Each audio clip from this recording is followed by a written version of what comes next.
Hello, Lagos. Make we yarn. Hello, Wefi. This POS matter don't pass your call. Person go swipe, alert no enter. Before you know it, jump. Wait, wetin really happen? Maybe you fake alert the warriors. Okay, so Mona listen, if you dey do POS business, no expose your alert. Hello, Ogbuefi. They don't walk that bar road where they worry for our local government for years. This one sweet me, I no lie you. Because you know what? Development wey dey work, it deserve loudspeaker. Now why we dey here be that? For here, we no dey abuse, we dey bring solution. My name, it is Ikechukwu Oyemike, aka Ogbuefi Ishegwari. Make we yarn every weekday from 10 a.m. go reach 12 o'clock on Top the Eye 95.9 FM. Take Nigeria because it's the mind that needs to first of all be rebranded. Idris said he's going to be putting Nigerian labor, Nigeria content and materials first. If you say Nigeria first and it is just us down here that, are pushing that agenda, it's going to be a big struggle. Do you think Nigerian firms, Nigerian organizations should start looking at getting their staff involved in this market or buying to keep it for their staff? Within this side, let's also learn citizen diplomacy. See something. This is SOUQ business landscape.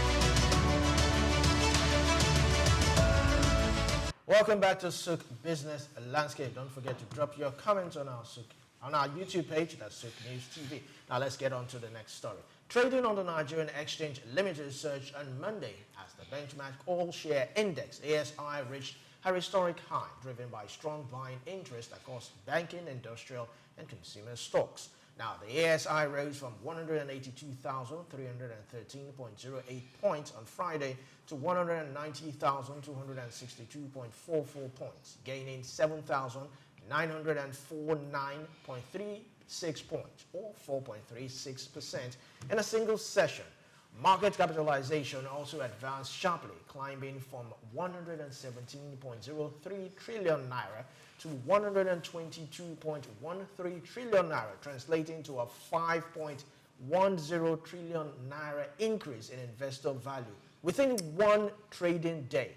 Now, the rally underscores sustained bullish momentum across key sectorial indices, reflecting heightened investor confidence and increased liquidity in the equities market. Now, analysts attribute the surge to renewed institutional participation and strong earnings expectations, with market watchers monitoring whether the upward trend can be sustained in subsequent sessions. 1.5 trillion in a single session, single trading session. This is what we've been looking for. But if I may ask, what sectors do you think is really driving this rally? Banking, industrial, or consumer goods? Well, I think it's more to the banks and the oil and gas sector that's actually driving the regrowth at the NGS. And the reasons are not far-fetched. Services sector in general is making more or attracting more investment.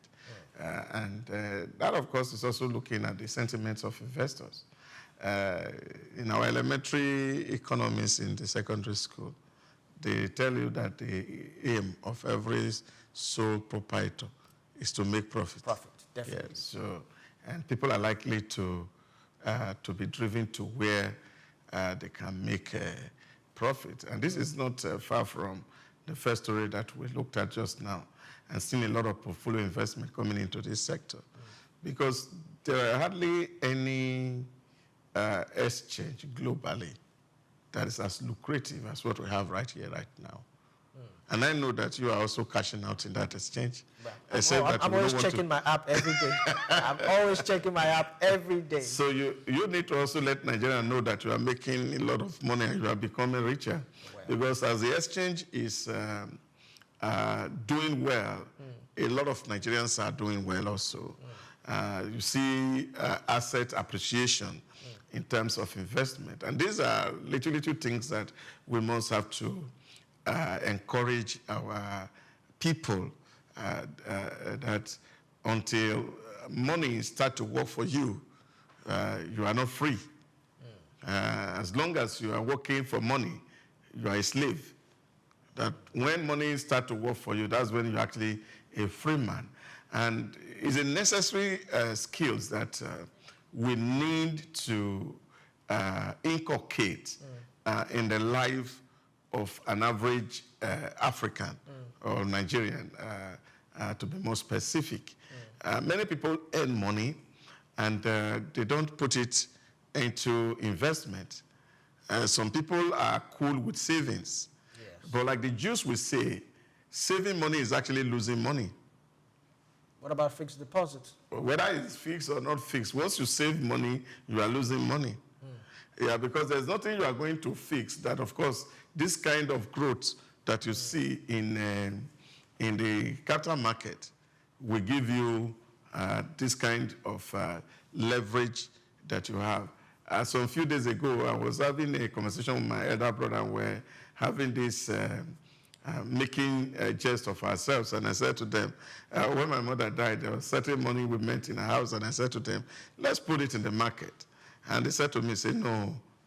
In short, my brother told me, say, look, I'm a charter stockbroker. The market is not going to be good. I said, leave it. Because from what I know from history, market goes up and down. Let's put this money here, and in a few years, this thing can become something substantial. So I told him, and I said, that time we were talking and having that conversation, that particular stock was selling for 8 naira. Today, as we speak, that stock is 48 naira. Now imagine if you had dropped. So you can imagine the level of increase that asset has appreciated. There's no fixed deposit you will do that can give you that return in 5 years. It's not possible. So that's why a lot of people are, because anybody who really is wealthy today of note, money is made in 2 markets. Either you are doing it in the security market or you are making it in real estate. So those are the 2 places that people get money. And of course, those are the 2 sectors actually that is not very developed in Nigeria. And that's where you hear people saying, oh, government policy is not touching people. There's no way government can touch people. Government will only touch people who are doing business because they only can create an environment in which business can thrive.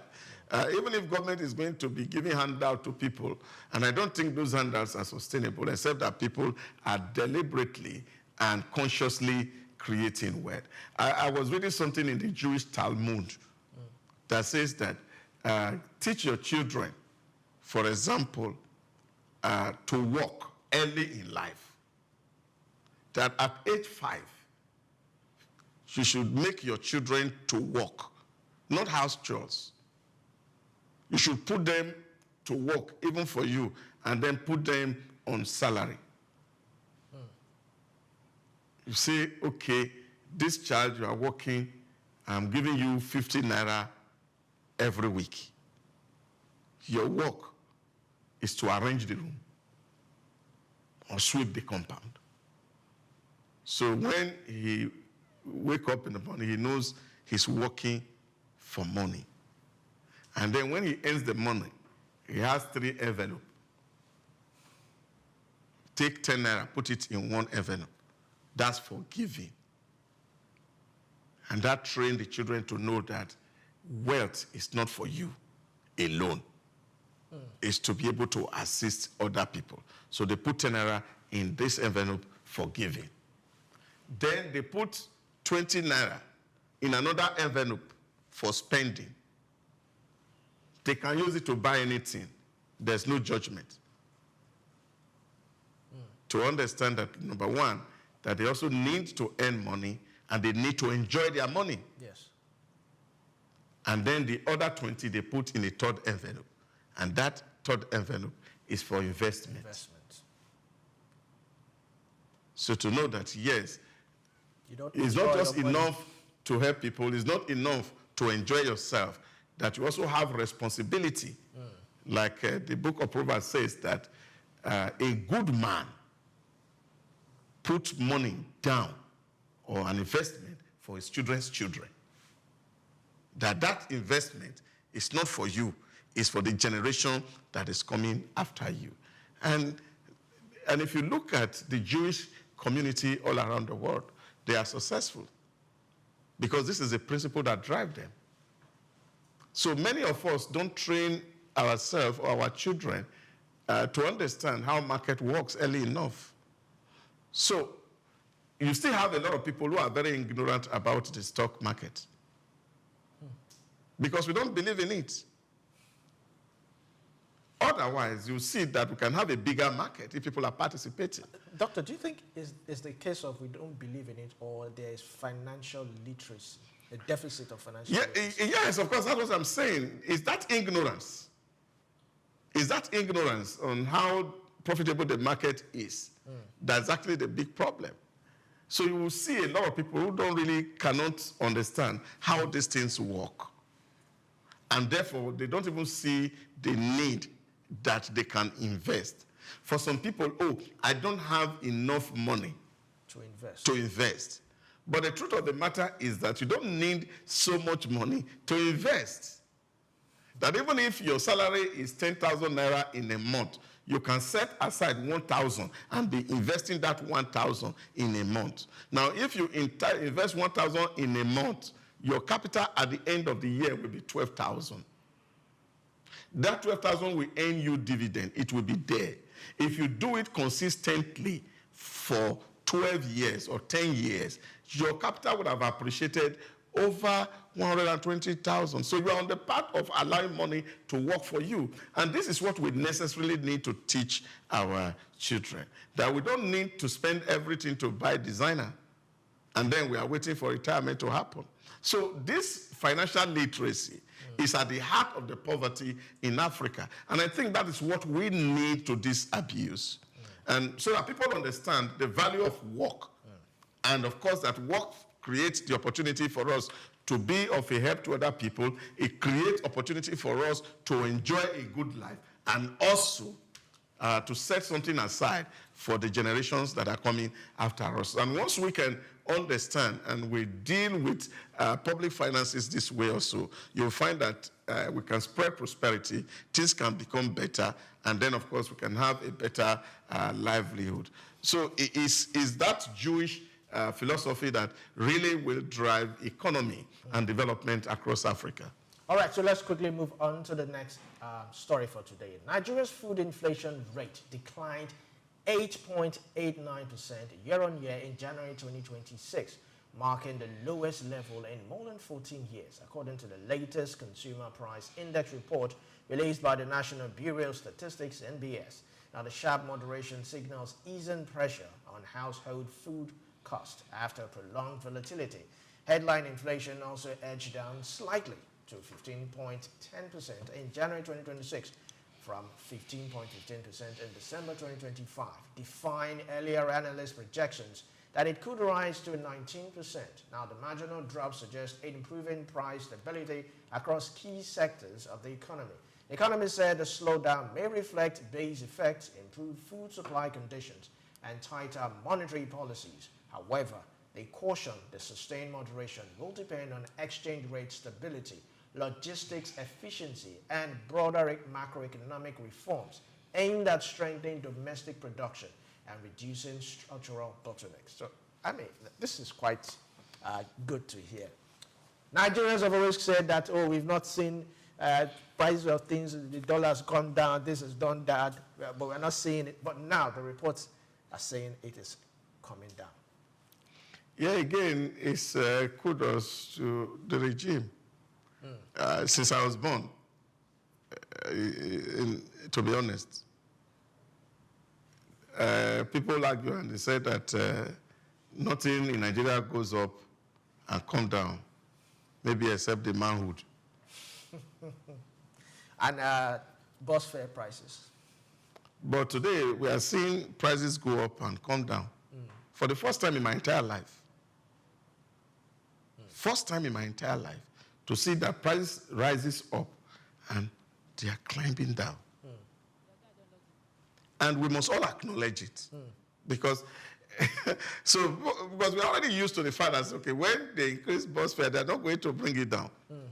But we are seeing that the price of food had gone up, far up, and has crashed down. Although a lot of people also are complaining because there's also the side effect to this. And people are saying that it's a demotivation for farmers to continue. Because if you look at it, between 2020 to 2022 or 23, when the price were extremely very high, what you saw was the fact that farmers were cashing out.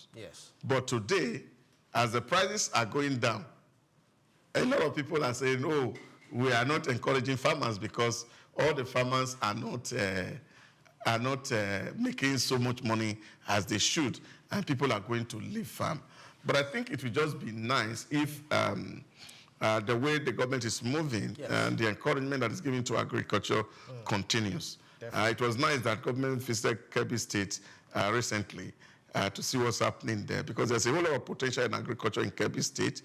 In Niger State, the farmer governor is doing excellently well. So we want to see more investment in agriculture, that as we have more local production, of course, this price will continue to be stable at where it is, whatever it is at the moment.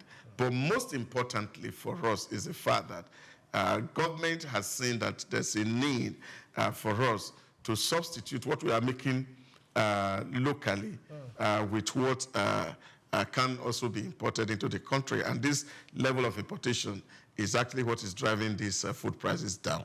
And at the heart of our inflation was actually this food inflation, because it was the price of the food that was actually making the spiral jump of the inflation figure for us. So these are issues that, again, had to do with fiscal policy management, and I think that the coordinating Minister of Economy has done well also in that regard to see how we can make this farmer sector really thrive and do well, as it were.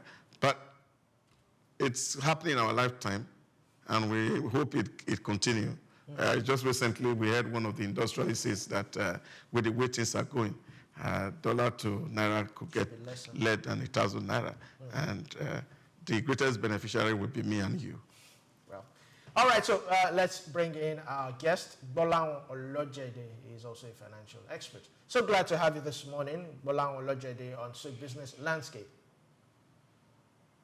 I'm delighted to be here. Good morning. Good morning. Good morning, sir. All right, so we were talking about food inflation, which has currently, Nigeria's food inflation rate has declined 8.9%.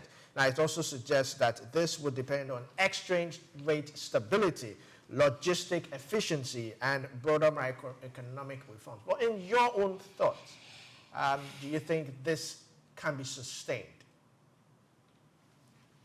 Well, it's something that can endure for a bit, but we need to substitute it for something that is more deeply enshrined, that we can take a bet on.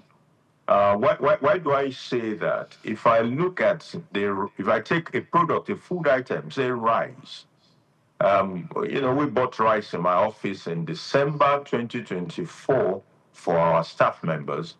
And the rice that we bought for 90,000, 95,000 was sold for 60,000 last December. 60,000. In fact, some rice brand were in the 50,000 per bag region. So it is for real that food item prices went down.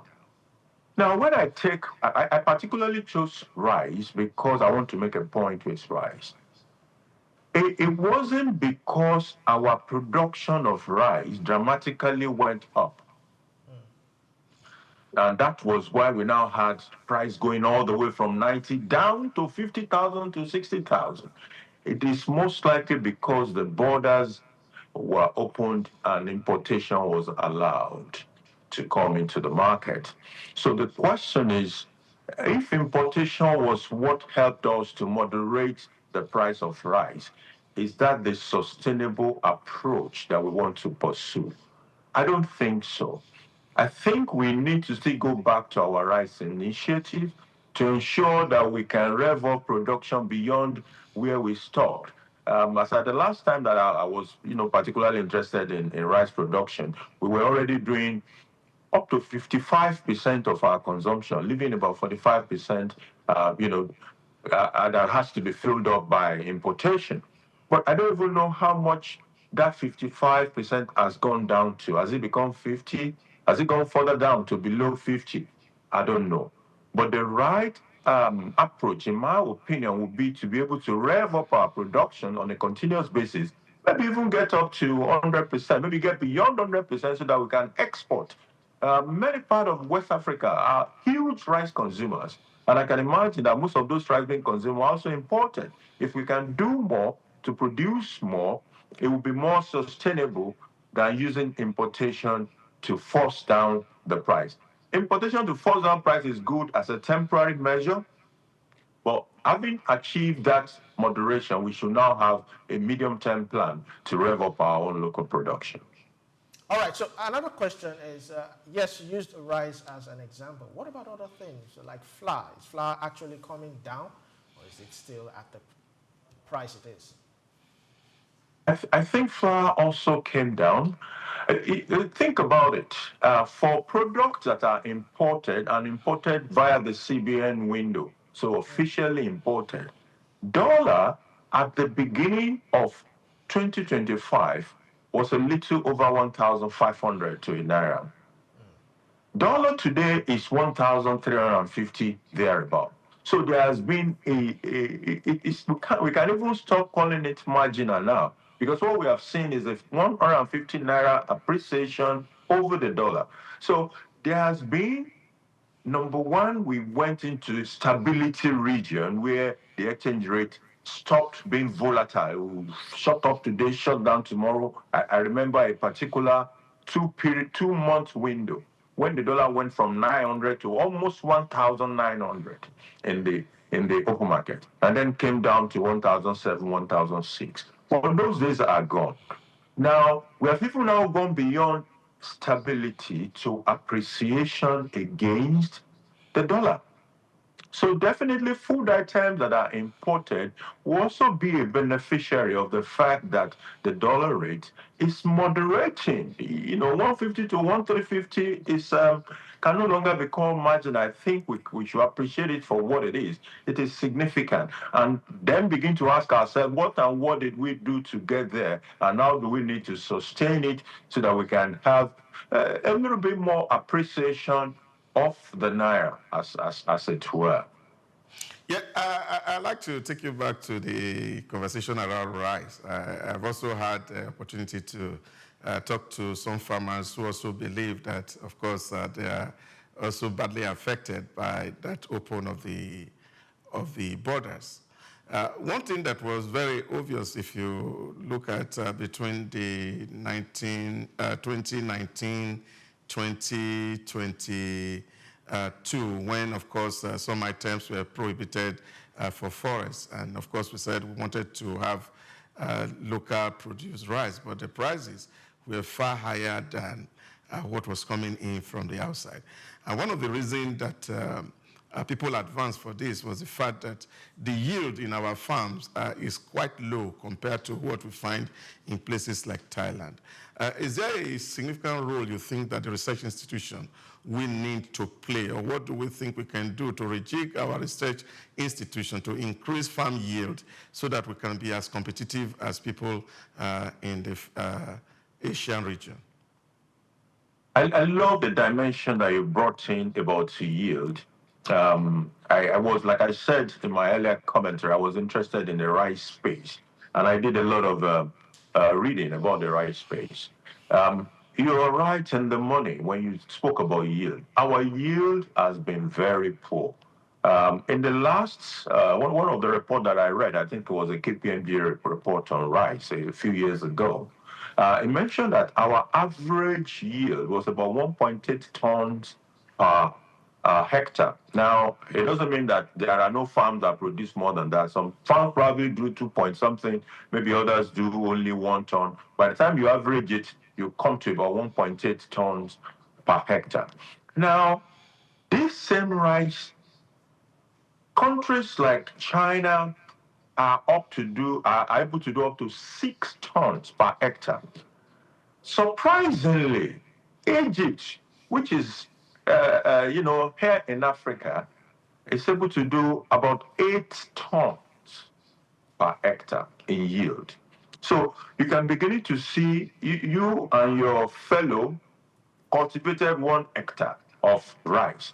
He is able to bring out 8 tons from his own 1 hectare, and you are only able to bring up 1.8 hectare. As a matter of fact, if you look at the fact that I said we were producing up to 55% of our consumption, do you know that if only we could double our average yield from 1.8 to 3.6, we will be able to produce 100% of what we consume, and we'll have a leftover to export.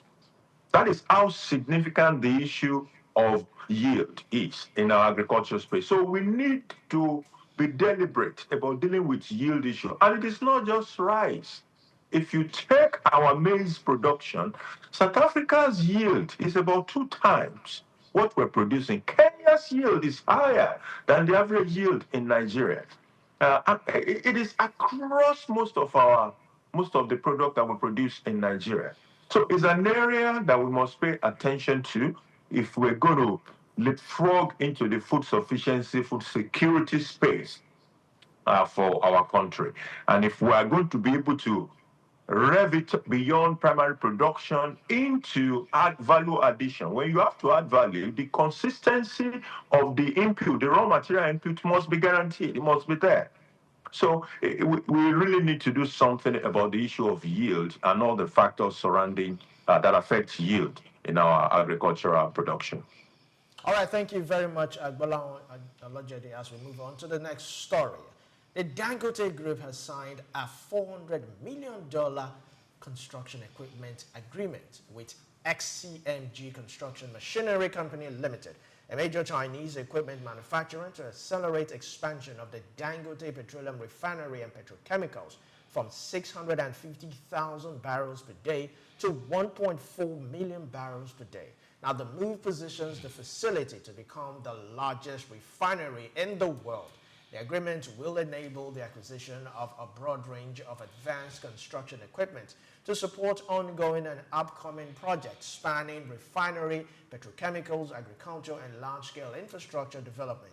Company officials say the expansion reflects a long-term strategy to boost production capacity, strengthen energy security, and deepen industrial growth. Analysts note that the scaling up operations could enhance export potentials, create jobs, reinforce Nigeria's role in global downstream petroleum markets.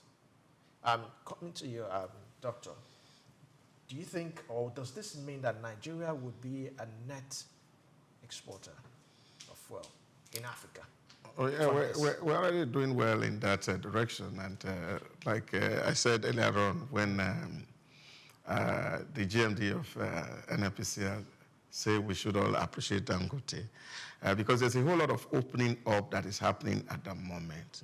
And I think that if this momentum is supported and encouraged, like I said in my opening statement, Sachi says the future is in Africa. And I think that future is in Nigeria. So there's a whole of hope. And I think we should sustain the momentum of the current policy directions. And we don't see a reversal and a derail of this momentum that the government is currently taking. I think it's positive for us that once we can encourage local industrialists to do a lot, the ripple effect that comes to us will be massive. And I think that if we sustain this in the next 4 years, 5 years, Nigerians will be better off. All right, coming to you, Bola Olojede, can we have more Dangotes? How can we have more Dangotes? And how can the federal government step in at this point to create more Dangotes? I mean, if you have 5 Dangotes, who knows how much the price of fuel would be in Nigeria? Well, I think there is. I think we are producing another Dangote who has actually been on that same track as Dangote has been. So Mr. Abdul Samad of Bua is trailing on that same path. So you have the Dangote in sugar, you have the BUA in sugar. You have Dangote in cement, you have BUA in cement. You have Dangote in refinery, BUA has his own refining license, and is in the construction phase for refinery. But we need more of them who are able to take that level of risk and help us to drive those things that that we have not been able to drive in this country. Like I used to say at some point, what government cannot do, Dangote will do. In our parts of the world, the kind of project that Dangote did with that refinery are not done by individuals in our part of the world. They are country projects. But that man had boldly taken it up, executed it, fights where there is to be, where there's a need to fight, struggle with all the resistance, dealt with all the obstacles, and delivered a refinery that was produced. I still remember very vividly when I was in oil and gas, some of my friends would say, forget about that refinery. It's never going to work. It's never going to work. But it's a different story today. Dangote refinery actually did work, and it's producing, and it's still working, and it's expanding. And you know, with Dangote refinery and the petrochemicals, Nigeria is beginning to take its rightful place in the Community of Nations in Africa. You can imagine if we step up the 650,000 barrels per day to 1.4 million barrels per day. We're not just talking now about Nigeria. We're talking about being able to export to so many more places than we are already exporting refined products to. So just imagine that the BUA refinery also comes on stream, then the other smaller players also come on stream. Nigeria will easily flip the story, the sad story of many years about how Nigeria used to, how we export crude, which is just a commodity, and we go out there and import all the refined product. That story will be permanently changed in this country, courtesy of the championship of people like Dangote. So it's a real great one. Like you said, we wish for more Dangote. As BUA is stepping in that line as well, let there be more also who will join these people to help transform this nation from a private sector-led perspective. What a beautiful way to land your thoughts this morning. Bolan Olojede, thank you very much for taking part in SOUQ Business Landscape. Thanks for having me. You're welcome. All right, this is where we would actually round off today's edition of SOUQ Business Landscape. It's been a pleasure. We hope you have been informed. We hope that you have made some informed decisions for your business and your everyday life. This is what we do right here on SOUQ Business Landscape. Stay informed. The conversation does not stop. Drop your comments on our social media handle, social media page and YouTube page at SOUQ News TV. I am Olumide Shokoya. Doctor? Asamaza Idausa is my name. It's all good news today, all positive. Nigeria is advancing, and we will be really the bride of the continents of the world. So get ready, and the game is just starting. Take Nigeria because it's the mind that needs to first of all be rebranded. Idris said he's going to be putting Nigerian labor, Nigeria content and materials first. If you say Nigeria first and it is just us down here that, you know, are pushing that agenda, it's going to be a big struggle. Do you think Nigerian firms, Nigerian organizations should start looking at getting their staff involved in this market or buying to keep for their staff? Within this side, let's also learn citizen diplomacy. See something. This is SOUQ Business Landscape. At the Africa Development Studies Center, ADSC, we are committed to driving sustainable growth and development across Africa through innovative training and research. Our mission: empowering leaders, policymakers, and professionals with the tools they need to create lasting change. With customized training, dynamic research programs, and study exchanges on leadership, management, and other critical development topics, ADSC offers a platform for exchanging cutting-edge ideas and global best practices. We provide comprehensive services in research and consultancy, capacity building and training, education programs, publishing and knowledge sharing.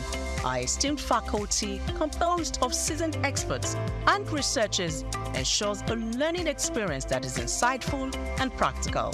We specialize in policy development, implementation strategies, monitoring, and evaluation. At ADSC, learning is engaging and enjoyable.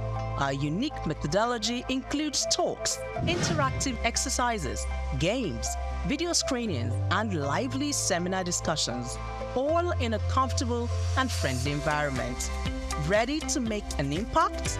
For more information, email us at info@adstudycenter.com or call +234 912 439 2362. Visit us today at www.adstudycenter.com to explore our programs and upcoming events. Africa Development Studies Center, rethinking development for Africa. From Dubai to Lagos, Nigeria, and across the globe, SOUQ News TV is your #1 station focusing on business, economy, and development. With global digital reach, we connect Africa's pulse to the world stage. Welcome to SOUQ News Television, and here we go beyond the headlines. From breaking news, in-depth conversational programs, to market analysis and indices. From policies affecting growth to unique documentaries, from live event coverage to bespoke productions, we deliver content that connects you to the world. At SOUQ News Television, we provide news surrounding business, economy, and development, infomercials and jingles that stand out, short and long-form documentaries crafted to international standards, independent production spaces with full technical support, special coverage for individual and corporate events, a special form of documentaries through our prestige package, Immortals, where we tell your story the way you'd love it, and business support services tailored for small enterprises.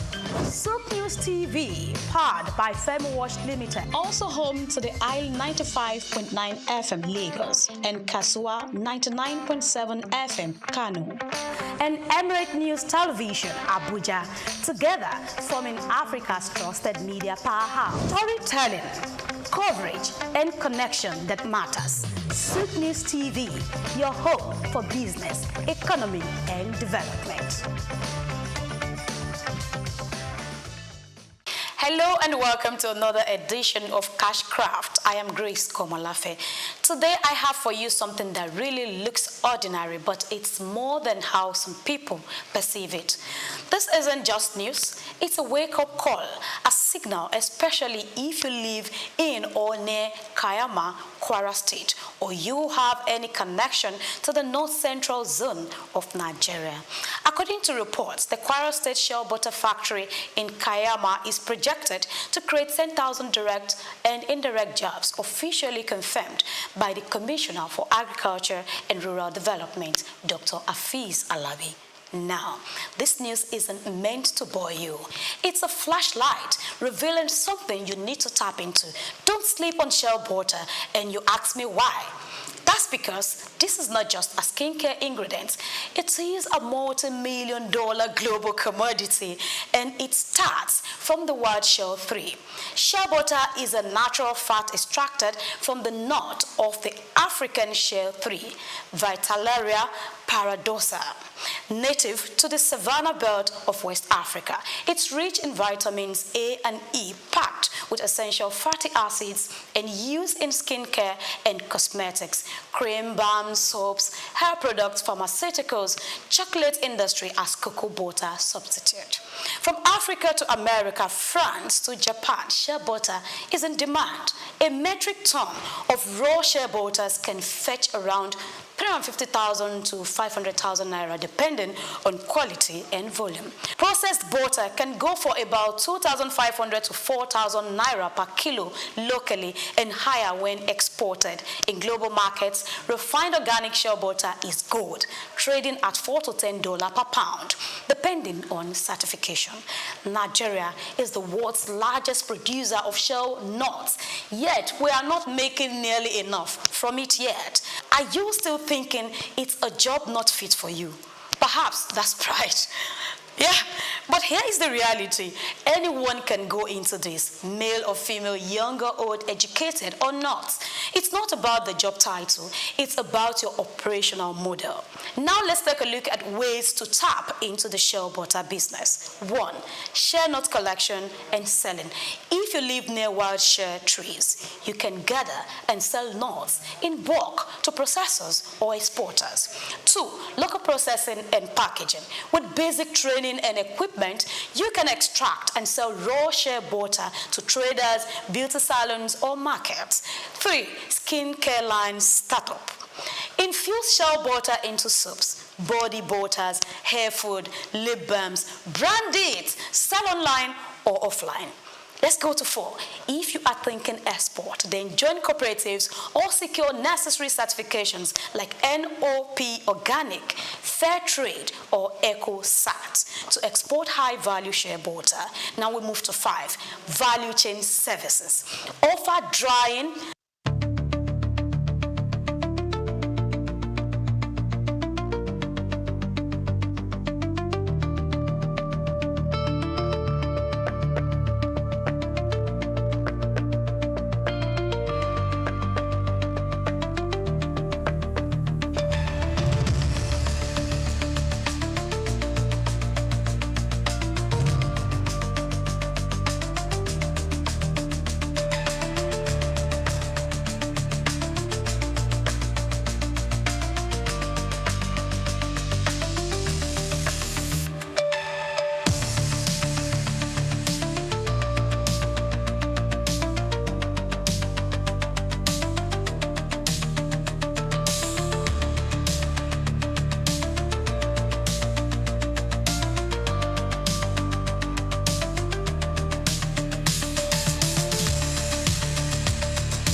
Well, thank you once again for inviting me over. What would I say? Just doing a lot of wonderful things all over the world, working towards development of humanity in the areas of most especially sports development, football management, football administration, and other businesses I'm involved in. So that's what I've been up to.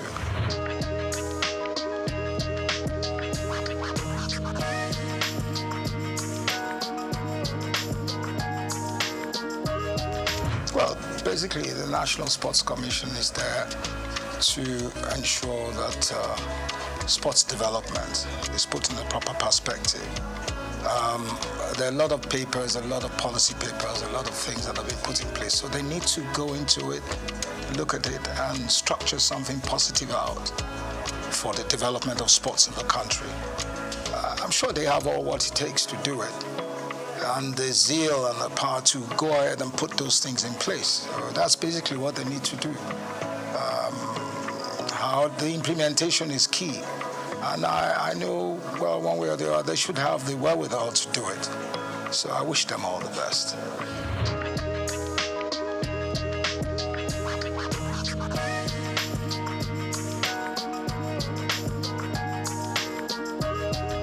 Well, you see, I don't like criticizing. I think I've gone away from areas of criticizing, but the standard of the league is very poor, and they have to put all efforts together to improve on the league. Also, the technicalities of the game, the manpower. We have to, we're still doing what we practiced 15 to 10 years ago, so it's not changed. So all those things have to change. We have to go away from the mediocre ways of running the game and putting more investment in development of the game itself.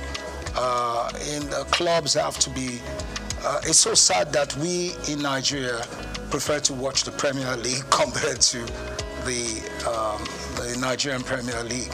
It's a sad story. I remember 30, 40 years ago, you could go to the stadium and watch our local, amateur league, and there were standards. So there's no reason why we can't bring that back. It's the wherewithal, the willpower to do it, and the stem from, having to go away from the area of mediocrity, where we bring in professionalism. We have the people that can do it, without any doubt. But for the system to allow them come in and do those things is another question. How that is going to be done, we've talked about it for many years, but nothing has been done about it. I pray and I hope someday they'll put up the proper perspective and the willpower to do those things.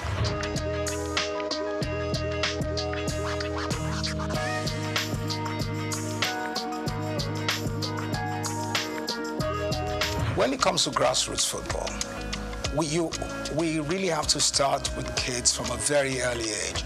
We must have we have to start with them from age 5 to 16, to 18, to 20.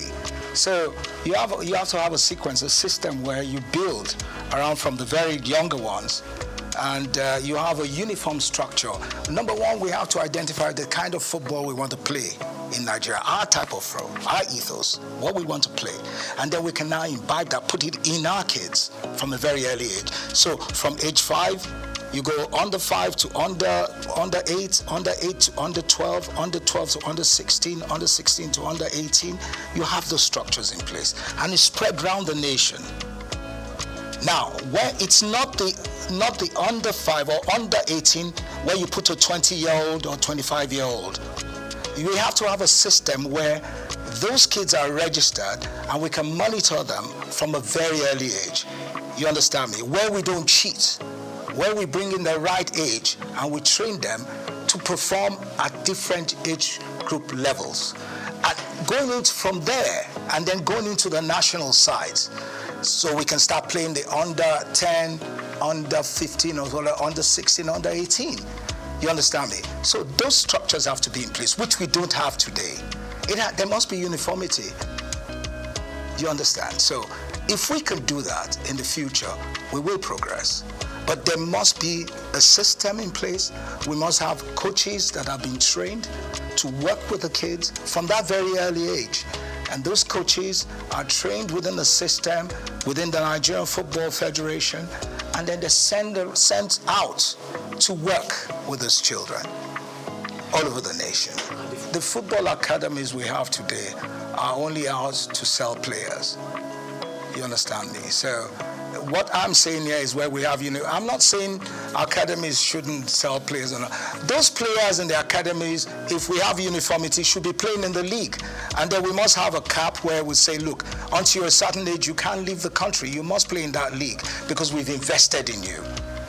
We've invested in those kids. So maybe they will have to play till they're 20 or 18 or 19 where they can now go out, you understand, to play abroad. But there must be a structure in place. And there must be laws guiding it. That's the only way we can excel.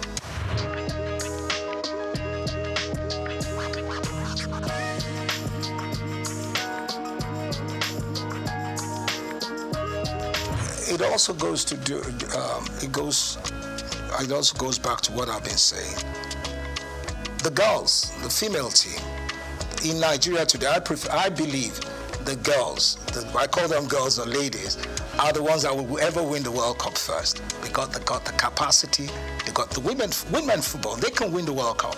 They got what it takes. But then it now goes back to our attitude and the corruption in the system.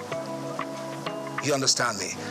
If you allow the other girls from a very early age develop, and you have the same system I'm talking about, that cap of under 5, under 8, under 10, and you structure and you do it continuously in uniformity, we will be world beaters. We will win the World Cup at any given time because the women have got the grit. They pick up very faster than our men. They tap the balls. They are more technically better, within that range. So, but it's for us to develop those things and to take away corruption.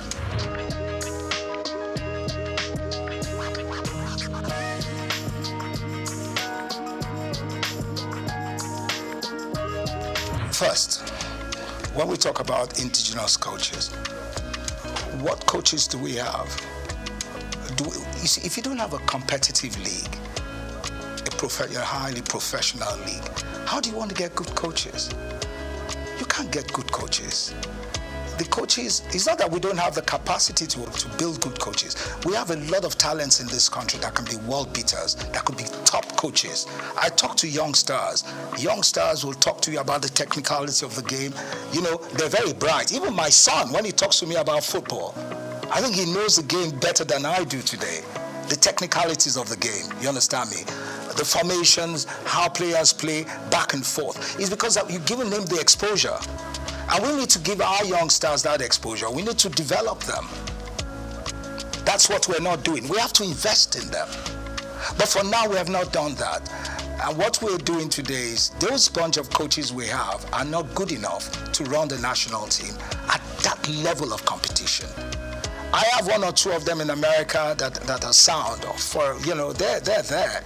But how many of them can you bring into the system? You understand me?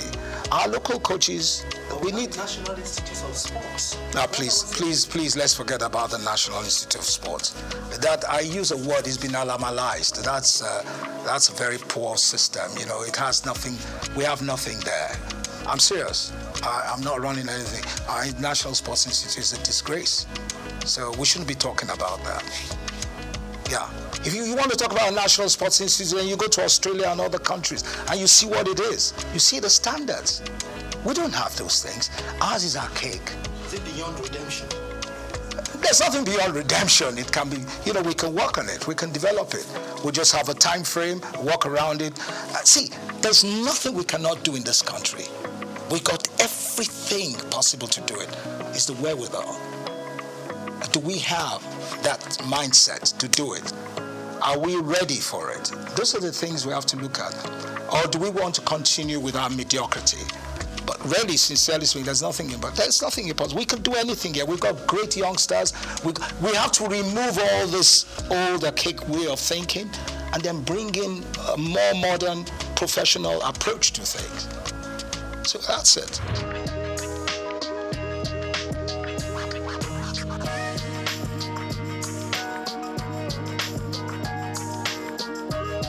The media is one of the most corrupt anyway, I'm sorry to say. The sports media and all that, the sports writers. I worked in the system, I know how corrupt they are. Majority of them are corrupt. I'm saying it. They challenge me, but it's the truth. Until we get rid of all those things, where our boys go and collect envelopes to write or favor people, we're not going to get anywhere. I'm not saying the press, but the sports writers are a disgrace.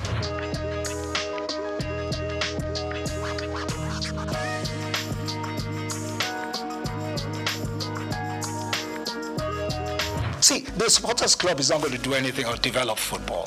This is just to travel, get things. Oh, it's fine. It's good to have fans. But what has that got to do with football development? Nothing. Supporters club is not going to do anything. They're playing their own politics. You understand me? They want to travel. That's it. Travel around the world, do things. But is that part of football development? That is not football development. So let's leave that aside. We're talking about the professional, the technicalities, what it takes to develop national sides or a proper league. Then the supporters club has nothing to do with it. Do you see, how many people do you see at stadiums in Nigeria instead of watching football? Scanty, there's nothing. It's not like in the days where in the 70s or even in the 60s, if you're going to play a game at 4:45 in the afternoon, the stadium is full to capacity at 11 in the morning. You don't have that anymore. So what are we talking about supporters club? So we can bring that back, that passion. Yeah, if you build a league that has the quality, the professionalism, and all the standards are put in place, then you can bring them back. Then you can bring the crowd back.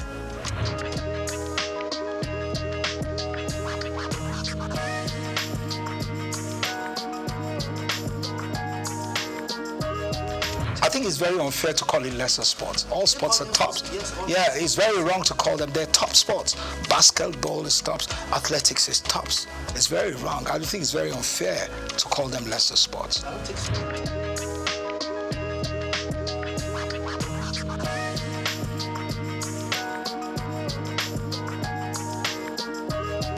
See, bottom line is the politics, the greed. You understand me? We have top talented basketball players all over the world. We can put them together. It's all about management. It's all about commitment. But you don't have those things there. It's about myself. It's all about self-aggrandization. What do I get from this? It's all about what do we do to build these teams or these athletes to be world beaters. Do you understand me? So you're not going to get anything out of it. You will never. It's the bottom line. You'll never ever get anything. So you'll always have factions, you'll always have people fighting. Why do you fight for what?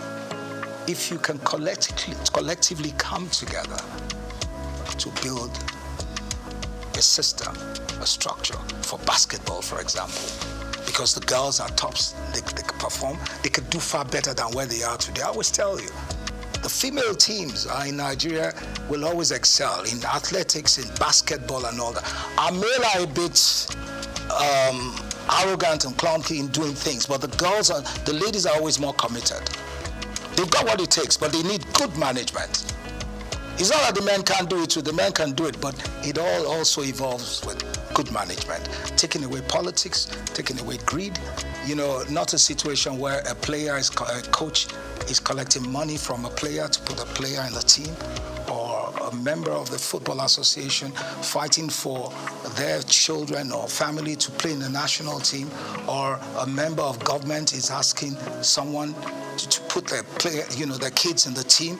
No, that's not it. Where is the nationalism? Where's that patriotism?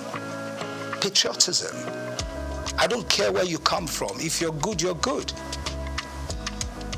If you're better than my own people, then my own people have to sit down and you let them, the others that can perform. Where would you have quota system in football? Where's that done? Do you understand me? So we have a lot of issues we need to resolve.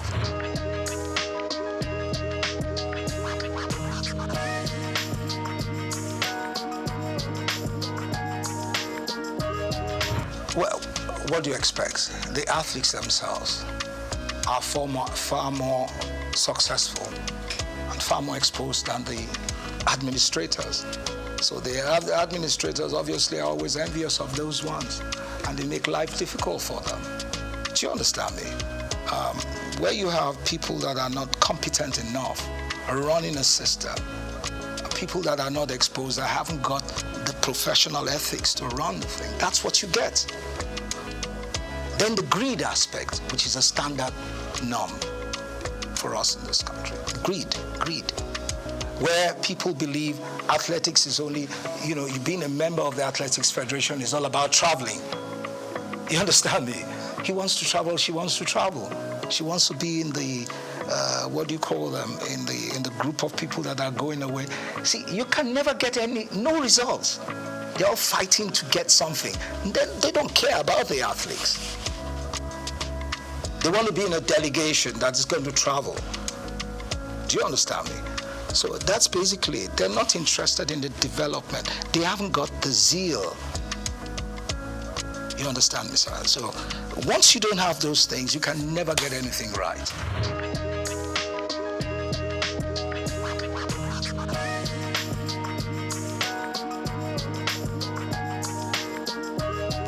Yeah, the private sector is one.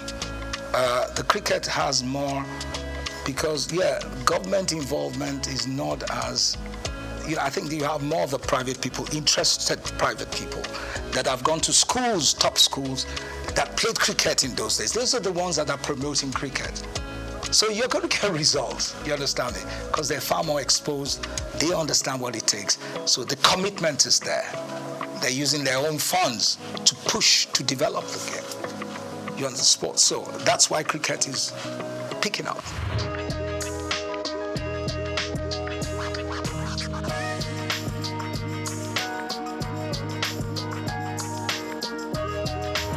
Oh, you mean the National Sports Festival? I think for now we don't really need that. We need to do more with the private sector. I think the new chairman of the National Sports Commission, he seems he's an exposed person. I think he's got to sit right and see how he can profile solutions to these things and change the course of. He's got what it takes to do it. He just has to come out of that shell, you know, come out of that darkness. I'll call it darkness, come into real light. I think he has it. But National Sports Festival, I don't think we're ready. We really need that now. We need to do more with youth development programs. You see, a National Sports Festival in those days was more interesting because you had more schools, inter-school sports. And that is where the best athletes came from. We don't have that anymore. So first we need to build the school sports, schools, athletics and all that, build it to a standard and then go into national sports festivals. For now, we don't have that. And I think the National Sports Commission has to look into that, how they can work with the Ministry of Education and see how they can build that again. School sports. That's where you get the best. In those days, the best athletes. We knew those that will run, that will actually participate and run for Nigeria. We knew the ones that will do high jump, long jump, triple jump. We knew them, both female and females, from secondary school. You don't have that anymore. So where do they come from? Nowhere. So you have, like in those days where some schools will go and get mercenaries, pay for them to come and run. That's what you get today. So it's corrupt. Now, the Sports Commission has to work on that. It has to change it. And I know they can do it. They just need to sit back and look at how they will change the course of things.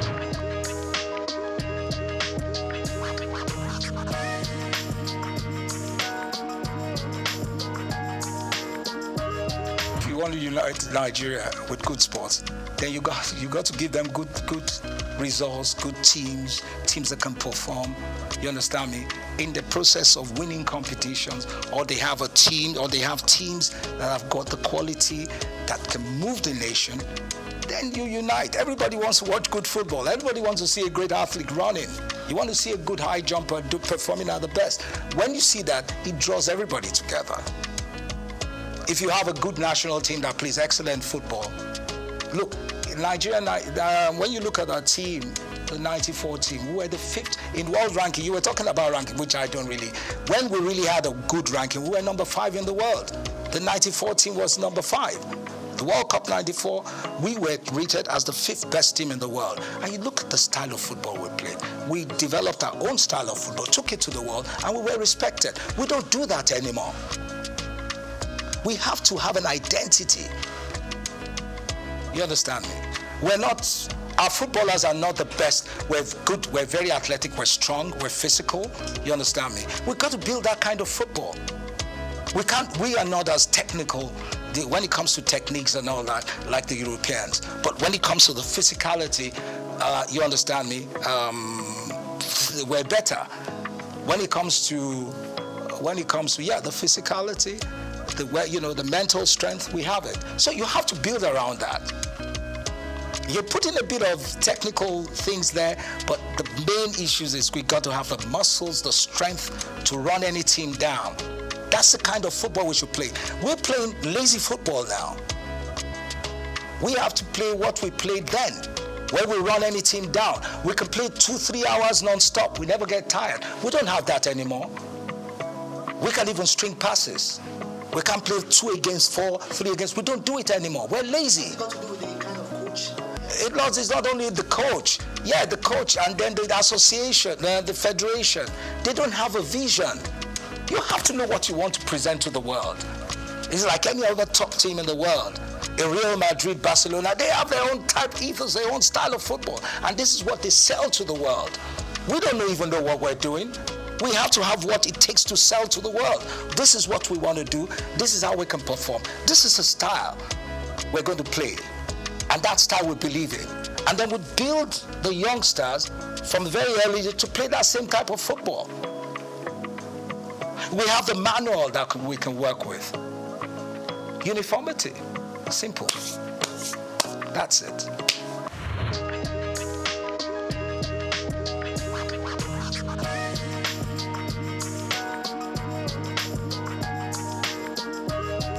No, it's individual and the corporate organizations. They're not doing enough.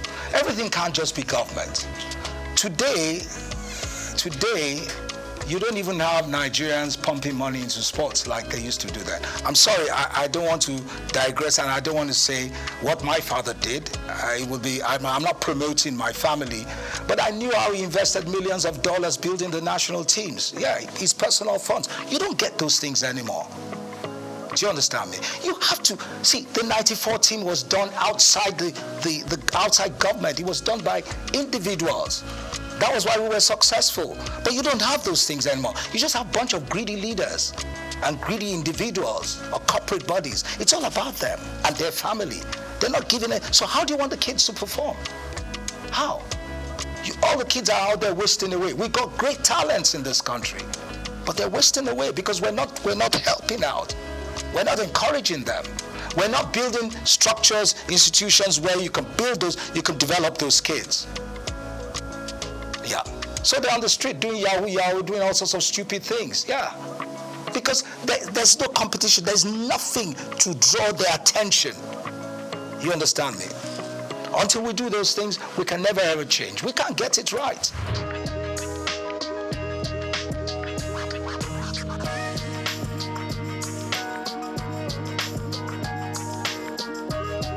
Yeah, well, for me, I don't see any difference for me, whatever you give to the female teams, you also give to the senior, to men.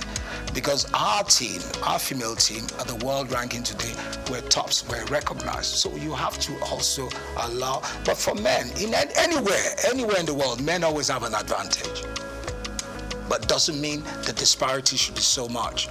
You give the ladies, I remember, when I was the FA chairman, I remember once the female team was in camp, and we went there in Ota. When we found out what they were earning, it was disgraceful. They couldn't even buy their, I'm sorry to say that, what you ladies use, your pads, you couldn't even buy it.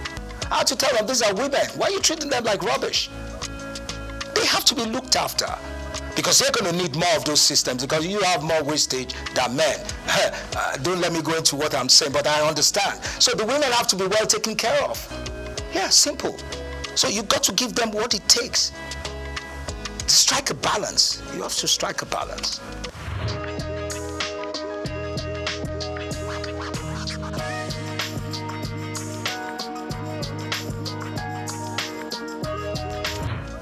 Solutions I'm going to give you, I can't give you a straight off head, right? But really, since first, we have to get rid of greed. We have to go away from all this religiosity.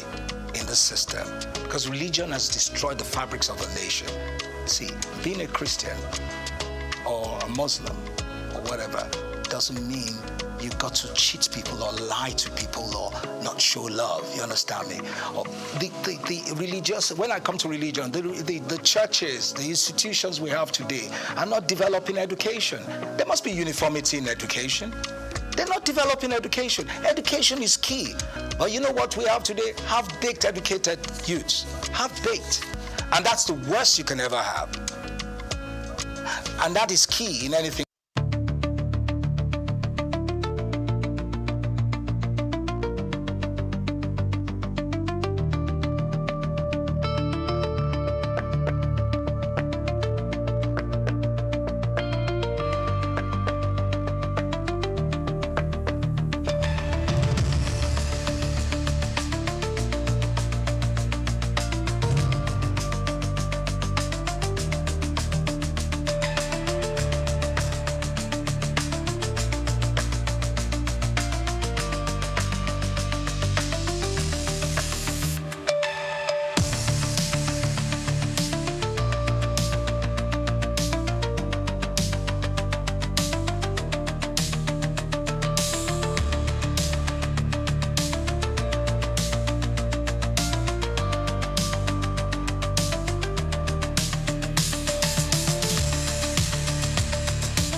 Welcome to Cash Crafts, the show that turns your skills and ideas into serious income.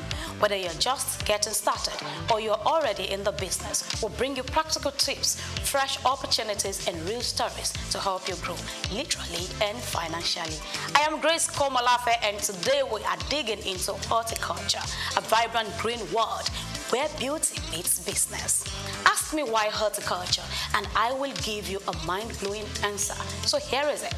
Horticulture isn't just about flowers. It's food, income, wellness, and sustainability rolled into one. From fresh fruits to ornamental plants, it boosts nutrition, urban design, environmental health, and jobs. With climate concerns rising and food needs increasing, horticulture is fast becoming the new oil. But where is the cash? Let's break it down. 7 green paths to profit, and I take it from 1. Plant nursery. Raise and sell seedlings, ornamental trees, herbs, shrubs. From balcony plants to estate palms, people pay to green their spaces. And 2. Landscaping. Design and maintain outdoor spaces for homes, estates, offices. Think aesthetics plus recurring contracts. And 3. Garden maintenance. Offer pruning, pest control, soil treatment, and seasonal cleanups. A steady side hustle for trained hands. And we move to 4. Horticultural farming. Now grow fruits, veggies, flowers, or herbs. Go organic, go premium. Target hotels, health stores, and home markets. And we move to 5, consulting. Breed new plants, varieties, advise firms, or supply rare seeds. If you are skilled, your knowledge becomes a product. And we move to 6, product marketing. Sell fertilizers, potting soils, seeds, tools, and even ready-to-use grow kits. Offline or online, green goods. Move. Tip number 7, training or education. You can host workshops, classes, or start a YouTube channel. Gardeners, enthusiasts, and students are hungry to learn. Now, whichever paths you choose, start with research, visit local horticultural centers, understand what grows in your region, learn from experts. Your first harvest may not bring millions, but with time, this business roots deep. Remember, success in horticulture isn't only about soil, it's about strategy. So here is your takeaways. An award choking on stress, pollution, and processed food. Green is gold. Horticulture is low entry, high potential, and if done right, it fits both the body and the bank account. So, what number are you reaching for on our list of 7? All right, that's it for today on Cashcraft. Until next time, I am Grace Komolafe, helping you plant ideas that pay right here on Cashcraft.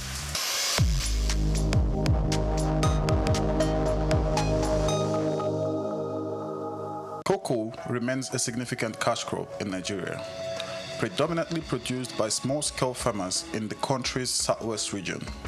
Historically, cocoa served as a major source of foreign earnings until the 1970s, when the discovery of petroleum shifted the focus away from agriculture.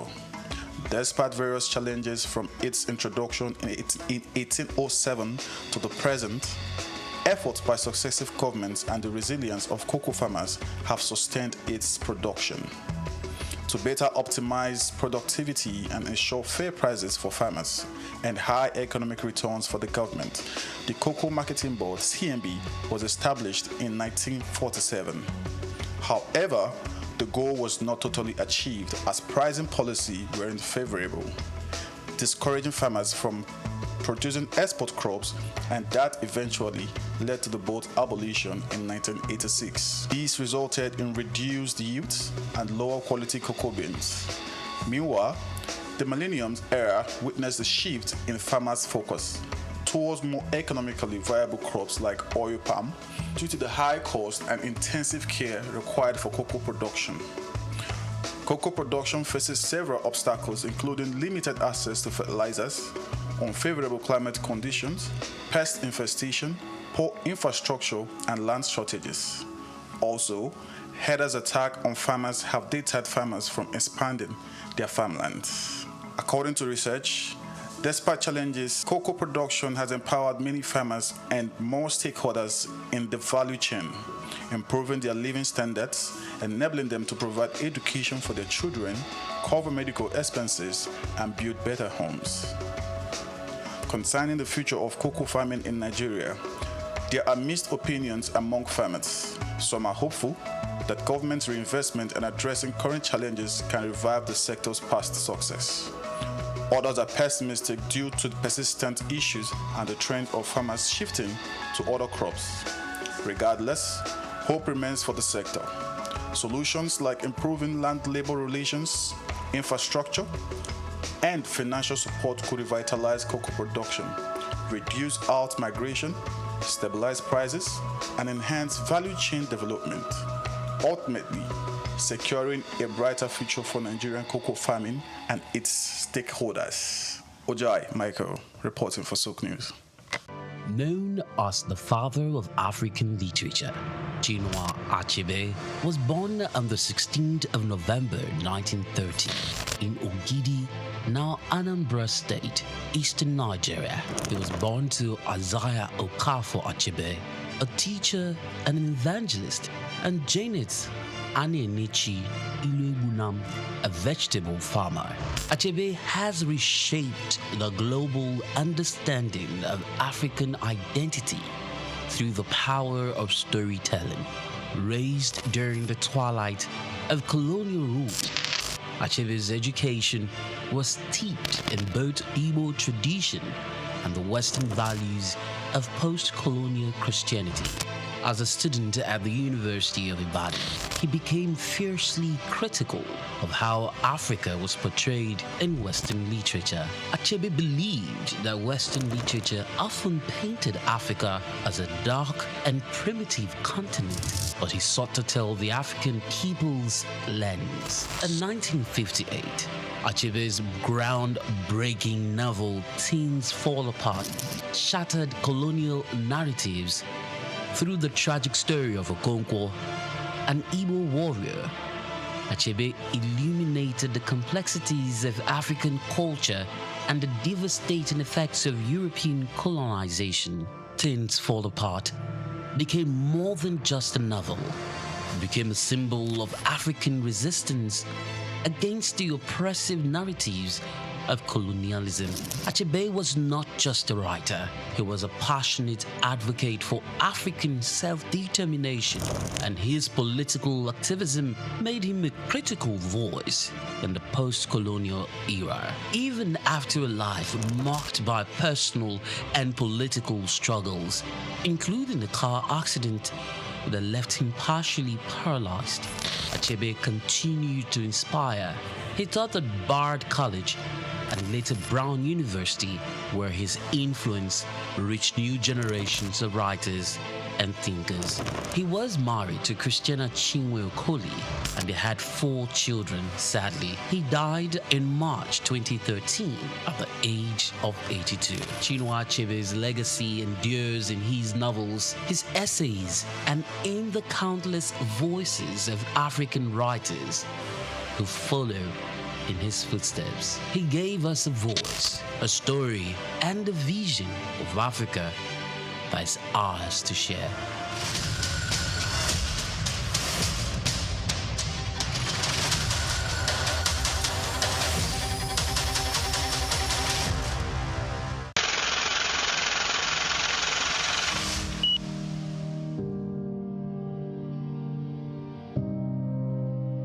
Wale Soyinka.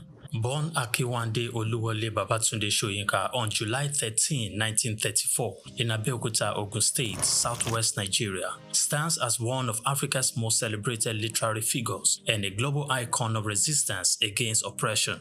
His life and works reflect an unwavering commitment to justice, culture, and the transformative power of arts. Soyinka was born into a Yoruba family in colonial Nigeria, an environment that exposed him to both traditional African culture and Western education. His father, Samuel Ayodele Soyinka, was a school headmaster, while his mother, Grace Eniola Soyinka, was a devoted Anglican. This blend of indigenous and colonial influences deeply shaped Soyinka's world. Soyinka attended Government College Ibadan and later proceeded to the University College Ibadan, where he studied English and literature. Soyinka completed his education at the University of Leeds in England, earning a degree in English and later a doctorate degree.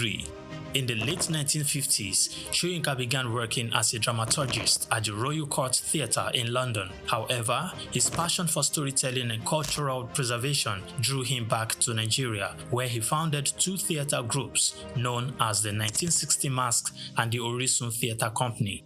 Soyinka's works, often a fusion of Western dramatic techniques and African themes, address universal issues of justice, freedom, and human dignity. His early play, titled A Dance of the Forest, which was introduced in 1960, written to celebrate Nigeria's independence, critically examined the nation's socio-political trajectory, setting the tone for his career as both artist and activist.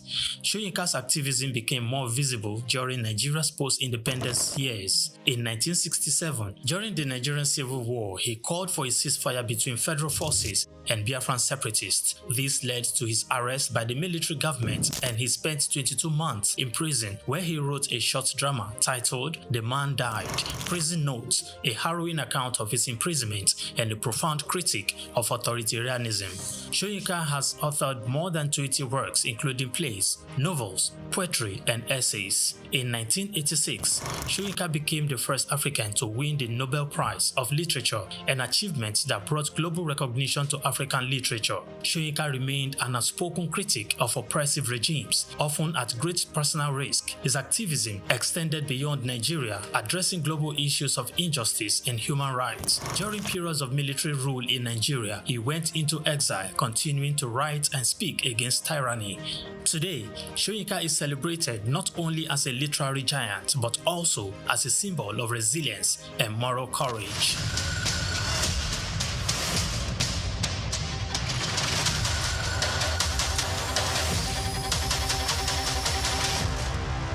For more than a century, Zambia has stood as a prominent figure in the mining sector, particularly renowned for its copper production, which remains a cornerstone of the nation's economy. Accounting for 3/4 of the country's export earnings, mining plays a pivotal role in Zambia's economic landscape. The focal point of this mining activity is the Copperbelt province, home to major copper mines like Lumwana and Konkola, alongside Sentinel in the northwestern province. These mines, operated by renowned international firms such as Barrick and Vendetta Resources, hold majority foreign ownership, with Zambia Consolidated Copper Mine Investment Holdings retaining minority stakes. Smaller mines in the Copperbelt region, backed by investors from countries like China, Brazil, and South Africa, contribute to Zambia's diversified mining landscape. However, the country's mining sector faces various challenges, hindering the potential growth trajectory. Fiscal policies introduced by the government, including royalty increases, the taxation policies, have negatively impacted mining profitability. Also, price volatility in global markets, infrastructural deficiencies like inadequate transportation networks, power shortages, and an uncertain regulatory environment further increases the sector's challenges. Moreover, labor disputes, safety concerns, and geopolitical risks stemming from political instability poses additional hurdles to Zambia's mining sector. To propel the nation towards its 3 million tons copper production goal, strategic measures are crucial, and these include leveraging digital technology through partnerships with AI and machine learning firms to enhance sector's efficiency and investment, stable policy framework in order to attract and retain investment, and provision of a conducive regulatory environment. Infrastructure strengthening supported by donor funding and concessional financing can also alleviate critical constraints such as transportation and power shortages. More so, environmental conservation is vital for sustainable development. Hence, mining companies must provide government-approved environmental management plans, prioritize durable equipment, and proper waste disposal techniques to minimize environmental degradation. Giving copper's expected dominance in Zambia's exports, maintaining its position as Africa's economic hub demands a concerted effort. Israel Adeyemi, SOUQ News.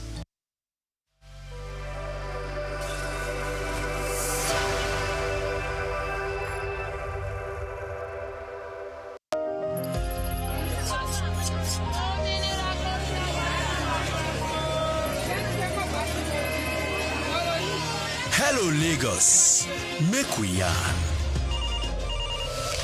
Hello, Boyfi, this POS matter don't pass your code. Person go swipe, alert no enter. Before you know it, jump. Wait, wetin really happen? Maybe you fake alert the warriors. Okay, so Mona listen, if you dey do POS business, no expose your alert. Hello, Ogbefi. They don't walk that bar road where they worry for our local government for years. This one sweet me, I no lie you. Because you know what, development with the work, it deserve loudspeaker. Now why we dey here be that? For here, we know the abuse, we dey bring solution. My name it is Ikechukwu Uyemike, aka Ogwefi Ishegwari. Make we yarn every weekday from 10 a.m. go to 12 o'clock on Top the Eye 95.9 FM.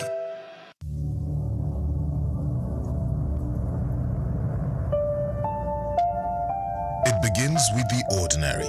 A shopper walks into a supermarket, picks a product from the shelf, marked 2,000 naira, and gets to the counter only to be told it costs 2,400 naira. To most Nigerians, it's just another frustrating moment at the checkout. But to the Federal Competition and Consumer Protection Commission, FCCPC, it's a violation, one that captures the complex realities of consumer rights and fair competition in Nigeria's fast-moving consumer goods sector. Between March and August 2025, the FCCPC recorded 1,543 consumer complaints within the FMCG sector, the second highest across all industries during that period. The complaints range from deceptive marketing and product defects to poor disclosure of terms and delayed complaint resolution. The FMCG industry, known for its quick turnover and intense price sensitivity, remains one of Nigeria's most competitive sectors. Yet, beneath its vibrancy lies a network of compliance hurdles and market pressure points. Bayo Olaoye notes in this special report that the FCCPC continues to face tough challenges in maintaining balance between regulation and market realities. He explains that some trade associations allegedly adopt restrictive practices such as uniform pricing, high membership fees, and entry barriers, which can distort fair competition if unchecked. In one notable case, he recalls, the FCCPC sealed a supermarket in Abuja in February 2024 after discovering discrepancies between displayed prices and checkout charges, a clear case of deceptive pricing. According to Olaoye's analysis, Nigeria's Federal Competition and Consumer Protection Act, FCCPA 2018, provides the strongest legal foundation for consumer rights protection in the country. The Act guarantees the right to safety, requiring that all goods and services sold to the public be safe for ordinary use. Unsafe products must be withdrawn immediately once identified. It also guarantees the right to information, ensuring that consumers receive accurate details about price, composition, quantity, and use conditions before purchase. Where goods turn out defective, the consumer is entitled to repair, replacement, or refund. Sections of the FCCPA further prohibit false representation, bait advertising, and exaggerated claims, with sanctions reaching up to 10% of a company's annual turnover. Olaoye points out that state agencies such as LASCOPA complement FCCPC's efforts, helping consumers access information, redress, and awareness of their rights. Despite these laws, FMCG companies operate under immense economic strain. Rising inflation, forex shortages, and unpredictable input costs have made compliance increasingly difficult. Several multinationals have either scaled down or exited the Nigerian market, citing high operating costs and regulatory pressures. Still, as Olaoye observes, consumer protection and fair competition remain non-negotiable principles for any healthy economy. In 2023, the FCCPC fined a multinational FMCG company $110 million for abusing market dominance and stifling competition. Olaoye highlights the case as a major signal of the Commission's resolve to hold both local and foreign players accountable. Olaoye argues that compliance should not be viewed merely as a legal requirement, but a strategic business investment that strengthens consumers' trust and market credibility. He recommends that FMCG firms integrate compliance clauses into contracts, conduct regular audits, and maintain transparent pricing practices. Predatory or collusive pricing, he warns, can damage reputation and attract severe sanctions. The way forward. For Nigeria's FMCG sector, the path forward lies in collaboration, transparency, and innovation. Olaoye concludes that legal practitioners and compliance officers must continue to bridge the gap between policy and practice through staff training, regulatory monitoring, and transparent communication. I'm Moyosore Adibi, SOUQ News TV.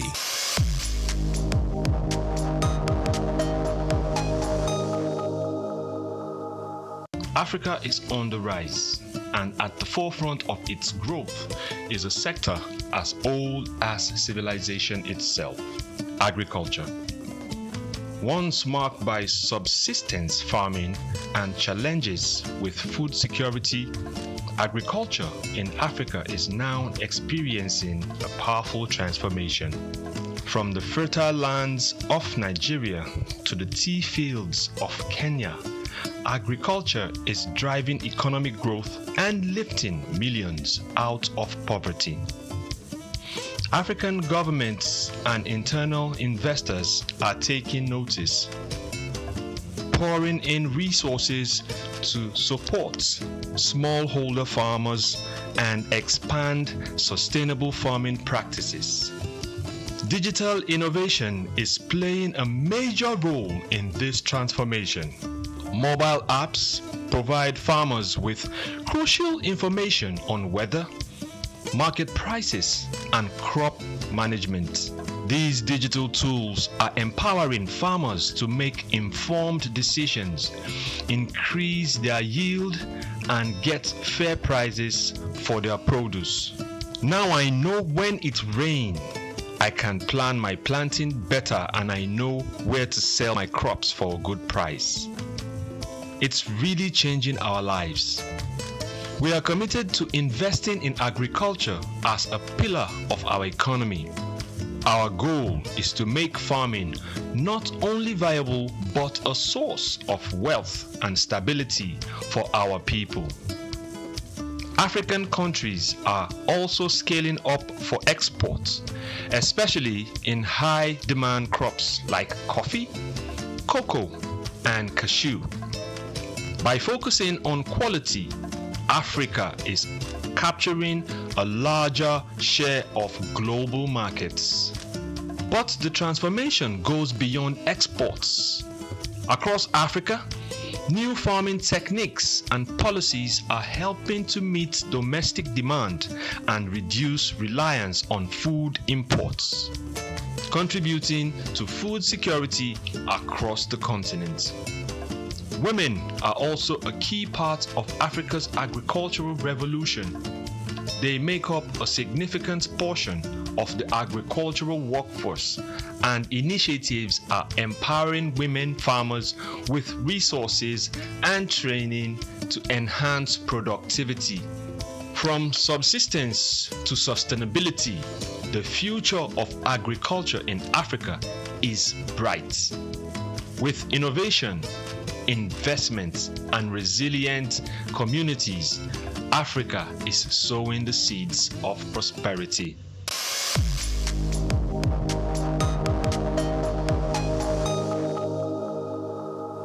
Nigeria occupies a 18th position on the World Coconut Production Index and produced about 225,526 metric tons of coconut in 2021, according to data from the Food and Agricultural Organization, FAO. Lagos, which produces half of the output, has doubled production from 70,000 tons to 140,000 tons in 2 to 3 decades to meet the demand. The number of registered coconut processors in Lagos State jumped from 500 to 3,000 in 5 years, 2024, according to the farmers. The chairman and founder of First African Coconut Company Limited, Mr. John Bede Antonio, has said that lifestyle and healthy living are fueling a huge demand for coconut products locally and globally. Antonio noted that the huge demand has spurred investments across the value chain as farmers were growing more coconuts to meet the rising demand. He added that Lagos State was also promoting support in the form of seedlings and training of new entrants of farmers. Coconut farmers were now replacing old trees with hybrid seedlings that brought fruits quicker. Coconut has numerous uses. It serves as a raw material for industries such as pharmaceuticals, cosmetics, food and beverage, with limitless domestic and export potential. The most sought after component of the fruit is coconut water, which is very rich in potassium and other electrolytes. It is considered a health drink and recommended for diabetes patients, among others. It is grown in 22 of Nigeria's 36 states, with Lagos having the largest population. The use of coconut oil and other derivatives is growing daily, owing to benefits, according to Mr. Olakunlehin Oladapo, General Manager of Lagos State Coconut Development Authority. According to him, this is driving local production of coconut, with more people coming into the cultivation, processing, and marketing of the cash crop across the major growing states. Oladapo stated that despite the production increase, the state was still unable to meet the demand likely covered by imports from neighboring countries. Increasing demand is driving new investments into the production and processing of coconut in the country, so says Idowu Agbelekale, the National Financial Secretary of the National Cocoa Producers, Processors and Marketing Association of Nigeria. She explained that entrepreneurs were already exporting some of the byproducts of the crop on a small scale. Agbelekale called on the government to assist in boosting the production of the crop to enable it to earn foreign exchange for the country, saying that Nigeria was yet to fully harness the economic benefits from growing the crop despite its huge potential. Also, the Lagos State government was helping farmers to get improved seedlings as it planned to stay ahead in growing the commodity in the country, while creating jobs and boosting supply for processors. Coir, the fiber from coconut husk, is used in making ropes, rugs, mats, brushes, caulking for boats, and stuffing for fiber mattresses. The fronds, the leaves, are used for brooms, cooking squares, woven into mats, or burnt to ash to yield lime. Husk and shells are a source of charcoal and can be used for fuel.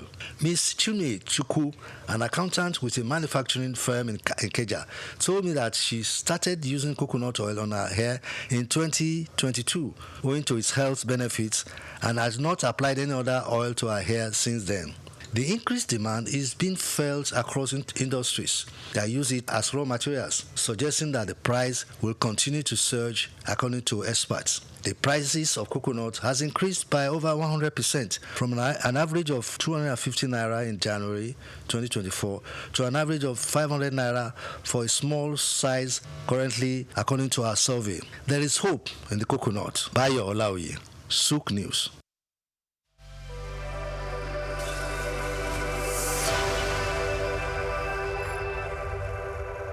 Schizophrenia is a severe mental illness that profoundly affects an individual's thoughts, emotions, and behaviors. Those with this illness often experience a disconnection from reality, which can be distressing not only for the individuals themselves, but also for their families and friends. The symptoms include delusions, hallucinations, disorganized thinking and speech, and abnormal motor behavior. Delusions are persistent false beliefs, often paranoid in nature, while hallucinations involve perceiving things that are not present, with auditory hallucinations being the most common. Disorganized thinking can lead to incoherent speech, and abnormal behavior may range from erratic movements to catatonia. The term schizophrenia was coined in 1911 by Swiss psychiatrist Eugen Bühler, combining the Greek words schizo, which means split, and phren, which means mind. This term reflects the fragmented thinking and mental confusion characteristics of the disorder. Schizophrenia remains a complex and multifaceted condition that can severely impact all aspects of a person's life when symptoms are acute. It has a lifetime prevalence of approximately 14.5 per 1,000 people in the UK, with variation across different estimates. It commonly emerges in late adolescence to early adulthood, with men typically showing symptoms in their late teens to early 20s and women in their late 20s to early 30s. The disorder encompasses several subtypes such as paranoid, disorganized, catatonic, undifferentiated, and residual types. Though the exact cause is unknown, genetic factors and stressful life events are believed to contribute to its onset. Challenges faced by individuals with schizophrenia include untreated negative symptoms, medication side effects, weight management issues, societal thoughts, substance use, and difficulties in maintaining employment. Treatment usually involves a combination of medication and counseling, with many individuals eventually experiencing significant recovery. Although preventing this illness has not been recorded, but managing symptoms is crucial for improving quality of life. An adherent to a treatment plan can help prevent symptoms exacerbation. Key precautions include avoiding alcohol and illegal drugs, as these substances complicate treatment. Regular physical activity, stress management, adequate sleep, and balanced diet, and avoiding smoking are recommended to support overall health and well-being. Grace Komolafe, SOUQ News Television. Human ingenuity has birthed remarkable innovations, none more so than the rise of intelligent machines. Computers, once more calculators, have evolved into sophisticated systems capable of mimicking human thought processes. Powered by artificial intelligence, AI, these systems are learning, problem-solving, and making decisions that were once exclusive domain of humans. From accelerating scientific discovery to tackling climate change, AI's potential is vast, but perhaps its most profound impact lies in healthcare. Artificial intelligence, AI, it's no longer a futuristic concept. It's here with the potential to revolutionize patient care, diagnosis, and treatment. AI is emerging as a powerful tool in the hands of medical professionals. From detecting diseases early to optimizing treatment plans, AI is demonstrating remarkable capabilities. It can analyze vast amounts of medical data to identify patterns and predict outcomes, aiding in more accurate diagnosis. Also, AI-powered robots are assisting in surgeries, improving precision, and reducing recovery times. However, despite its promises, challenges persist. Concerns about data privacy, ethical implications, and the need for robust regulatory frameworks are hindering widespread AI adoption. To fully unlock AI's potential in healthcare, collaborative efforts are essential.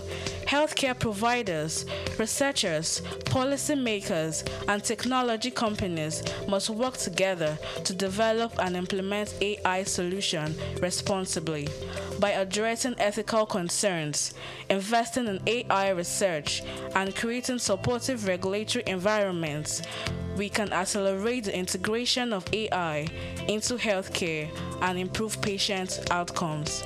Joy Chuma, SOUQ News. At the Africa Development Studies Center, ADSC, we are committed to driving sustainable growth and development across Africa through innovative training and research. Our mission: empowering leaders, policymakers, and professionals with the tools they need to create lasting change. With customized training, dynamic research programs, and study exchanges on leadership, management, and other critical development topics, ADSC offers a platform for exchanging cutting-edge ideas and global best practices. We provide comprehensive services in research and consultancy, capacity building and training, education programs, publishing, and knowledge sharing. Our esteemed faculty, composed of seasoned experts and researchers, ensures a learning experience that is insightful and practical. We specialize in policy development, implementation strategies, monitoring, and evaluation. At ADSC, learning is engaging and enjoyable. Our unique methodology includes talks, interactive exercises, games, video screenings, and lively seminar discussions, all in a comfortable and friendly environment. Ready to make an impact? For more information, email us at info@adstudycenter.com or call +234 912 439 2362. Visit us today at www.adstudycenter.com to explore our programs and upcoming events.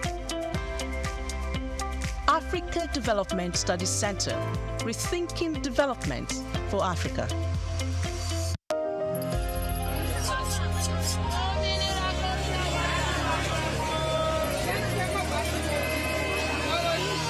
Hello, Lagos. Make we yarn. Hello, boy, if this POS matter, don't pass your call. Person go swipe, alert no enter. Before you know it, jump. Wait, wetin really happen? Maybe you fake alert the warriors. Okay, so mona listen, if you dey do POS business, no expose your alert. Hello, Ogbefi. They don't walk Daba Road where they warrior for our local government for years. This one sweet me, I no lie you. Because you know what, development with the work, it deserve loudspeaker. Now why we dey here be that? For here, we know the abuse, we dey bring solution. My name, it is Ikechukwu Uyemike, aka Ogbefi Ishegwari. Make we yarn every weekday from 10 a.m. go to 12 o'clock on Top the Eye 95.9 FM. At the Africa Development Studies Center, ADSC, we are committed to driving sustainable growth and development across Africa through innovative training and research. Our mission, empowering leaders, policymakers, and professionals with the tools they need to create lasting change. With customized training, dynamic research programs, and study exchanges on leadership, management, and other critical development topics, ADSC offers a platform for exchanging cutting-edge ideas and global best practices. We provide comprehensive services in research and consultancy, capacity building and training, education programs, publishing and knowledge sharing. Our esteemed faculty, composed of seasoned experts and researchers, ensures a learning experience that is insightful and practical. We specialize in policy development, implementation strategies, and monitoring and evaluation. At ADSC, learning is engaging and enjoyable. Our unique methodology includes talks, interactive exercises, games, video screenings, and lively seminar discussions, all in a comfortable and friendly environment. For more information, email us at info@adstudiescenter.com or call +234 912 039 2362. Visit our website www.adstudiescenter.com to explore our programs and upcoming events. Africa Development Studies Center, rethinking development for Africa. Lateef Jakande.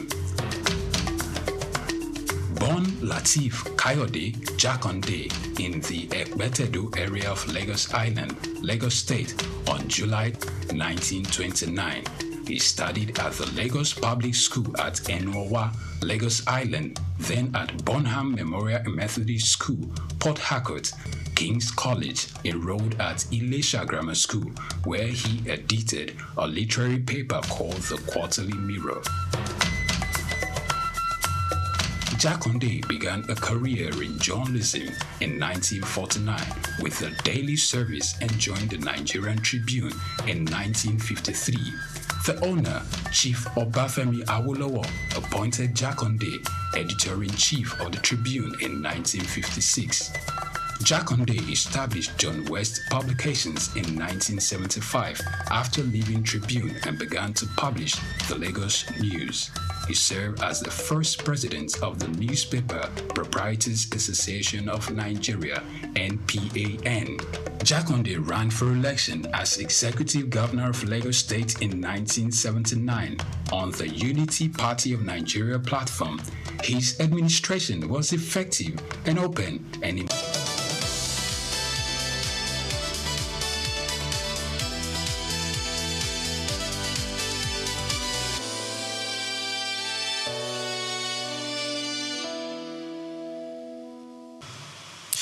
Hello, good morning. This is SOUQ Pulse on SOUQ News Television. Here we mirror and look at practical market decisions. We look at trends and we look at signals and translate them into practical decisions for market and government.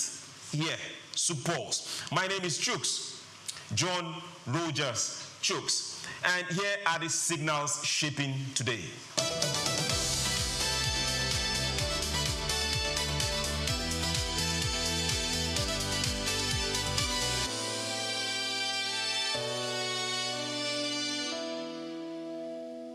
Welcome to SOUQ Market Pulse. Now, we are coming to you live from the close of the Nigerian Stock Exchange, NGX. Now, it is Tuesday, the 17th of February 2026. And if you were looking for fireworks, the Customs Street floor delivered exactly that yesterday. Now, we saw the closing bell, and with it came a sea of greens to start the week, and investors are all smiles. Now, it's clear that every single person that invested wisely got some good returns. But now let's focus this. Now, the recent pensions reform announcements, which have triggered a massive liquidity injection into the equities, have brought a whole lot of positivities. Let's look at the numbers. The NGX All-Share Index has crossed another psychological barrier, closing at over 182,000 points. Here is the snapshot of our market health. You have to see there. The market capitalization now sits comfortably at 117 trillion naira, bringing a whole lot of smile, driven largely by heavy lifting in the consumer goods and energy sectors. Yeah. Now, let's talk about the individual movers. Monday was a historic day for Aradel. Congratulations, Aradel Holdings, finally cementing its place in the 4-digit club. Congratulations, over 1,000 naira. Take a look at our leaderboard. Now, Nestle and Aradel both hit the maximum 10% daily limit, with Aradel now trading well above 1,000 per share. On the flip side, we saw some sharp profit taken on the brewery sector, with Guinness Nigeria shedding nearly 10% after last week's massive run-up. Congratulations to them and all the investors. So now, what is driving this 2026 bull run? This is the question on everybody's lips. But hey, stewards, institutional liquidity. Now, the 2026 pension funds reforms has officially allowed PFAs to shift more weight into the stock market to hedge against inflation. And this is happening as we speak. We are now seeing the big money moving in. Let's see our forecast for the week and where we stand. Now, analysts are expecting this momentum to carry through until Thursday this week. However, keep your eye on the Friday season. We are approaching the month end, and we might see institutional imbalances and rebalancing, which could trigger some volatility. You never can tell. Now, if you are a retail investor, the trend is your friend right now. But watch those early entry points in the high cap stocks. They are starting to look expensive. Over 1,000. They are looking expensive, depending on where you stand. Now, the opening bell and a new trading day is on the way. Stay invested, stay informed with SOUQ NGS update. Now, no stories, only signals and implications. This is the Pulse.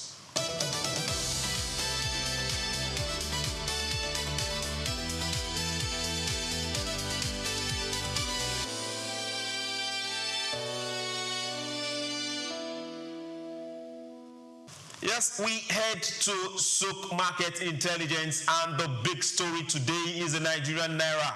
The Naira has continued display of measured resilience. Now, despite the global volatility we have seen in the first month of this year, the Naira is holding its ground. It's not shaking. Now, the central bank's electronic foreign exchange matching system is now in its second year of full operation.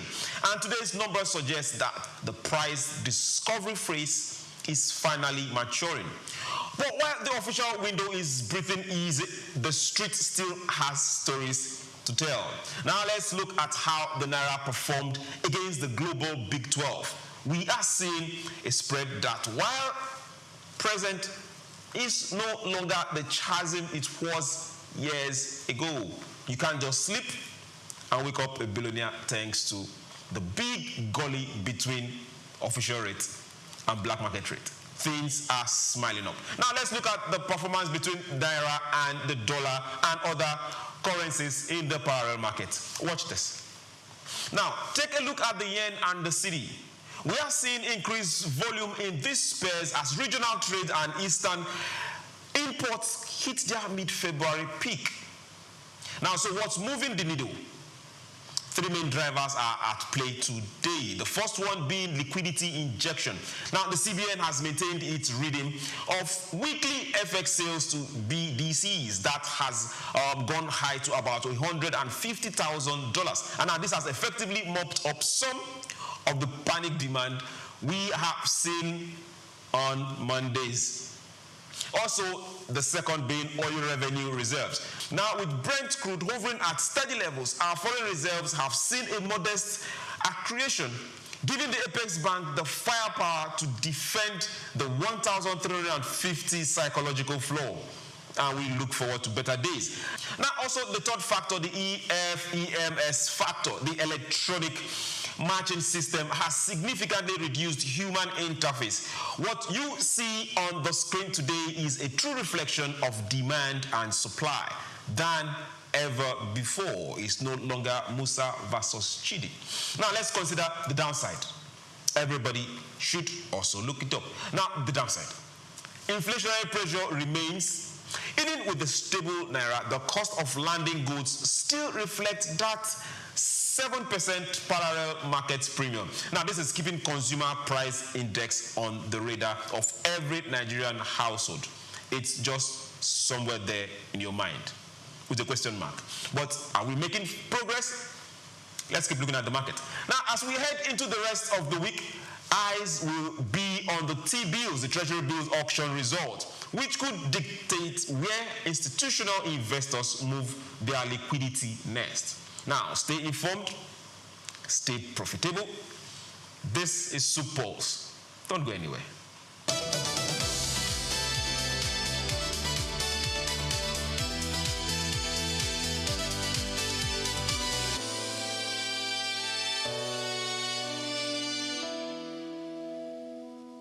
Okay, now turning our focus to energy markets. Now, global crude prices are showing a modest uptick as traders navigate a complex web of geopolitical risk and a looming supply glut.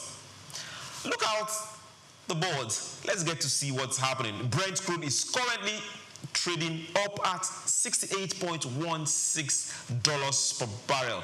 Its U.S. counterpart, West Texas Intermediate, WTI, is following suit, hovering near $63.32 per barrel.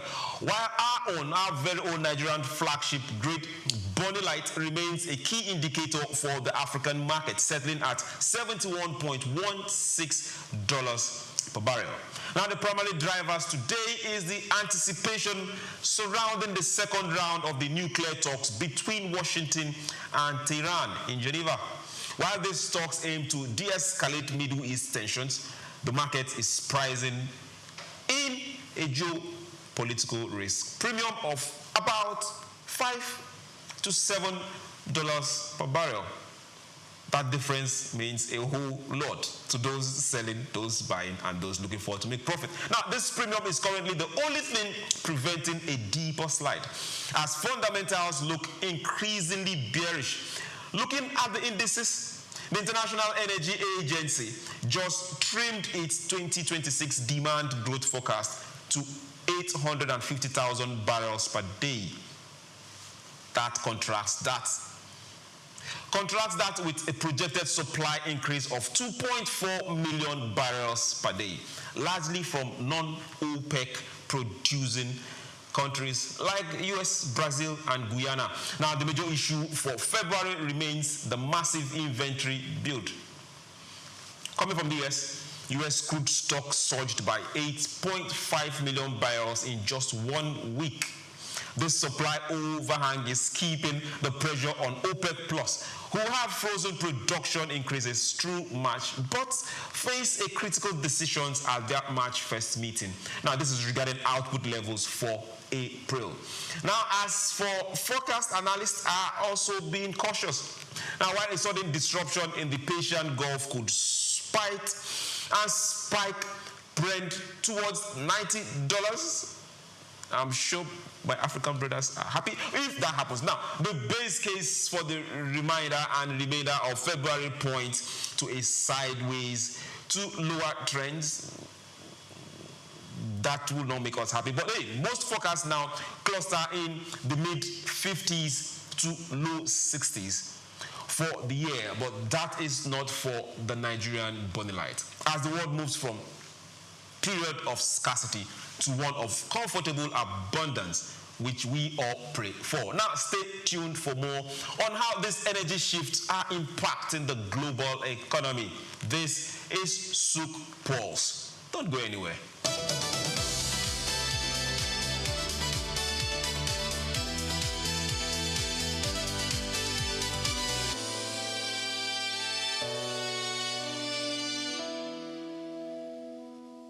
Welcome back.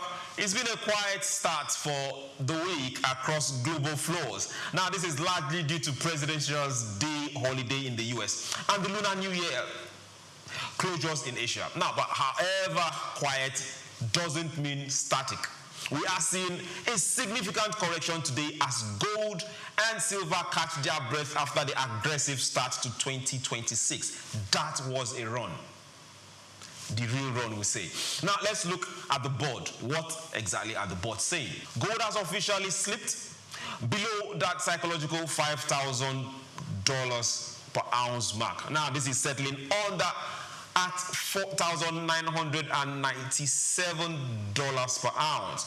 It's a similar story for silver, down over 1%. Now, interestingly, while platinum is feeling the heat, palladium and other outlier today clawed back some ground with a 1.3% gain.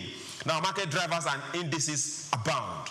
We cannot do without them. But hey, let's get to study this. Now, what's pulling these strings? Question on most lips. Even with the thin volumes, the US dollar index has edged higher, making these metals more expensive for overseas buyers. But are they coming from overseas? Okay, now here is how the macroeconomy looks today. This particular short version of the smile was meant for African countries. Why are the buyers looking at US? Now, no you. Okay, investors are currently looking in profit after gold touched those $5,600 per ounce high in January.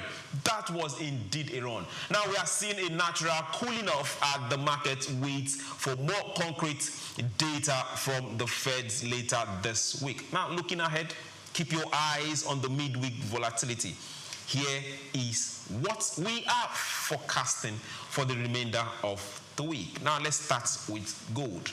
Likely to test support at $4,950 per ounce. If this holds, if it holds, we can't see, and we would likely, or we could see a bounce back towards $5,100 by Friday. Is a forecast. Now, let's also look at industrial demands, which is likely going to drive to which side the pendulum is going to swing. Industrial demands with China returning from holiday later this week. Now, expect a surge in physical silver or platinum buying orders. There is also the X factor. Wednesday, FOMC's meeting minutes. Any hawkish tone will likely keep the pressure on non-yielding assets like gold. Now, let's look at the bottom line of it. Now, today it's a breather, not a breakdown. Now, the long-term bull can, for this precious metal, remain intact. You never can tell. But for now, the bears are steering the ship. My name is SOUQ, John Rogers SOUQ, and that is your 2 minutes metal update, precious metal update. Stay tuned for the food market. That is very important. The dinner table. Don't go anywhere. SOUQ Pulse will be right back.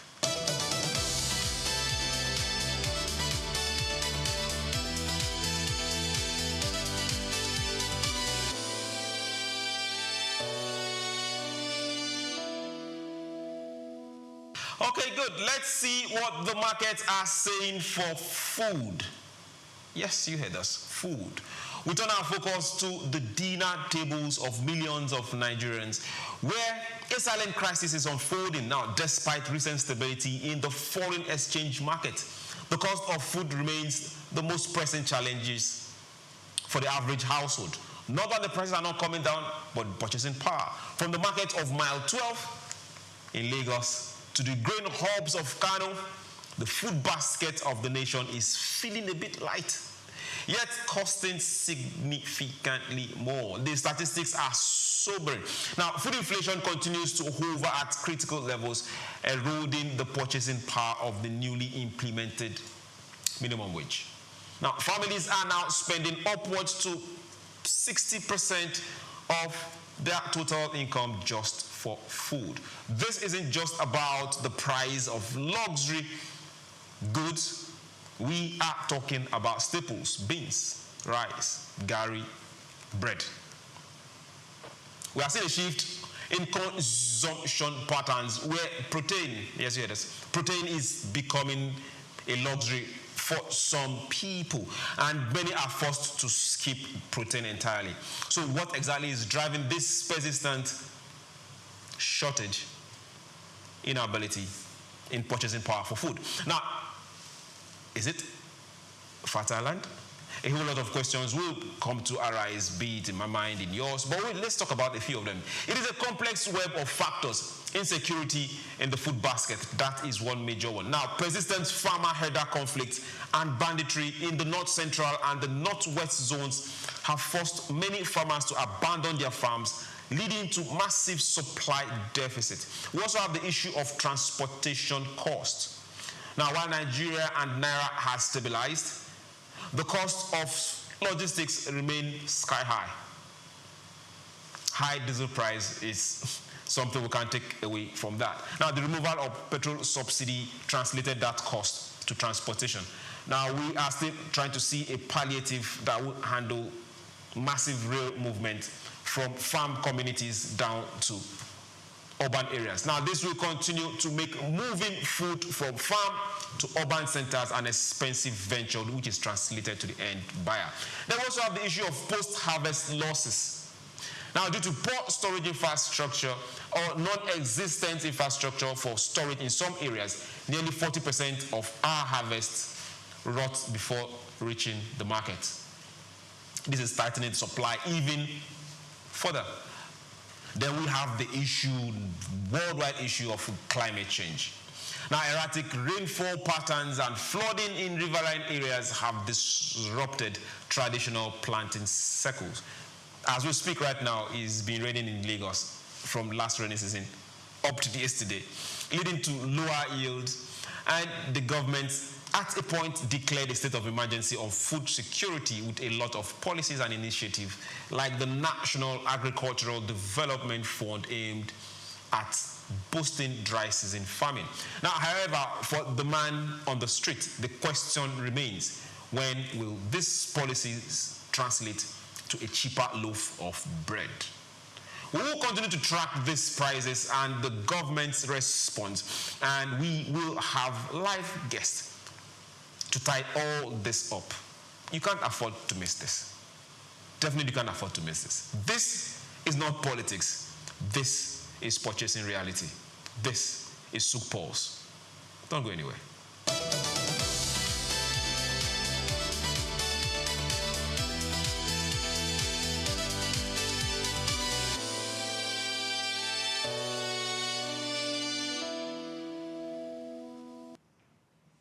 Yes, welcome back from the data, welcome back from all those analyses, and welcome back from the forecast. This is SOUQ Pulse, where we make figures make a meaning. We'll not just try and give some tangible suggestions to government or policymakers or businesses, but we also tell them, hey, look more inwards. Look, and don't stop looking, and let's get better. My name is Chooks, John Rogers Chooks. It's been a pleasure having you on SOUQ Pulse today. Now, next week, we will have a sit-in with analysts, and we'll sit down and break down every one of the markets we stepped into and tell you directly how does this affect from policy direct to the dinner table. Who is profiting at the end of the day? Is the economy just growing at the expense of the people? That is a whole lot to take and digest in SOUQ Pulse. So, hey, you can't afford to miss next week. So remember this. This is SOUQ News Television. Go to all the social media platforms, all of it, and look for SOUQ News Television. Follow us. It's very important. like what we do, we really appreciate that. Then drop your comments, your suggestions. Let's grow from there. Let's build SOUQ Pulse together, but most importantly, share. Don't stop that. Keep sharing. And remember, this is our channel for SOUQ Pulse, and let's also grow it. We'll do this again next time, but till then, be the best version of you. It's been my pleasure bringing SOUQ Pulse to you. Have yourself a very beautiful, beautiful day. Cheers.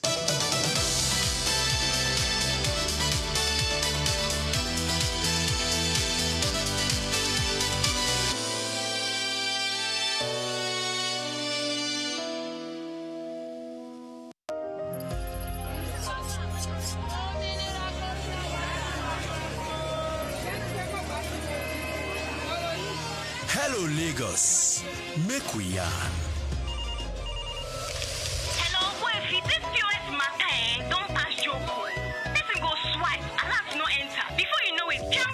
Wait, wetin really happen? Maybe you fake alert the warriors. Okay, so Mona, listen, if you dey do POS business, no expose your alert. Hello, Ogbefi. They don't walk that road where they warrior for our local government for years. This one sweet me, I no lie you. Because you know what? Development with the work, it deserve loudspeaker. Now why we dey here be that? For here, we know the abuse, we dey bring solution. My name, it is Ikechukwu Uyemike, aka Ogbefi Ishegwari. Make we yarn every weekday from 10 a.m. Go to 12 o'clock on Top the Eye 95.9 FM.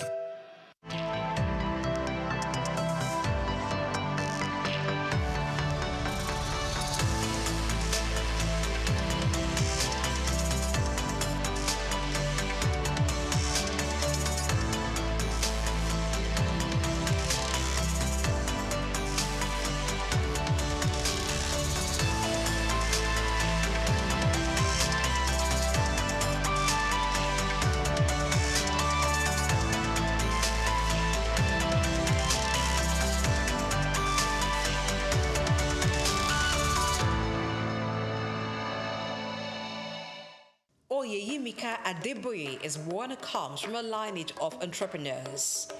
Her father, Chief Timothy Adeola Odutola, was a pioneer in Nigerian manufacturing and a role model for her business ambitions. This daughter of a trailblazer began a career with Nigerian Bottling Company and broke barriers at Cadbury, an organization she joined as finance and strategy director and rose to become the first female managing director. Let's explore the word of this amazing African business leader who's built a legacy of excellence, inspiring future generation of female leaders.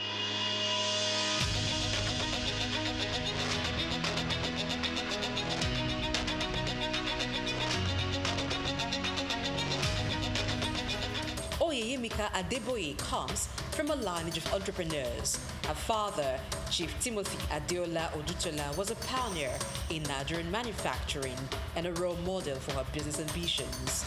Oyeyimika was born to late Chief Timothy Adeola Odutola, a foremost entrepreneur of his time.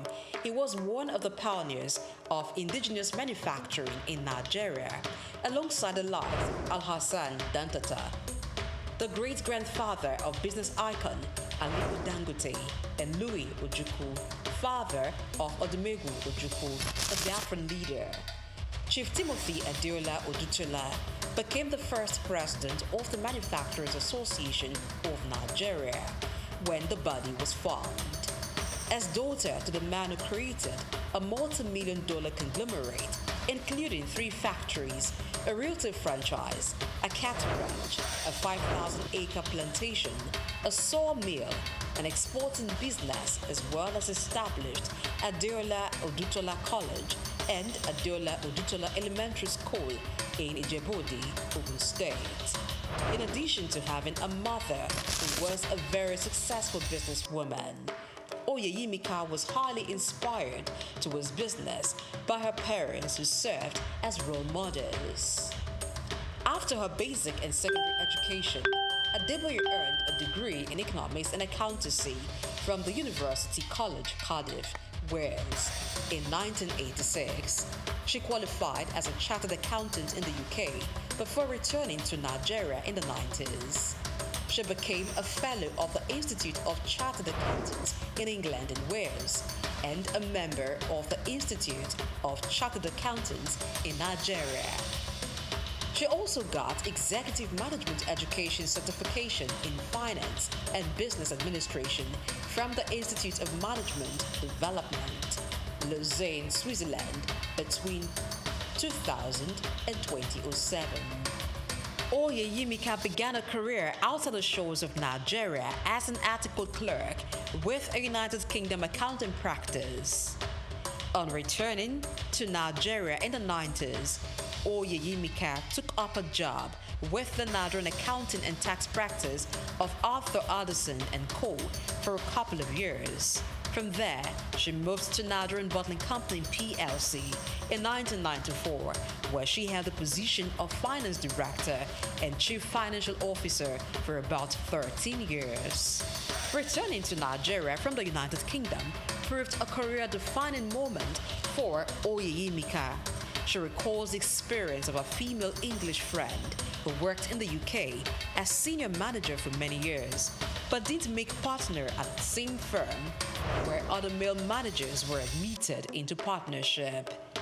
Among other reasons, the possibility of career limitation consequent on being female and black were good enough reasons to make Oyeyimika return home.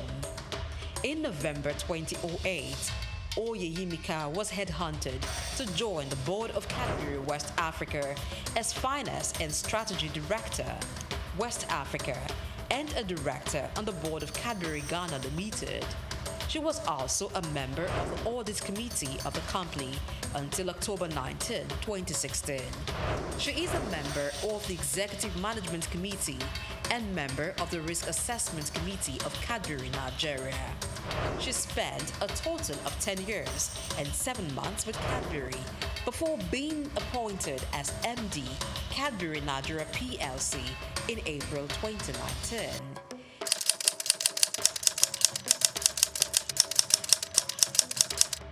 She also became MD Mondelez Cadbury West Africa 2 months later.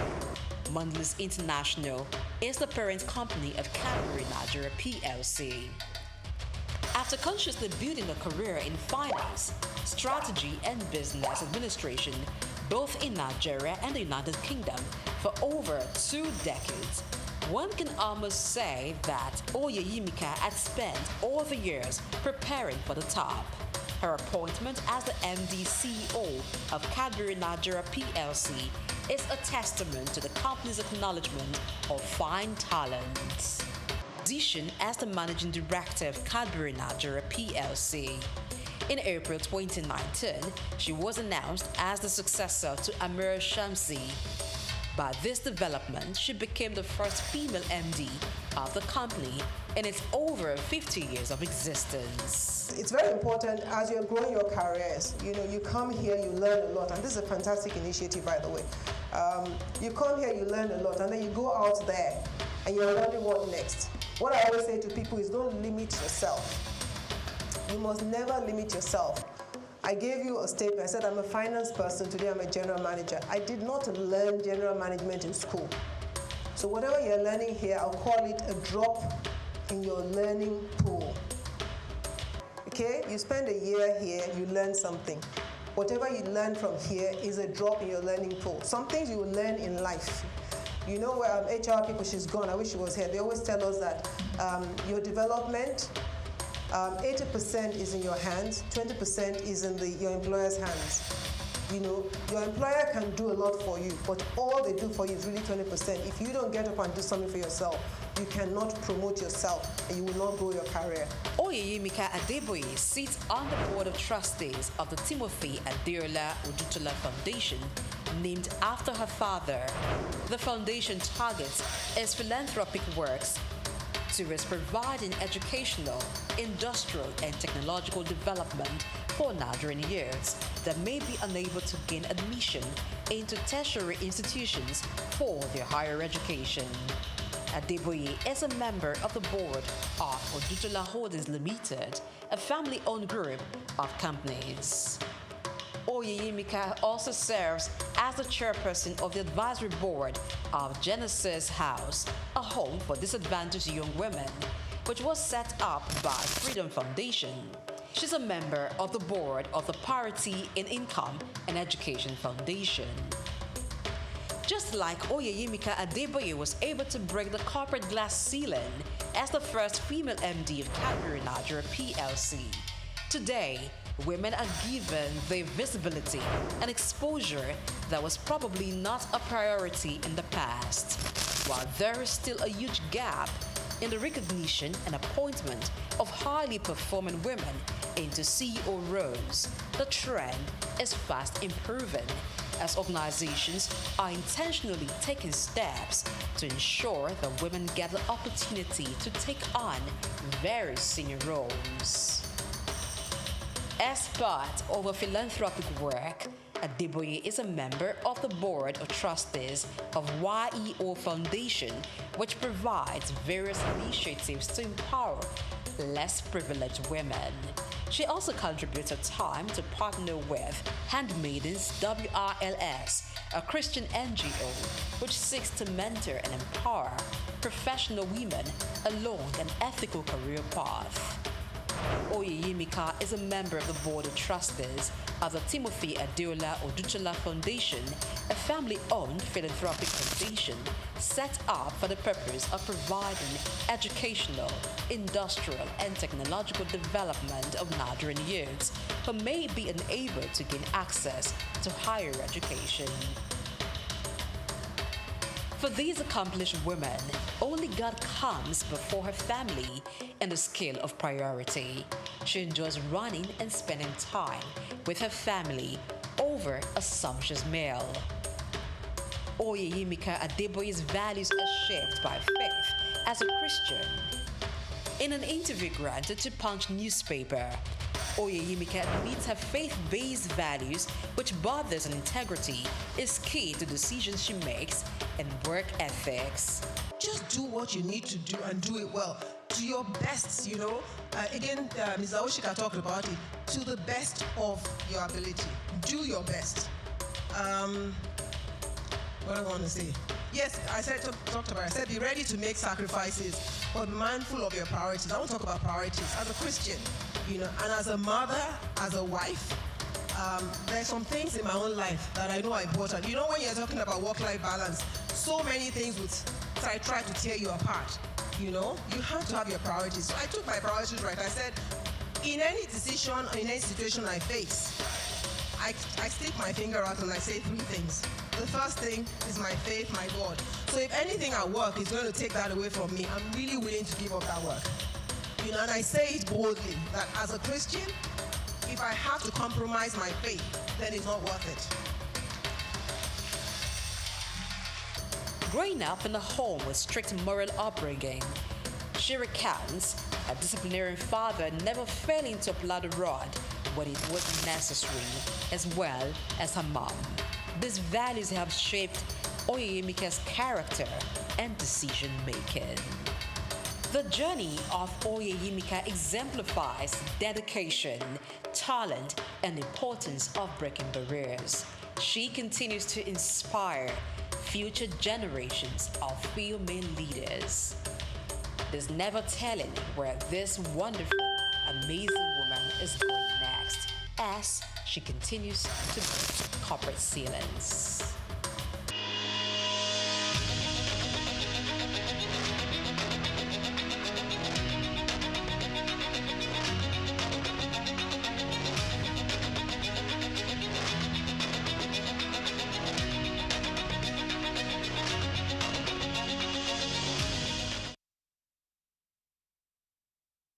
From Dubai to Lagos, Nigeria, and across the globe, SOUQ News TV is your #1 station focusing on business, economy, and development. With global digital reach, we connect Africa's pulse to the world stage. Welcome to SOUQ News Television, and here we go beyond the headlines, from breaking news, in-depth conversational programs, to market analysis and indices. From policies affecting growth to unique documentaries, from live event coverage to bespoke productions, will deliver content that connects you to the world. At SOUQ News Television, we provide news surrounding business, economy, and development, infomercials and jingles that stand out, short and long-form documentaries crafted to international standards, independent production spaces with full technical support, special coverage for individual and corporate events, a special form of documentaries through our prestige package, Immortals, where we tell your story the way you'd love it, and business support services tailored for small enterprises.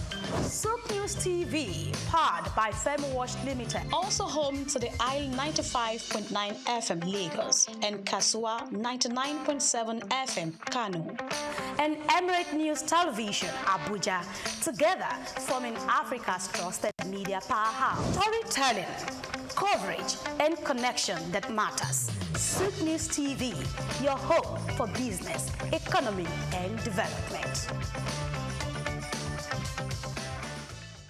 At the Africa Development Studies Center, ADSC, we are committed to driving sustainable growth and development across Africa through innovative training and research. Our mission: empowering leaders, policymakers, and professionals with the tools they need to create lasting change.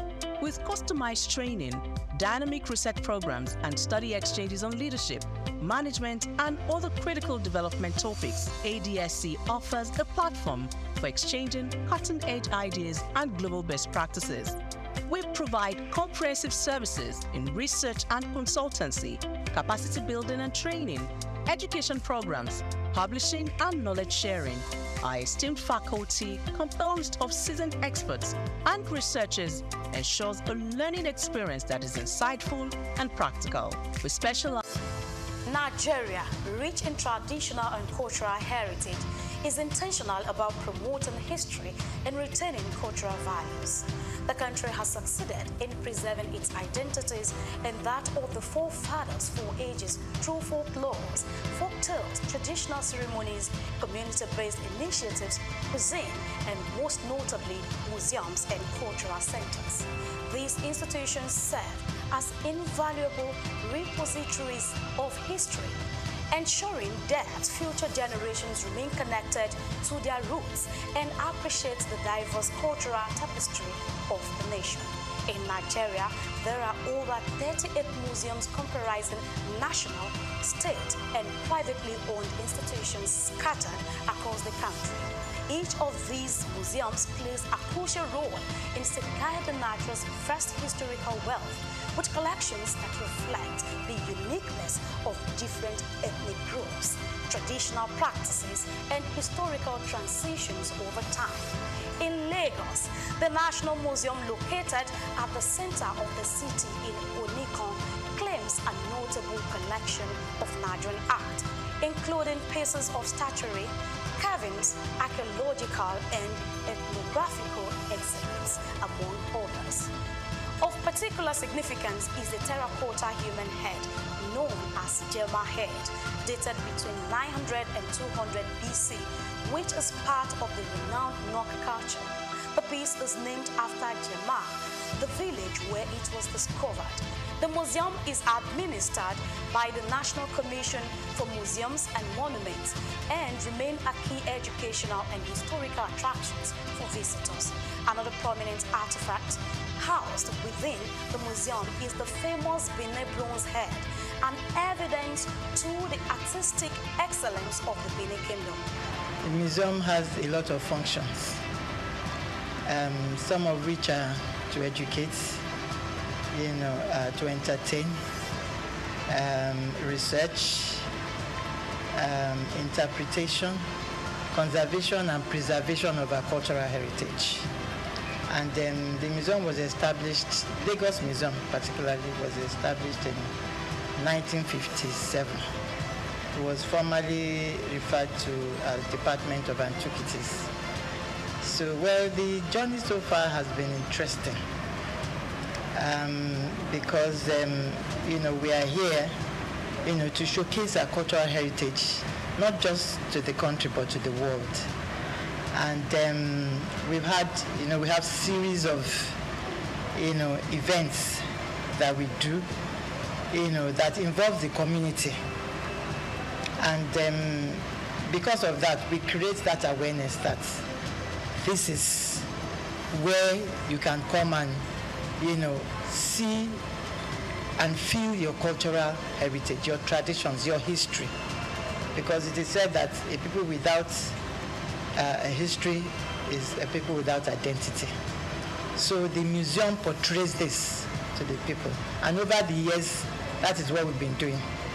Through education, community participation, we have galleries, that we display some of our objects, our antiquities, that showcase our patrimony and all there is to know about our cultural inheritance.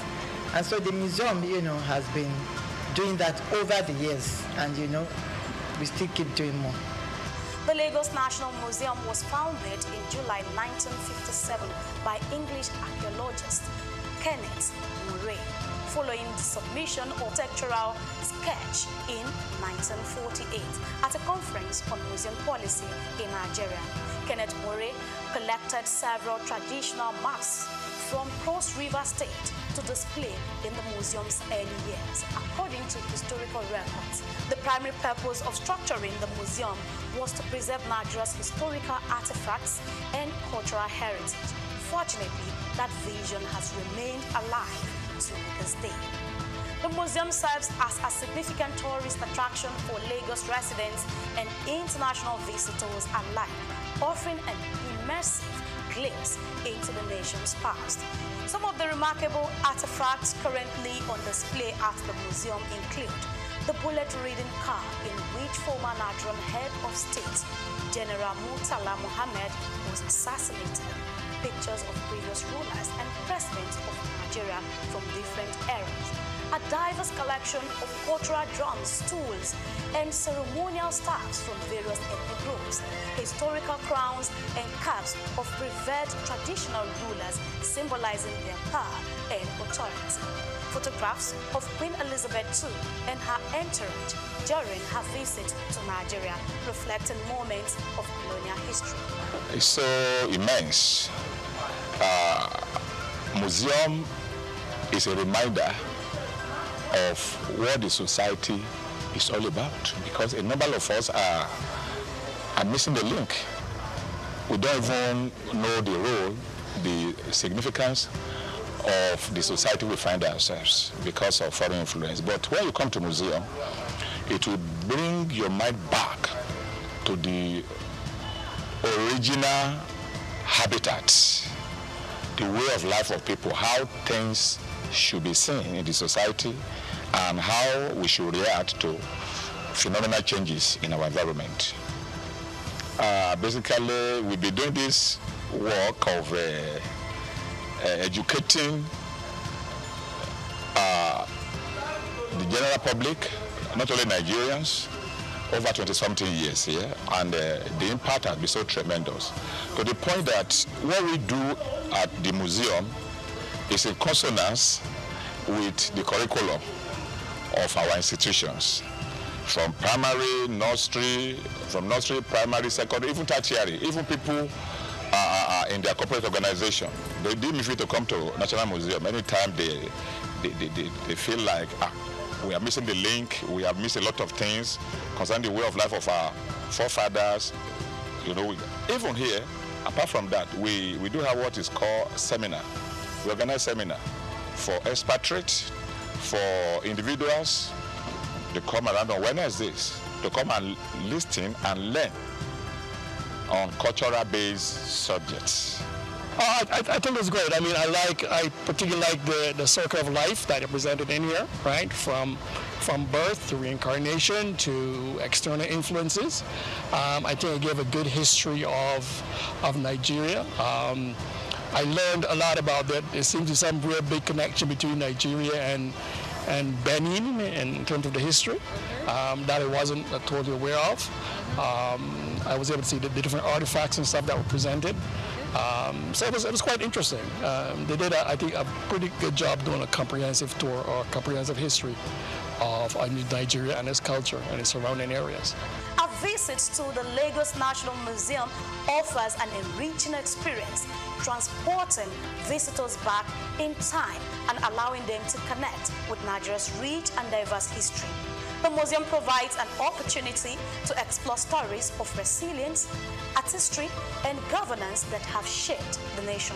Whether you are a history enthusiast, a student, or simply a curious traveler, stepping into this museum promises a nostalgic journey through Nigeria's past, fostering a deeper appreciation for its cultural legacy. Nigeria continues to reflect the stories that shapes its people, steadfast in its commitment to promoting history and preserving its cultural values for generations to come. Grace Komalafe, SOUQ Perspective.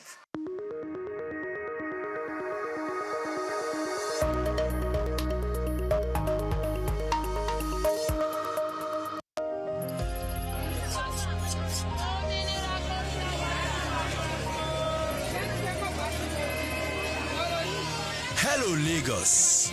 Make we yarn. Hello, boy, this POS matter don't pass your call. Let's go swipe, alert no enter. Before you know it, jump. Wait, wetin really happen? Maybe you fake alert the warriors. Okay, so wanna listen, If you dey do POS business, no expose your alert. Hello, Ogbefi. They don't walk Daba Road where they worry for our local government for years. This one sweet me, I no lie you. Because you know what? Development with the work, it deserve loudspeaker. Now why we dey here be that? For here, we know the abuse, we dey bring solution. My name, it is Ikechukwu Uyemike, aka Ogbefi Ishegwari.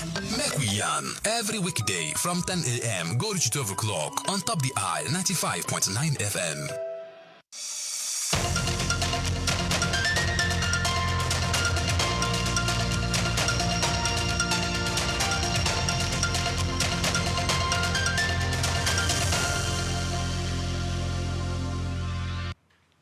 A very good afternoon to you and welcome to Just Africa on SOUQ News Television. We reach you live from our studios in Lagos. And of course, today being the second day of the week, first we'll bring in some of the stories that are making the airwaves around Africa right now. And in our first story, Nigeria and Angola have signed a visa exemption agreement allowing diplomats and government officials to travel freely between the two countries. The pact is expected to strengthen bilateral relations, facilitate official engagements, and encourage regional cooperation in trade, security, and governance. Officials from both nations emphasized that the agreement reflects shared commitment to improving diplomatic ties and easing the movement of government representatives for official duties, which is a beautiful thing as far as Africa is concerned. But Just Africa is looking at it from this angle: visa exemption. Officials can travel without visa, which is very, very beautiful, like giving trusted guests a pass to enter your home without needing an invitation each time, which is a very good move. And we're looking at it again from strength cooperation, which makes trade and diplomacy smoother, like neighbors working together now. It will now be countries working together hand in hand to see how the African continent can move forward together, which is also a very beautiful thing. And another angle Just Africa is looking at it from is the potential broader agreements, which could extend to businesses and professionals. You know, those are some of the beautiful things. For instance, once the school principal can visit another school freely, of course, teachers also get easy access. It's a beautiful story for Nigeria and Angola to go into that. And I hope that other countries in the continent will follow suit. It's a beautiful achievement. So moving on to our second story today. Only 38 African countries have signed the Single African Air Transport Market, the SOUQ agreement, with just 26 fully committing to implementation. SOUQ aims to liberalize air transport across Africa, reduce ticket costs, increase connectivity, and boost intercontinental trade and tourism. Efforts are ongoing to encourage more countries to join and harmonize regulations. Airlines, regulators, and governments are working to simplify route approvals. So we are looking at it from this angle in just Africa. So we are saying SOUQ participation, which means 38 countries signed, only 26 fully implemented. That isn't really good enough. We believe that more countries, more African countries can participate, can implement this signed agreement, which will help the African continent to grow. Then another angle we are also looking at it from is the benefit of SOUQ. So what is the benefit? Cheaper flights, easy travel, more business opportunities. That's how it goes. So like opening all local routes to people who can trade goods, and it makes everything faster and cheaper. So if traveling can become much more easier, of course, trade become easier, of course, businesses will grow, African economy will grow. That is it. And the other angle we look at it from is that the full adoption is needed. Just as I said earlier, countries must align rules and policies, not just for only 26, but all 38 countries that signed this agreement need to align, need to implement, and they need to keep to the rules, the guidelines, everything that will help foster the signed agreement. So moving on to our number 3 story this afternoon. So in our third story, we have that Ghana has announced plans to provide local currency financing for cocoa farmers and implement a ban on raw mineral export by 2030. A good move. Authorities say the move aims to boost domestic value addition, stabilize farmer incomes, and increase revenue from processed products. The cocoa initiative will enable farmers to access loans in local currency, protecting them from currency fluctuations and supporting investment in productivity, which is a fantastic move. Ghana is doing something good. So Just Africa looks at it this way: local currency financing. Farmers borrow in cedi, not foreign dollars, which is beautiful. So it is easier for local farmers to pay back whatever they're loaning, because when foreign currencies like the dollars is borrowed, the equivalent is expected of them, which means the more cedi will be paid, which will make the cedi to be weaker. But going this way, taking loan in the local currency, of course, it will boost the cocoa sector in the agricultural sector. Moving on to our second point, looking at it from, is that ban on raw mineral export. So this encourages local processing for jobs and revenue. Of course, we should stop exporting our raw products. That's something Just Africa has always preached against. We can process this thing. Of course, it makes the product to be cheaper. So exporting our raw products, raw minerals, then importing them as a finished product is not always good. So instead of selling apples raw, make juice or jam here to earn more. Beautiful one. So another angle, economic diversification. Yes, it reduces dependence on raw export. It's not every time we have to keep looking at what we can just take outside. We keep them here. We ensure that those raw products are with us here, and we, of course, we do whatever we want to do with it. It's like growing different crops instead of relying on one for income. And in our very last story, this is not a very good story, but then 3 South African nationals have been arraigned in court for allegedly murdering Nigerian e-hailing driver Isaac Satellite. The case has drawn public attention to the safety of ride-hailing drivers and the responsibilities of platform operators. Authorities say the suspects are being investigated and legal proceedings are ongoing. The incident highlights broader concerns about crime targeting ride-hailing services and the need for enhanced security measures, including driver vetting, monitoring, and collaboration with law enforcement. Analysts note that such cases can affect public trust in digital transportation services.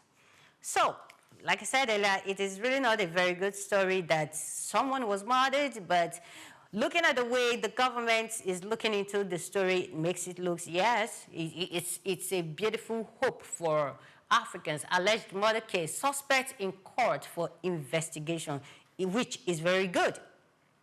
Though we've seen some footages, but of course, they're innocent until proven guilty. So I hope that something good comes out of it to help build trust among both nations. And again, Just Africa looks at it from another angle, of the driver's safety concerns, need for protection measures. Yes, drivers need to be protected, like putting cameras or panic buttons in taxis to keep drivers safe. It is very, very important. We really need to do all that, how to protect people. Then regulation and awareness, platforms and authorities must protect workers. We must protect workers. Every platform, like setting rules for bicycle delivery workers to ensure they are safe on the road. So all these are very important for the workspace. And I hope that yes, the South African and the Nigerian government come help to find out what really led to the killing of the young Nigerian. And I hope we find a common ground, especially peace ground. We'll go on this quick break, and when we come back, we'll be moving straight to our guest who is with me in the studio. Stay with us, we'll be right back.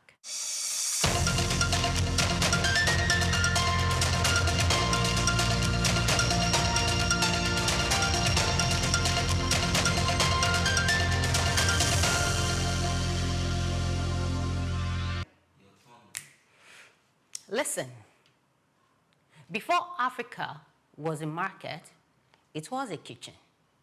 Before it was an economy, it was an aroma rising from a clay pot at a dawn.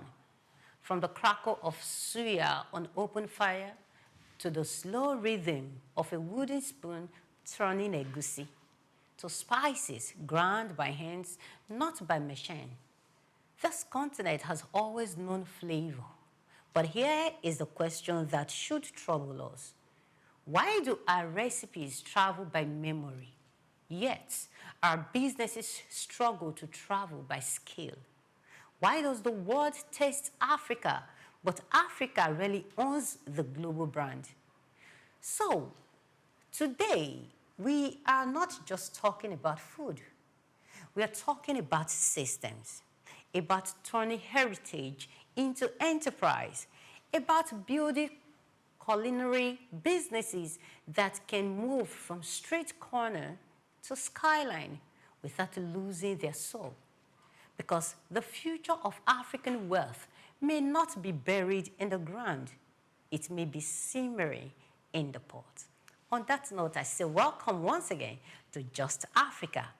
And today I'll be doing this alone, but I will not be a talking head. I have a beautiful guest with me live here in the studio, where you can follow us on all our social media platforms at SOUQ News Television and subscribe to the Just Africa show on all our YouTube channels. So our conversation today focuses on how African entrepreneurs can build scalable culinary businesses. Our guest is Yemisi Orilowo. I hope I pronounced that well. She is the founder and COO of SOUQ Sweets. Yemisi has spent the past 7 years building a premium confectionery and celebration gifting brand in Lagos. She leads product innovation, operations, and customer experience as SOUQ Sweets grows from a local bakery to a structured brand offering corporate gifting solutions. Yemisi combines creativity with business discipline to create a profitable, scalable culinary ventures. Ladies and gentlemen, I have the beautiful, elegant Yemisi in the studio with me. Hello, Yemisi. Hi. How are you doing? I'm fine. Yes, when I say you're beautiful, I meant every word of it. Thank you. Your hair is beautiful. I love the colors. Thank you so much. Yeah. Maybe when I grow up, I can start making my hair. Thank you so much for having me. Yeah, how was getting to the studio? It was pretty smooth. It was pretty good. No traffic. Lagos didn't happen to you. Lagos is Lagos. Lagos is Lagos. Yes. Yeah. Okay, so let's talk about food in Africa. Okay. We have all the recipes. Like I said in my intro, beautiful recipes. Yeah. They only travel by memories. They don't travel in business. What's happening? Well, I think I'll just give a background first to start with. Okay. My name is Yemisi Orilo, and Orilo, you tried. And I basically run, like I said, a gifting company here in Lagos. But funny enough, I actually started in Ghana. I was a student in Kwame Nkrumah University, and when I believe there was around 2015, Nigeria experienced the devaluation of the currency. And so getting finances was quite difficult at that point. So I had to survive, basically. I had to survive. I mean, we were having our colleagues going home because their parents couldn't afford to, to keep them in school. And I started thinking, what can I do? What can I do? And the first thing that came to my mind was like, okay, what do I know how to do already? And I know, okay, my mom is a fantastic cook. And then also I was like, okay, I could probably like change money for people and do things, but along the line, I realized that, okay, I had a partnership with a friend who had this children's candy floss machine. Okay. And then he had the machine, so I would find the gigs and basically set it up in different locations. So any event they had going on in school, I was there to sell cotton candy. And by the time, that actually helped me make my first million, to be honest. Wow. And while I was still in school, it's quite a big achievement for me. So once that was done, I basically, went ahead to come back home to, I basically went ahead to come back to Nigeria. And I started thinking, okay, I've started something good in Ghana, but how can I basically replicate this after I was done with school? And then I thought about, okay, I could put my hands into trying cakes, trying treats and things like that. And honestly, it's been several years. I finally found my way to Lagos in 2018, started doing some recipe trends, recipe testings, and I was able to just start growing things from that scratch. Now, there's the idea of we as, just want to cook, just want to do things. I think it has to do with more of our, let's say, the foundation. Yeah. A number of us don't really think about I would say, the sciences that go behind actually doing things that we do, right? I mean, you want to make a pot of soup, but how many of us actually know how to calculate what goes into that pot of soup, right? And so, apart from the fact that I just had a passion for something, I was like, I want to build something that grows beyond me, not just stays with me. So I was thinking, how can you ensure that this thing lasts and you're also able to multiply yourself in different people? And then it changed the entire ground. It's one thing to know how to bake a cake. It's one thing to know how to do cotton candy. It's a whole other thing where you want to actually now turn it into a flourishing business. And it takes hard work. And I think it has to do with the fact that we have to be intentional. If you say you're running a business, you're not just running something that's just by the wayside. You need to be careful to ensure that you're taking down data, you're actually being able to track and see what exactly is going on in what you call your passion at that time. Yeah. Well, okay, so you talked about passing it on. So far, how far have you been able to pass on this knowledge? To be honest, I'm still in the progress. I'm still in the process, rather. Okay. It's not something that you can just say done and dusted. I think one of the important things is that with every single step you do, ensure it's documented. Okay. So every single thing I do in my business, I ensure I can actually track it back to something. Yes, documentation. Because we've seen that, Africans, especially, I would just use normal cooking, general cooking, as an instance. Most times they tell you, okay, use so normal quantity, you measure it and put it. But here, we keep adding salt, for instance, until our ancestors whisper to us and say, my son, my daughter, that quantity of salt is enough. So when you say documentation, do you document every single thing? Okay, a tablespoon of this, or so quantity, is that how you everything. Do it? Everything has to be documented. Unless you're just doing something that is just solely going to rely on passion, meaning that you're not planning to expand it. If you're trying to build a business that will actually be sustainable and can actually attract the right clients and even become something global, you need to document your processes, and it's tiring in the sense that it's not actually an easy thing to do, especially when you have many moving parts. For example, if I just picked up, say, a bracelet, and I want to sell this particular bracelet, and that's all I want to do, I don't need too much. I just need to count 1, 2, 3, 4, 5, 6. But then if you're producing, meaning I'm the one that's going to find the metals, the colors, the stones, everything, there's a whole lot of moving parts that go into that. So in that same limelight, with what I do, every single thing counts. For me now, I don't just see, okay, what the people are talking about. I see the numbers. I'm like, how much flour went into this particular cake? How much sugar went here? And that's where the difficulty comes in, because a number of entrepreneurs actually struggle to be able to get those figures. They don't even have the knowledge. They don't even have the education on how to do that. I totally agree, because there are some international foods that we eat. And however they taste in their country is how they taste at home. So would you say that yours, Cocoa Sweet, right? Is it the same thing? I don't know if you have branches in Ghana, because you started from there. I just want to assume that you have maybe an outlet or something there. Not yet. We're trying to conquer Lagos. Then definitely. You're trying to conquer Lagos, which means you have different branches here, right? No, we just run out of an outlet. Just here one. in Yaba. Okay, so are you telling me now that, okay, when you expand to Ghana, that the taste we have here in Lagos will be the same taste? Is that why do you do that documentation? So the idea behind it is this: when I wanted to go into this business, I've been very privileged to also be mentored under some people. There's a fantastic guy called Michael Gaba. I've been fortunate to have one-on-one conversations with him, and he basically explained to us the point of creating an old company and a new company. And basically what he mentioned is that there is what you're doing right now. Then there's a time when you have like a eureka moment, when you realize, okay, fine, I really want to scale this business to something else. Now, what are you building? What is your aim? What is your goal? For me, I looked at my business and I'm like, I'm not just building something for myself. I want something that stands as much as like a franchise. When you take, for example, the brands, the likes of like Miniso and Co. and everything like that, you want something that wherever you are, no matter what happens, whatever you taste here in Lagos is the same thing that you taste there in, say, Ghana, like you mentioned. Now, the idea behind that is if you don't have a documentation, it's going to basically fall out, because you're not able to really track and say, okay, you know what, this person added 100 grams here, 200 grams of this, and gave me what I wanted. If you don't have those documentations, you're going to start having the bad reviews, where somebody tells you, oh, I tasted this thing here. It was really fantastic. Why am I coming here and I'm having something different? And I've noticed that trend because I've had a number of conversations with people that have been in the business for decades, longer than I have. And I've noticed that the main problem is that, you know, a lot of people tend not to have those structures in place. So I would say one of the biggest things I have done is to realize early at the beginning of my business that creating processes is the lifeline of my brand. Wow, that's beautiful. You talked about scaling. Now, so someone out there, sometimes not everyone that understands what it means for a business to scale. So in your own words, how would you describe a scalable business? I would say it's one whereby basically what you're offering is on high demand, number one.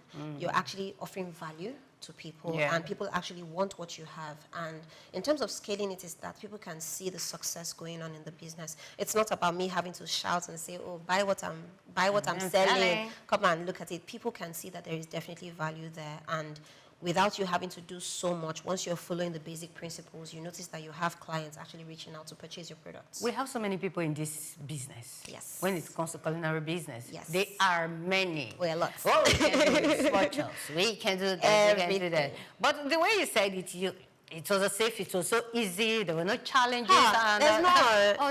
There are. Are you sure? It's a lot. Okay. It's a whole lot.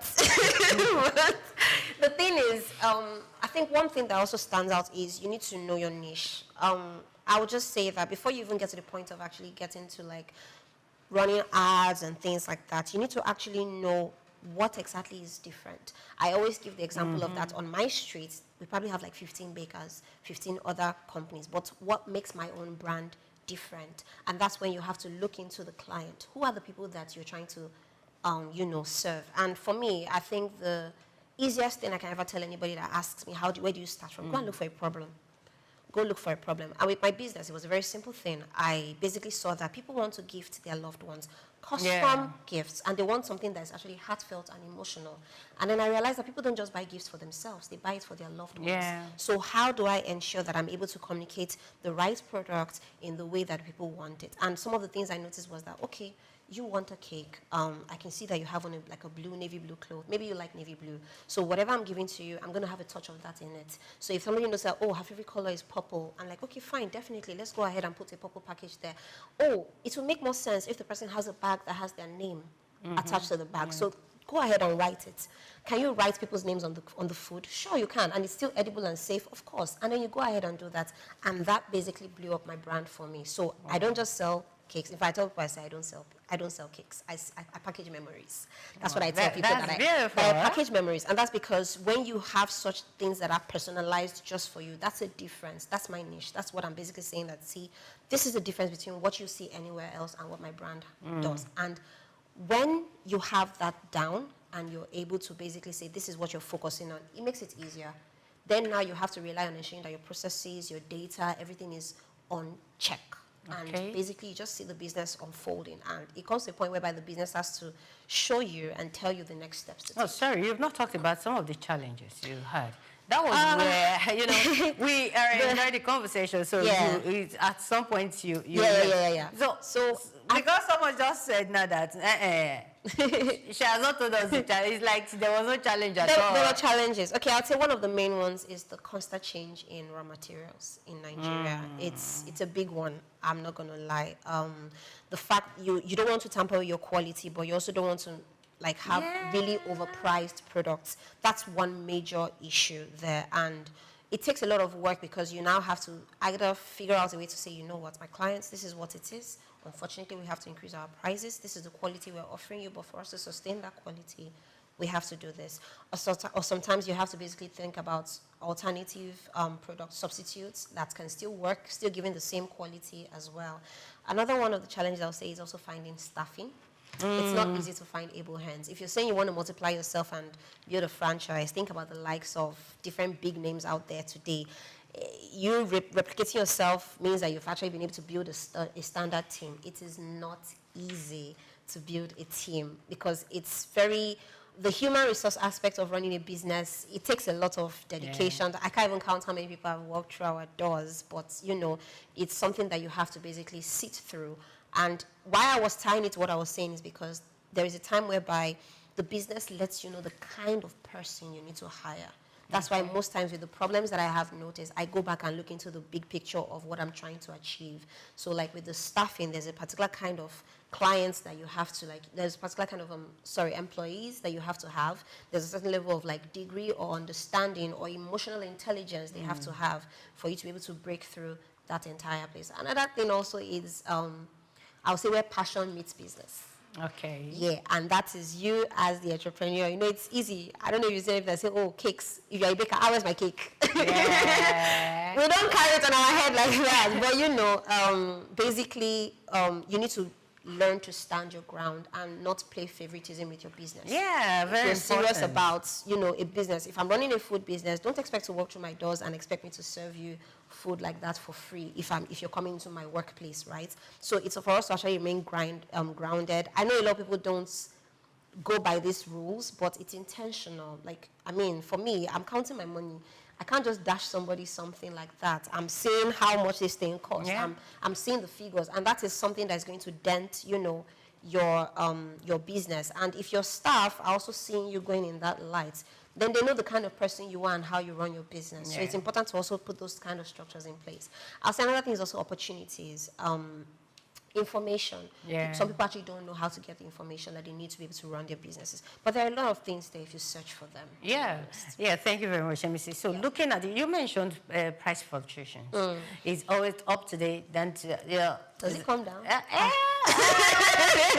Does it come down? I think that is what our audiences will answer. But you know, looking at the prices of things, yes, there was a time that things were really, really, really high. Yes. I agree with that point. But why didn't you give up? So this is passion. I'll be sincere with you. It's not. I'm not just doing it for the money. That's the simple thing. I'm making the money, but I'm not doing it for the money. I should have gone some. But the thing is, the business is driven by passion, to be honest, and this is just me. I love what I do. I love the fact that I'm able to actually serve people and give them, you know, really beautiful gifts. And for me, the reviews keep me going. And a lot of times when things get difficult, I'm like, I know who I'm doing it for. I know how I'm impacting lives. I say some people are solving, will I say, world hunger and things, but I'm making sure people have lovely gifts for their loved ones. And there's that emotional connection we always want to have with human beings. Talking about lovely gifts, has there been any gift that you've been able to package, well designed or decorated or whatever the terms are, that you gave or you helped someone, not that you gave now, you helped? That's the best. You said you create memories that you have created, and that memory has stuck with that person, that the person comes back and said, even you look at yourself and you feel, yes, I did this. You feel fulfilled. There's so many. Share us that experience. I'll give you one of them. So I have a client that I have never met before, and she and her husband have always used us to give gifts. And there was one remark she gave me one day, and she said, "You have a customer in me for life." Whoa. I wept. I'm not going to lie. And it's because it takes a lot for someone to say that. They always patronize us. And at the point they were doing something I would call let's say, gifting war, where they're like, get me something for this person. And then I give somebody the gift and they're like, no, I want to do him back. And I was like, these people are really like pulling my creative juices. But I was so happy to do it because it was like, I'm going to outgift you. And you can imagine that going on, and you know, the way that is basically strengthening the bond of a family. It's really emotional. There's always that emotional connection. And when she said that, it's amazing. And I can't even count how many clients have told us that, wow, your customer service is great. She really loved the package. She really loved it. You saved my relationship. We've heard fantastic reviews like that. And that's just what seals the deal for me. The fact that you can see that people really appreciate what you're doing and they see that there's a value in it and it's immeasurable. That's a fantastic one. So apart from gifting and cakes. Yes, please. What else do you do? So I'm actually multi-talented, but not just in terms of baking. I studied construction technology, actually. So my husband will tell you I'm a carpenter. He'll tell you I'm a carpenter, but I'm very handsy. I love to do anything that has to do with working with your hands. I'm up for it. I love to make craft items. I can make a table, a stool, basically just dabbling around with different things like that. So African economy generally, the food aspect.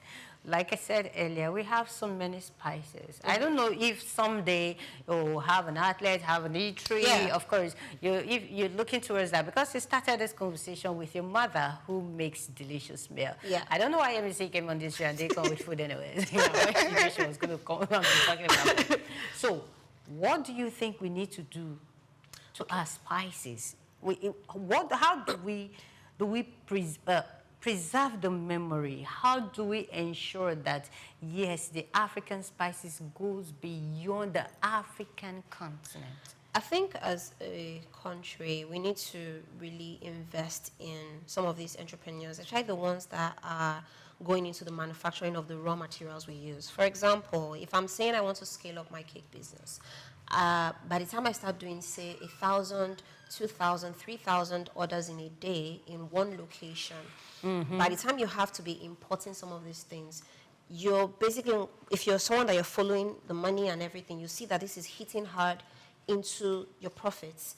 But if we had these things being locally produced right here, it's easier to get them cheaper and more affordable. And of course, if we're moderating and checking the quality, it's going to help things on the long run. I think one of the main things we need to do is we need to invest as a country into our raw materials. We have a lot of things. I don't know how many of us remember when we were in school and you hear, is it cultural, social science, when we talk about how we have gold here, how we have how we have tin, all those things. And it was really intriguing for me, but I'm like, nowadays everybody is like, let's import it over instead. And I think that's one of the main issues. We need to get over the whole point of thinking that what comes in from there is not so good, and actually focus on trying to, you know, make our own things here. Imagine if I was buying, say, some of the custom elements I use for my cake business. Like even, for example, some of the papers we use, they are imported at this point, quite all right. But imagine if it was being produced here, manufactured here, and we actually had the right equipment and skill sets that's actually needed to make these things produced here. Things will be much more cheaper. And even on the long run, even for the clientele, we're able to now adjust price and be like, okay, fine. Things look much better in terms of pen and paper, and we can actually, as a country, now, you know, build that platform. Yeah. And who knows, instead of having to like basically try and go and replicate something, you are now the country that other people are coming into to come and buy what you're actually selling. Yes, we need to start manufacturing our own products instead of depending or making their own over there feel superior. We'll go on this quick break, and when we return, Emisi will be telling us more about her business and how other people can venture into it, and she's going to, of course, tell us the money side of it. Because she doesn't want to talk about it. Stay with us, we'll be right back. All right.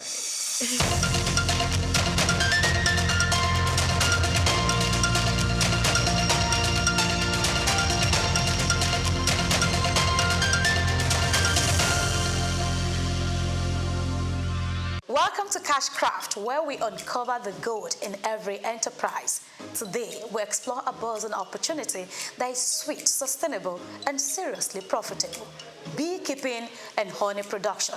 Niger's honey demand is rising, but supply still falls short, creating a lucrative gap in the market. Beekeeping is a low-capital agribusiness with high returns, especially when done organically. From honey to beeswax, propolis to royal jelly, every part of the hive has commercial value. Imagine this: low startup, high yield. A beginner-friendly venture with starter kits costing 50,000 naira to 150,000 naira and profit margins above 60% after the first harvest. That is very possible. Also, are you thinking climate advantage? Niger's tropical vegetation and long flowering seasons make it ideal for beekeeping almost year-round. So you know that's a good business to venture into.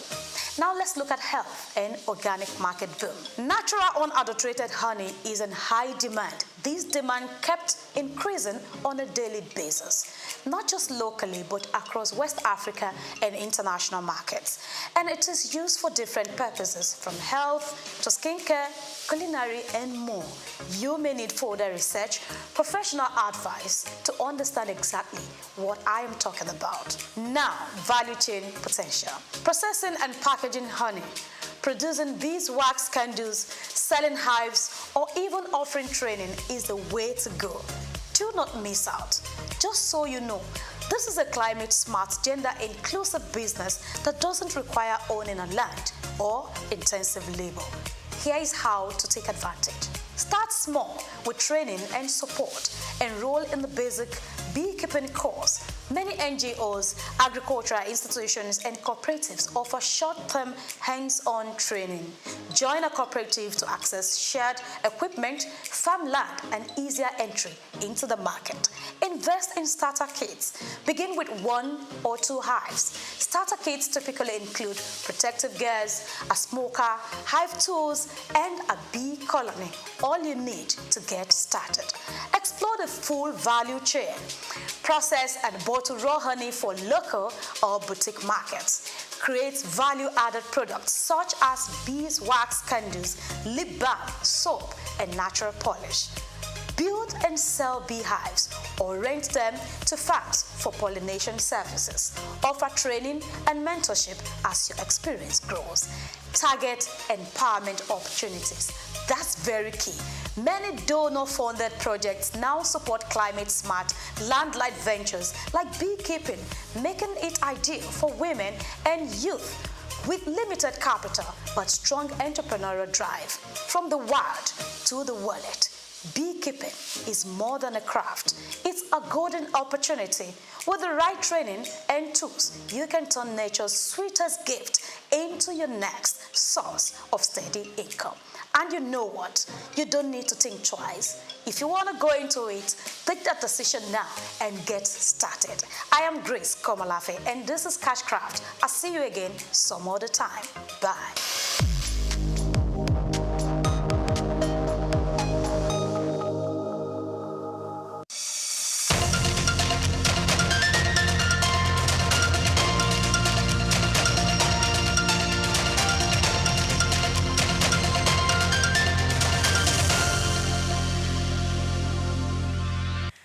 welcome back to Just Africa on SOUQ News Television. Of course, we'll be having this interesting conversation, if you like, call it the ladies' talk. It's okay. It's just us, the ladies, today. I say Emmanuel is not here to come and disturb our lives, but it's fine. Yes, I still have Yemisi with me in the studio, and she has been telling us about her journey and how the business of gifting is helping many people save relationships and, of course, encouraging her to move forward. So, let me say thank you for staying with us up till now.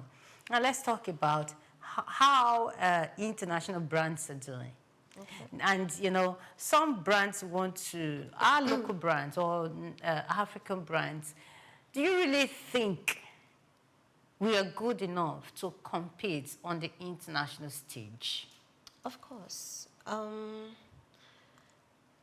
It's a very interesting question, to be honest. And if I'm being very transparent with you, yeah, there's the international stage, quite all right. But I think we're losing the focus. I think we should actually look more at what we're doing on our own front. There's the international stage, to be honest. And that's fantastic, of course, when you get noticed by, you know, other audience apart from what you see locally here. But I think in terms of us being strong enough, we should not keep comparing to the international brand. I think we should actually try and see what exactly can we do, what exactly are we known for. What do you think we should be known for as Africans? What do we have? What do we have? What do we have right now? It's basically what you have that will determine what we can do. For example, we already know how much oil we have, we know all those things and all that. But in terms of the food business, I have a close friend that basically, he imports beans. He exports beans, rather. He basically processes it here, and he has a way that he's actually like turning it into a business and everything. And that's why I'm saying, what exactly is it that we already have here as a nation? It's when we'll be able to crack that, when we'll be able to look at that entire space, and we say, okay, fine, this particular section of the country is good for one particular thing or the other. Let's now fine-tune that, build on that, and, you know, turn it into something that people would actually appreciate. It's if we look internally and say, okay, fine, what is it that we have that the international crowd would actually appreciate? But do you even think that those that are up there, the international or the global names, do you think they will even give us the space for our brands to be recognized? Why not? If we show that we're up for it, why not? The thing about it is that if you can show that you are up to the task and you actually have what it takes to run those things. Is there any African brand on that stage right now that you can think of? Any African? Brand. Okay. Or maybe Nigerian brand that you feel is internationally recognized? Any? None really comes to mind at the moment, to be honest. In terms of the food business that we're referring to, none really comes to mind at the moment, to be honest. Okay. Yeah. That's why I said in terms of what we're doing, a lot of people that I know are actually just trying to, you know, find their footing here as it is, and then they pull up their business. What if we take Cocoa Sweet there? That's the plan. That's the plan. But, you know, it's like little steps, little drops will make the mighty ocean, to be honest. So that's the plan. That's why I said, what is the international? What is the... I think it's the way we are coining the message, to be honest. And I think I know what I'm building. I know what it stands for. I know what it's supposed to look like. Will I say that the international crowd is the end goal? No. I'm just trying to build something that basically serves for whoever you are, wherever you are. And if you're doing something in that light, there's nothing like international. To go global. That's exactly. The thing. It's like there's no way no one would not know what you're doing. So that's why I said it's for us to look into there. But if you're trying to like, I would say if you're trying to like build something specifically just for a particular audience, it might not really sit well. But it's for you to sit in, be sure that you have the right products, the right things, the right idea. When you have all those things laid out and set in place, you wouldn't have to worry about how far the name of your brand and everything goes. It would automatically sell itself once you're able to go through those basics. Oh, that's beautiful. Yeah. Okay, so there are so many small businesses. You know, when it comes to food businesses, most businesses, like you said, they start from the house. You understand? Just from the small kitchen in the house. And little by little, go to the roadside. From there, it moves on and on and on and on. Now, what are some of the mistakes you think that these small businesses make that prevent scalability? Okay. I think it still boils to what we actually spoke about before the break, the processes. For me, the process is basically the lifeline of the brand, ensuring that you are able to document everything. If you're not able to do it on a little scale, by the time the business gets bigger, you would struggle. A lot of people think that it's when I get there, when I get big, then I can start documenting, I can start basically analyzing things that I do. But you actually have to start bit by bit. I can use what I do in my brand, for example. Yeah. There is not a single order, I can say it with my full chest, there is not a single order that doesn't have a unique order number. Basically, every single order that passes through our doorsteps, we have a unique code for you. So if you ever want us to pull up your records or ask us how many orders do you have, we have that information. So all that data, all that processes, though it is not easy, it costs you in terms of your time and finances. It's important. And basically, if you even want to sell if you want to build a business to a point whereby it becomes something that you can have investors and all, you need these figures, you need this documentation. And I'll say for that person that is starting in their little place, take for example, you're making cakes in your kitchen right now. Even though you're making the cake, let's say in your mom's house or something, factor it in as if it were to be an outlet. Consider the costs. You're using your mom's oven, yeah, but how much will it cost you for overhead if you're actually using that oven and it was yours? The rent on the place, factor it in. Don't just think that, oh, I bought flour, 1,000 naira. I'll add 2,000 naira, that's my cost. What happens to your overhead? What happens to the staffing? Analyze it and make it like as if it was not you that was doing that job at that time. If you don't actually have that vision in mind that you're trying to build something that's going to overtake you, you will definitely always stay at that point. And like I said before, the part about the passion, be very strict. Be very strict with, how your products are consumed and everything. The passion should not overtake the sense that you need to put into your business. I know that a lot of times that you have family friends say, come on, so you tell me you not give me cake, you not give me this, you not give that. I'm so sorry. Even me, I don't put my hands into my cakes like that. So that structure needs to be there. It's important that if you're trying to build something, it's the mindset. I'll be sincere with you. It's the mindset. If you're actually serious about building something that is very long-term and is going to go far, you need to ensure that you've already laid those plans down right now as we speak. Code, special code for each order that every goes single out. order. Now, is it possible that code, how do you use it? For instance, someone places same order for that particular one. Yeah. You pull it out and you prepare. We don't. So another thing is we don't take orders manually. Everything is electronic. We're in a digital age, so we rely a lot on artificial intelligence to run basically. I talk about a tech bakery. We don't deal with paper and pen. We try as much as possible not to deal with paper and pen. We always have to make sure everything is actually automated. We ensure things are documented properly. I invest a whole lot in softwares and digital applications that help us to run the business smoothly. Wow.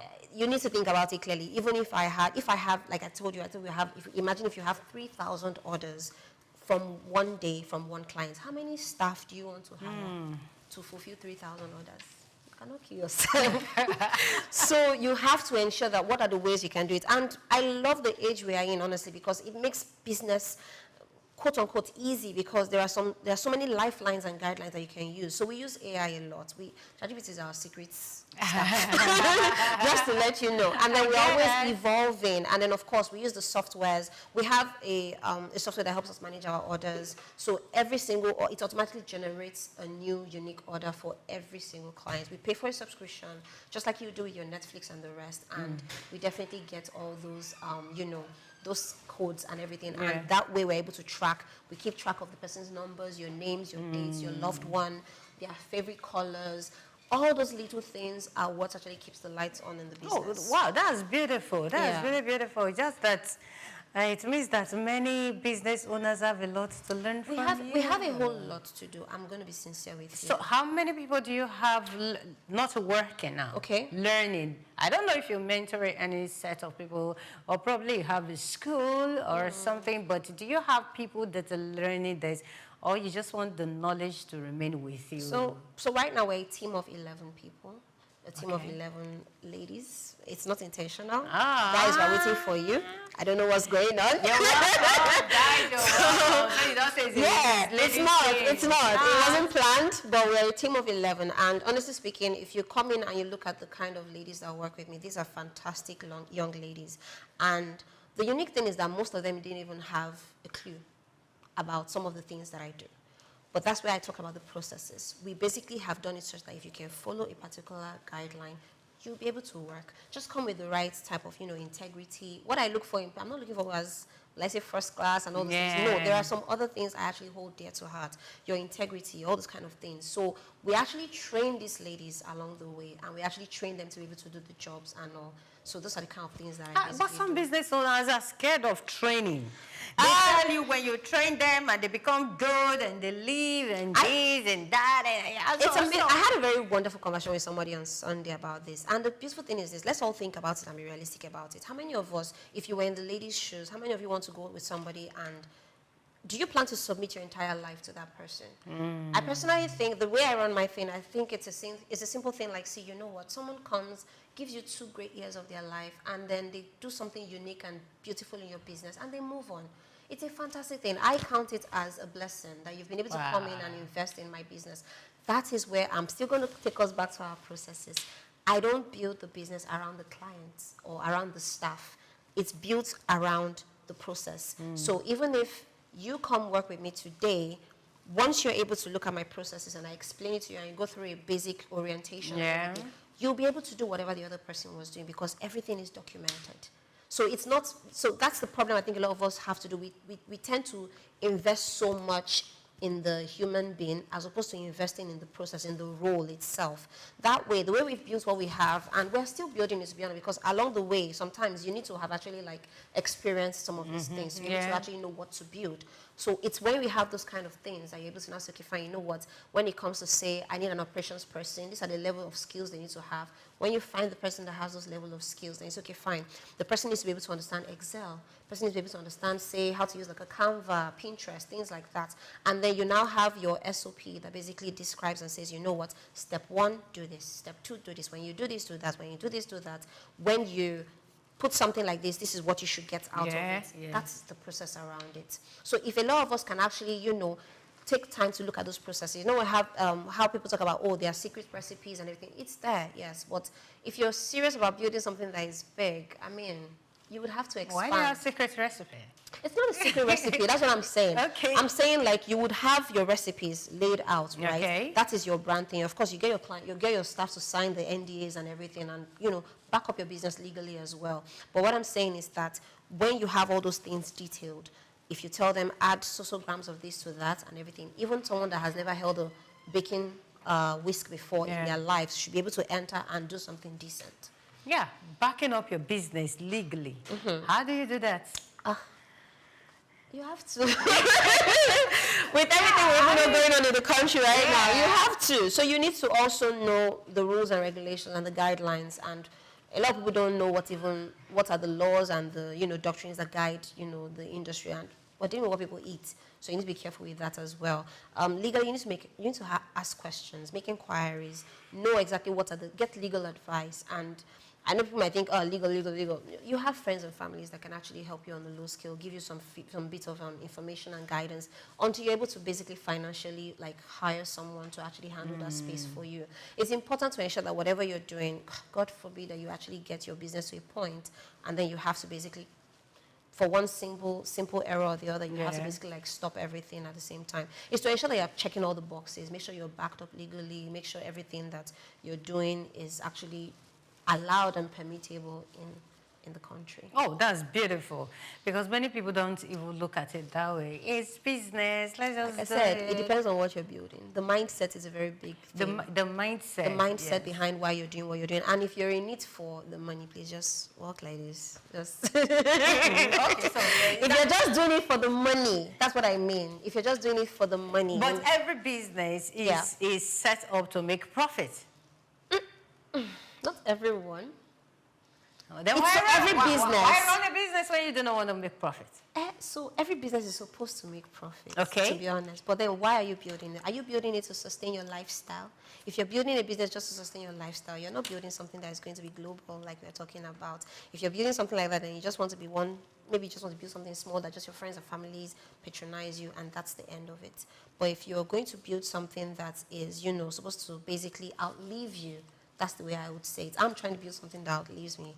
And if you're trying to go that route, you can't just be looking at the money. There has to be value that you're adding to people's lives. So if you're just doing that just for the money aspect. That's what I'm saying. If you're in it for just the money, I don't think you're doing the right thing. But there's a young guy watching right now, and the guy is like, it's like the way this GMC is talking, there is billions in that business. So there is so much money in that business. I have successes to that. Yeah. For example, we've been able to, I quoted some numbers in January, we've been able to run out to basically scale our business from 7 million to 30 million annual revenue in 2 years. Yeah, so there's the benefits of that, right? I'm not saying there's no money. There's money if you're doing the right business, you would definitely see the finances. But I'm just telling you personally, I am not necessarily just looking at the money. The money is the offset or the reward that comes with the value I have given my clients. That's really beautiful. Yeah. So would you encourage more people to come into that business, or you feel the competition is done? No, everyone is. See, the African space, we're really, really talented people. Let's even talk about even Nigeria. We have a lot of young entrepreneurs, and I know a lot of us, we are basically running into business because maybe the hardships, they are trying to make ends meet. You see people doing 2, 3 things. I have friends that they have a 9 to 5, and then they still sell things on the side and things like that. It's fantastic because a lot of us are, you know, a lot of people use those things to support themselves, to be honest, to like basically make a living and, you know, have an extra source of income and everything. It's fantastic. But if you're saying you want to be like, you know, an entrepreneur, you want to take it large, you want to like blow up this thing really big, you have to do the work. You have to really, like, you know, be dedicated. You have to really understand the difference. What people should ask themselves, which I always ask people, that what makes you different? What makes your own brand different? Why should other people leave any other cake brand and focus on yours? Why should I buy soup from you and not buy soup from another person? Why should I buy from you that yours is like, say, 500,000 for a pot of egusi soup when I can go down the street and buy it for 2.5? There are some things, there are those questions. And it's not like those people are not selling, but you need to understand there needs to be like something unique to what you're bringing to the table. So if you understand your niche, that's basically what is your unique selling point, then it makes it easier to build on that. Wow, that's really beautiful. So what makes you stand out? We connect with our clients on an emotional level. That's the main thing. It's not just the cake. It's the whole package. It's the whole memory we create around it. I'm very big on memories. Thanks to my dad, he always loved to document things about us. So, shout out to your dad. So he always likes to document things. And so we're big on basically creating memories. So I'm very big on pictures and things like that. Any experience I'm having, I want to document that as well. And I realized that a lot of times you realize that just an image, a picture can basically trigger a memory for someone. Yeah. Now the question is, what memory does it trigger? Is it a happy one? Is it a sad one? Is that baker? She did it. So I'm very big on memory. That's something in my head now. Have you had that kind of memory? I have, and you would experience such failures in your business, to be honest. Like, basically, to let you know, I talk on the emotional aspect, the fact that somebody thought about you so deeply to think about, oh, my favorite color, oh, my name is on that cake, oh, my name is on that package, and give you something. Of course, there are times that we might have dropped the ball, but anybody that knows the brand knows that we run through heaven, we run through a lot of things to ensure that we correct our errors. Wow. It's big for us. Like, I don't care if you bought something worth 5,000 naira. I can use 15,000 naira to tell you I'm sorry, and that's not what my brand is about. That's how big we are on that. So if you ask me what my unique selling point is, I care a whole lot about my clients. And we connect with them on an emotional level. Okay, so your final word to someone that is watching now, your final word when it comes to baking, when it comes to gifting, when it comes to business generally, especially the food business. Okay, I would say just don't give up. Keep pushing, to be honest. I know everybody says don't give up, keep pushing, but I'm telling you, put in your best effort. Every day when you get into work and you want to do something, even when it still stands as an idea in your mind, keep pushing, keep doing the work, do the hard work, do the heavy lifting. For 6 months, I was cropped up in my room and just basically writing, taking courses, and just trying to understand what I'm trying to do. And that's foundation is really great, and it really helped with, you know, what I'm doing right now. And now I'm seeing the things that I did on a little scale really blowing up and, you know, showing up for me in the business in different ways. Yeah, it won't happen in a day. It will not. Like And be very honest with yourself. Be very honest, be very transparent, be very, very sincere. Don't be someone that you size people up. I know a lot of people do those things. Yeah, a lot. Whereby you say, okay, somebody chats you up for something, and they say, let me go and check business profile first before I give you a price. Be very transparent. If I give you one price, it's the same price everywhere. So that's, I'll say be very transparent, have integrity, so that people can actually trust you. And trust me, it will work out for you. A very big thank you, Yemisi, for coming on the show. It has been an amazing time with you. It's beautiful. Yes, of course, from your name, we understand that you're Yoruba. Yeah, my mother is Igbo, actually, funny enough. Wow. Okay, do you have an Igbo name? Chiamaka. Chiamaka. Yes. Are you speak Igbo too? Okay. So this is Just Africa. This is the part we don't tell our guests. We have to speak your dialect. Okay. So you have to speak, yes. Hey. I will try. So choose. There was a cut. Don't worry. You can decide to speak Igbo. Or you can speak Yoruba. I can't even go near Igbo because it get killed. It has to be an African language. Must I do pidgin? Can I do pidgin? No. It has to be one of our local dialects. Let's say local. So since it is Yoruba you're going for, so you're going to greet your fans, you're going to talk to all your clients, your customers, your staff. You're going to greet them in Yoruba language, and you have to tell them. They run away. I have to tell them to keep watching SOUQ News Television, and they should subscribe to Just Africa. All this in Yoruba. All this in Yoruba. I have to confession. I have to speak Yoruba.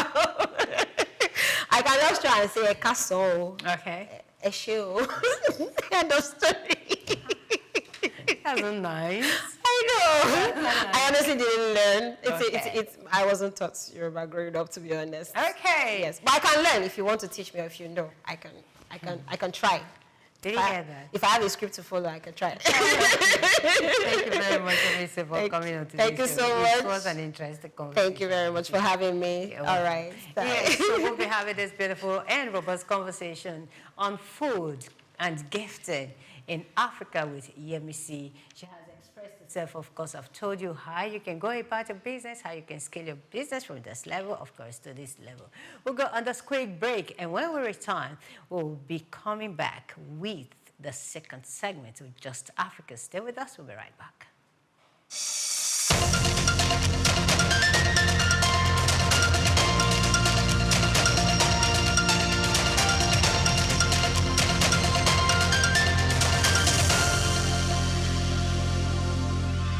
Lesotho, a country like no other on the African continent, and in fact, like no other in the world.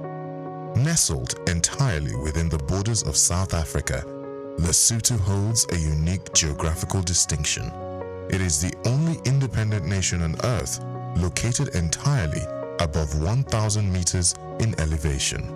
Its lowest point, at 1,400 meters above sea level, is higher than the highest points in countries like Netherlands, Denmark, or even the United Kingdom. This extraordinary altitude earns Lesotho its nickname, the Kingdom in the Sky. Lesotho is one of just 3 countries in the world that are completely surrounded by one other country, the others being San Marino and Vatican City in Italy. But unlike them, Lesotho is not a microstate. It boasts a proud population, a strong cultural identity, and a landscape marked by rugged mountains, deep valleys, and fast-flowing rivers. What also makes Lesotho stand out in Africa is its climate. While much of the continent is known for its warmth, Lesotho regularly experiences snowfall, especially in its highland regions. In fact, it is home to Afriski, Africa's only ski resort south of the equator, drawing tourists who seek winter sports in an unlikely location. But Lesotho's uniqueness goes beyond geography and weather. The Basotho people are known for their iconic wool blankets, worn with pride across the country. These are not just for warmth, they are deeply symbolic. representing milestones, rites of passage, royalty, and social status. No traditional ceremony is complete without the presence of these beautifully patterned and color-coded blankets. The traditional Basotho hat, or mokrotlo, is another national symbol, so important that it appears on the country's license plates and currency. Lesotho also harnesses the power of its water. Its Lesotho Highlands Water Project exports fresh mountain water to South Africa while generating electricity for domestic use. Water, often called white gold, is one of the country's most valuable resources. In many ways, Lesotho defies expectations. It is a country of heights, both literal and cultural. In a continent known for deserts and plains, Lesotho offers snow and slopes. In a region often shaped by lowland agriculture, Lesotho rises up proud, elevated, and unshaken. Lesotho is not just unique to Africa, it is unique to the world. This is the uniqueness of Africa, and today we spotlight Lesotho, the kingdom in the sky. I'm Moyosore Adebi for SOUQ News TV. When we talk about South Sudan, Africa's youngest nation, having gained independence in 2011, we often focus on its political journey or natural resources. But there's something else that holds deep generational value in South Sudanese lives, which is cows. In South Sudan, cows aren't just animals, they are everything. They are currency, they are status, they are identity. Among groups like the Dinka and Nuer, a man's wealth isn't measured in cash, it's counted in cows. Cows pay dowries, settle disputes, mark the birth of a child, and even the death of an elder. Boys grow up in cattle camps, learning not just to herd, but to lead. Songs are written about prized bulls. People name themselves after their cows. It's love, not ownership. And no, they don't eat them. Not casually. Cows are sacred. They are milked, admired, and even mourned. Only in rare ceremonies, funerals, farming, or great misfortune is a cow killed for food. To eat one is to part with a piece of your soul. I'm Moyosore Adebi for Just Africa, only on SOUQ News TV. The journey of exploring Africa's uniqueness and spotlighting the continent's powerful stories and promises remains in our heart. And today we unfold one of that story that shapes Africa's soul. Central African Republic, otherwise known as CAR, is the heart of the continent, a land rich in natural wealth, yet often misunderstood. Bounded by 6 neighbors and situated in the very center of Africa, the Central African Republic is landlocked, but far from landlocked in spirit. It is a country of vast green savannas, dense tropical forest, rich wildlife, and river systems that feed both its land and identity. From the Ubangi River in the south to the fringes of the Saharan zone in the north, the CAR holds some of the continent's most ecologically vital and untouched terrain. But beyond the land lies the story of its people, diverse, resilient, and culturally vibrant. The Central African Republic is home to more than 80 ethnic groups, including the Baya, Banda, Mangia, and Sara, each with its own language, dance, craftsmanship, and oral traditions that have been passed down for centuries. Despite a history marked by conflict and political fragility, the spirit of community and cultural pride runs deep. At the heart of CAR's economy is natural wealth. Gold, diamonds, timber, and uranium lie beneath its soil. However, the paradox of abundance is real. These riches have not always translated into broad-based development. Yet, across towns like Bangui, Bosangoa, and Braya, local farmers, traders, and artisans continue to drive informal economies, even as international organizations work alongside the government to rebuild systems and structures.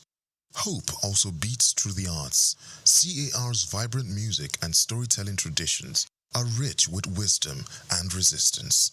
From traditional percussion ensembles to modern gospel and Afrobeat, Central Africans use rhythm and voice not only to entertain, but to educate, heal, and unify. The Sanga Trinational Forest, a UNESCO World Heritage Site shared with Congo and Cameroon, is one of the last strongholds of forest elephants and lowland gorillas. A reminder of CAR's role in Africa's environmental balance. Conservation efforts led by local communities are emerging as models for inclusive sustainability. Of course, the Central African Republic still wrestles with serious challenges, including instability, infrastructure gaps, and displaced communities. But across these trials, a quiet resurgence is unfolding. Investments in education, local peace building, women's cooperatives, and agro-processing industries are gradually reshaping narratives from one of crisis to one of courage and capacity. To know the Central African Republic is to understand that even in the most tested territories, Africa's heart continues to beat, strong, steady, and full of promise.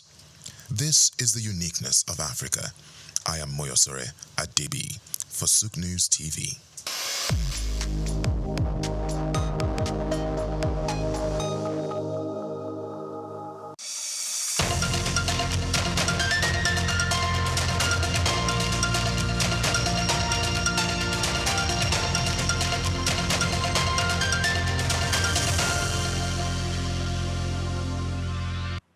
Yeah, welcome back to Just Africa on SOUQ News Television. Please do well to follow us on all our social media platforms at SOUQ News TV. Now, for decades, Africa has been described as a continent of potential, but potential does not power factories. Potential does not run hospitals. Potential does not light homes at night. Energy does. Infrastructure does. And across the continent, millions of young people are ready to build, innovate, and compete.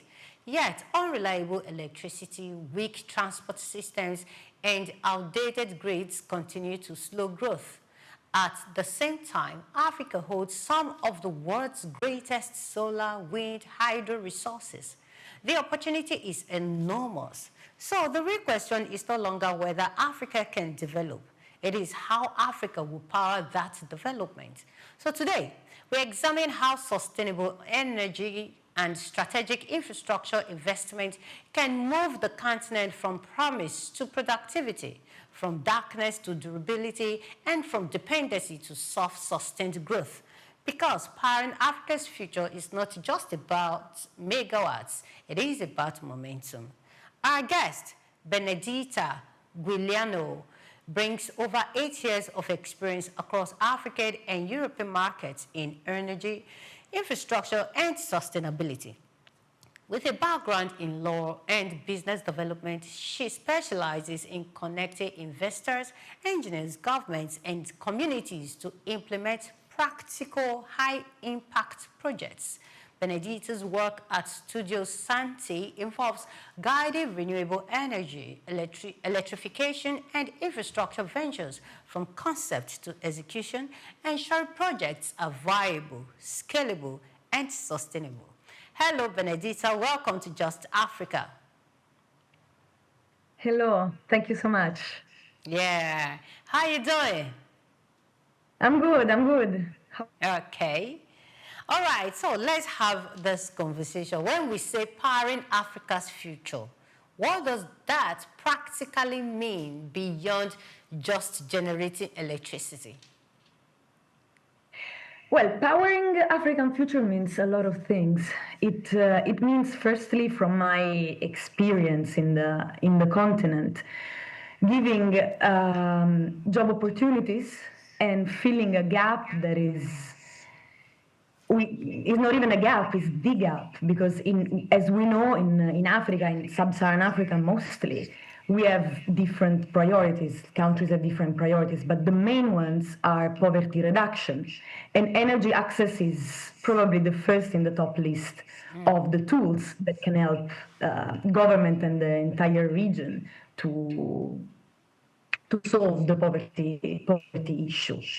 Energy is important for a lot of things, and we have seen most of the continent of Africa needing to adapt to severe climate impact events in the past 10 years.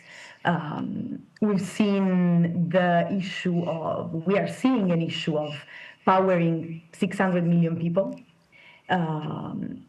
We are also seeing that Africa is contributing less than 4% to global emissions and is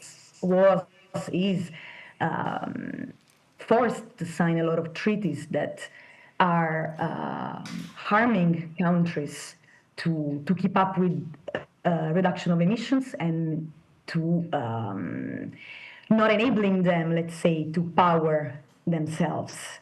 So for me, powering Africa means creating a more sustainable, in an African view, sustainable path to develop the economy and to obviously give 600 million people access to electricity, reduce poverty, and create all the jobs that Africa needs. Looking at the numbers of the growth of the population, it's really impellent and mandatory for all the African countries to stick together and start making decisions to tackle this issue and to power the continent. Okay, so having said that, from your experience so far, do you think Africa has done enough to live in a self-sustained state, or we still have to depend on other means of generating power? I think so. I moved to Africa 9 years ago.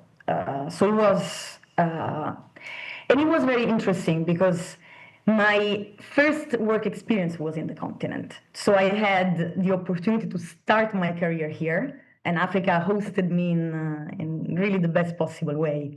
So my experience is as a foreigner, of course, coming from Europe, which is a continent that is completely different. But also as a person that was hosted by Africa and was also put in some work positions where I was able, through my African colleagues, to really see the challenges and to really see what Africa was doing to power itself, as we said before. So you asked me if Africa did enough. In the years that I've been here, I've seen countries, I've stayed mostly in East and Southern Africa, and I've seen countries that have done a lot, that started completely reevaluating their policy and regulatory frameworks. I have seen something that was really interesting for me in Kenya, Ethiopia, and other also southern countries, South Africa, Zambia.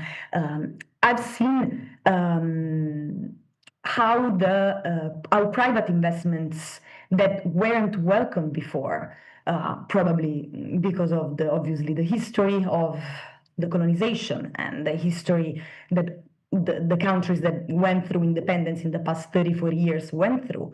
It wasn't like that. Like international investors started becoming appreciated more, started becoming welcomed more. And what I really like about the countries that I lived in and that I work in is that they recognize that a lot of things that could have been done were not done. And in the recent year, they started putting skilled and talented teams in governments, but especially in private companies to tackle their energy issues. I have many examples in mind, but I think that... Yes, I want you to actually mention some of those examples. What are some of those things that they were supposed, for instance, use Tanzania as an instance, what are some of those setbacks that poor infrastructure, poor power sector has cost in Tanzania in your 9 years of living there? The experience I had in mind was more at the beginning of of my career in Africa, where I was in Johannesburg. Then we'll move also to East Africa. I have some examples in mind. But I remember when I was working in South Africa in 2016, 17, 18, the main issue that there was that people, governments, private companies were talking about were regulatory barriers. And I'm a lawyer, so I've always been involved in discussions and projects around regulatory barriers, laws, new regulations that governments had to put in place, and that sometimes the bureaucracy was so stuck and strict that it was stopping entire projects, entire energy projects to start. And what I've seen in Johannesburg, and a similar experience, I think, can be also my experience in Kenya. In both countries, South Africa and Kenya, I saw governments putting in place, deciding and seeing when projects were stuck, deciding to put in place different regulations, different decisions, so speeding up their bureaucracy. And linked to what I was saying before, so the importance of bringing private investors in countries like Africa, like Africans, and this can be applied worldwide because international investors in every country bring new perspectives and bring for sure a fresh energy to investments. South Africa and Kenya were in 2018-17 were really able to understand that and to change their trajectory. A concrete example that I have in mind is for how South Africa, in their procurement program around independent power producer that they implemented from 2011, it was called REI PPP, and I worked with my previous company at that. And I remember the importance, the fact that the government was understanding that a procurement program for power generation needed to be fully private owned, fully private directed. And it was really interesting for me to participate to some of the discussions of the negotiation and to see how the bringing to the table different perspectives made South African government and people to change what they were doing and to understand that welcoming private investment and clearly designing the importance of clearly design an international framework and rules that are clear, where companies could tender with clear indicators and data. It was quite enlightening, I think, and it was this program was, I think, a star in Africa, but also I think in a great part of the world.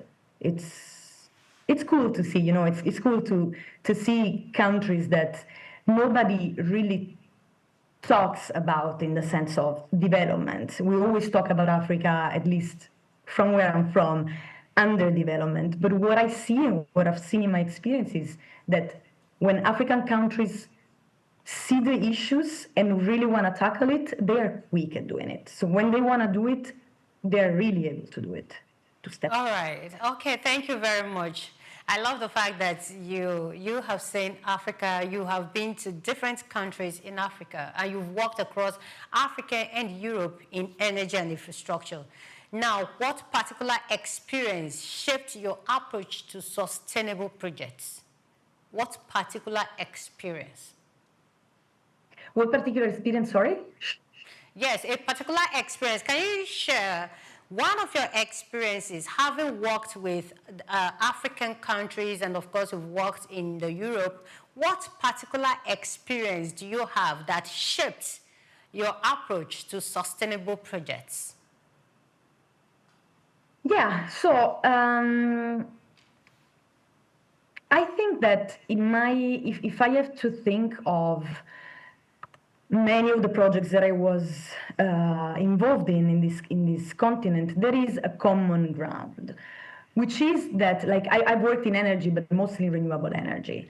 And a thing that we said before, no, the gap that Africa has. So in every energy project in Africa, there is one challenge that everybody talks about and that you cannot really run away from, which is the 600 million people that do not have access to electricity. And this gap is present in discussions across any kind of projects that I did. This brought me to reevaluate the idea that I had of sustainability. Because also, like, as I always compare, where I'm from and my experiences, I think that the way that sustainability has been defined so far, so the SDG goals, the UN treaties, and mostly as a general definition of sustainability that everybody had to comply to. What my experiences in the project that I worked on made me realize is that this is not true in Africa. This is there is a big misconception that we have. That is that sustainability can be applied the same way everywhere, and this was really a great lesson learned for me in this continent. We assume, especially in the West, that every country has functioning institutions, reliable infrastructure, stable governance. When the sustainability frameworks are designed in the Western part of the world, nobody really takes into account that in fragile context, like most of sub-Saharan Africa, those foundations are often missing. So what I like now to think that sustainability is, and I think this is really what Africa taught me, sustainability, I think, is a tool, and is a tool that we need to get, and that we need to tailor-make each one for ourselves. So each country, each continent, if we want to make it bigger, broader. But it's a tool that enables countries to prepare the best possible world for the future generations. What I have seen in the projects that I've done here is that there's always an eye in Africa to what we leave to our children. And I think this is a very beautiful angle that this country has. It's always about the new generations. Now, obviously, it depends on country by country, but my experience brings me to say that Africa has been able, but will be even more in the future, to build its own sustainability definition, its own foundation, and only through that the impact will completely last. Okay, thank you very much. Okay, so moving on. I love the fact that you mentioned earlier that Africa as a continent has power gaps. Now, how do you think we can solve those issues, the gap? How do you think we can bridge them? Because to a very large extent, we still depend on the hydropower. What do you think we need to do to bridge this gap? Aside international collaborations and the likes, what do you think? What's the way forward? How do we bridge it?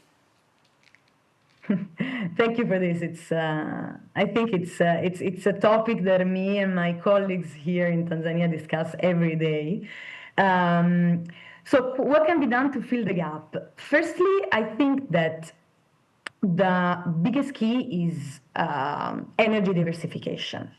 So you mentioned hydropower. Hydropower is biggest source of energy in Tanzania, and this is not unique to Tanzania.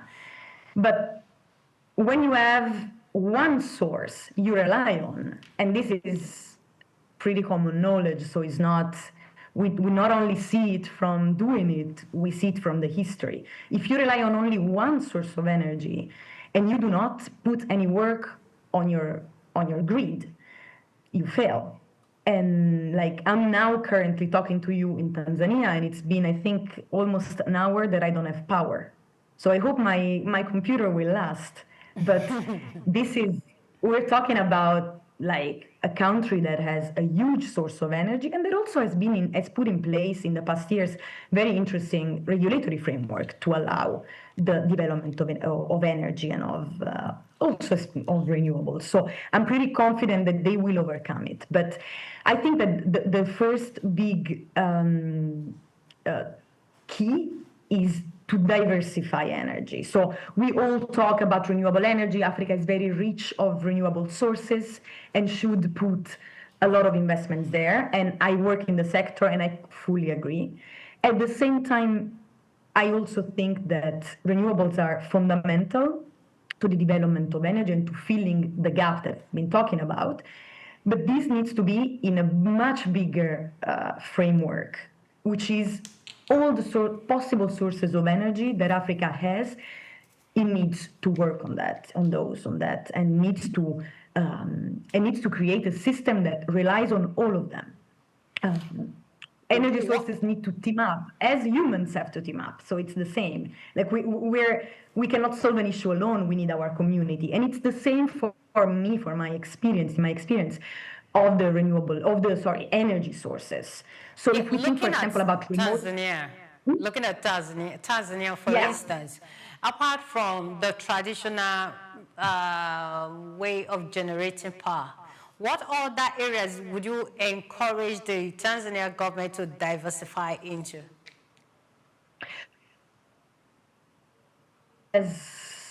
A lot of rural areas where, according to the data, the estimates, the population will grow significantly in the next 10 years. I think we're talking about in the next 15 years, the population of Tanzania, that now is 60 million, will double. So if we only think about that, I think it's like pretty straightforward, the answer. So rural electrification in a country that has amazing lands, a lot of space, and that has the skills to develop those. So solar for sure is, I think, the first, and solar is in the agenda of President Samia. So she's aware, and I think she has a plan. So I'm really looking forward to seeing it developed and put in place. I think the LNG discovery, the liquefied natural gas that was discovered, now we're talking about, I think, 15 years ago. It's also a really important project, stuck for now, but I hope it will start soon. So we're seeing movements. I think that Tanzania should, as it has been doing, but more focus on decentralized energy sources, energy projects, mini-grids, push on mini-grids. They're doing it, but they should do it more, creating more autonomous communities. And in my recent experience, I think that, and I said it before, the grid. So I think before all of this list that I have made, there is energy efficiency. So before energy sources, there's always energy efficiency. So Tanzania should put a lot of effort and investment and money on the grid. They need to expand the grid. They need to maintain the grid, because this is the main cause of these power outages. So it doesn't matter how much hydropower you get if your grid cannot sustain it. So for me, all of this can be already a good start to see some progress. Okay, yes. I love the fact that you've mentioned some of this grid for Tanzania, but you've lived in Johannesburg, that's South Africa. You've also been to Kenya. Do you think the same solution can be applied to those countries? Absolutely. I really think that it does. It's not yet a hot topic like renewables, but I think it will be soon, because grid needs to be the main priority, and for sure it can be applied. Are you saying grid is a general problem for African countries? Yes, absolutely. Maintenance of grid, expansion of grid is a general problem. But also, let me say that it's not only unique to Africa. Like if you look at what happened in Europe a few months ago, so blackouts in Southern Europe, or Northern Europe has a huge issue now because renewable energies are putting a lot of power into the grid, but the grid is old and not a lot of work has been done. So I think it can be definitely applied to Kenya and South Africa. And I think that Africa here has a huge opportunity even to overcome these problems before the old continent, because they have space and they have the skills to do it 100%. Okay, so from your end, you've worked with government, you've worked with the private sector. So in maintaining the grid, how often should this maintenance come so the grid doesn't even collapse at all? So let's even avoid the collapsing every now and then. What do you think the government needs to put in place to continue with maintenance, to help maintain these things so that at some point in time, just as you said, you don't have to stay in darkness for 6 hours, you know? So your laptop doesn't go off. So what do you think that the government needs to put in place? Well, I think that it first starts with studies. So the moment that the government decides that this is the road to pursue, they will have to get good companies to provide studies, because every country is different, and if we only think about rural areas in different countries in East Africa, they're all different. So every land, even like materials of the ground can make a study completely different. So for everyone, I'm sure, and I've seen it, there is a different solution. So based on that, which is for me the first, so having a strong opinions from experts that actually are on the grounds, because this is also a problem, I think, in Africa, is that a lot of studies are made by companies or actors that are not really accustomed, don't really know very well the African countries. And if you don't live there, if you're not on the ground, you really have no idea about the issues, because grid issues is very general, very generic.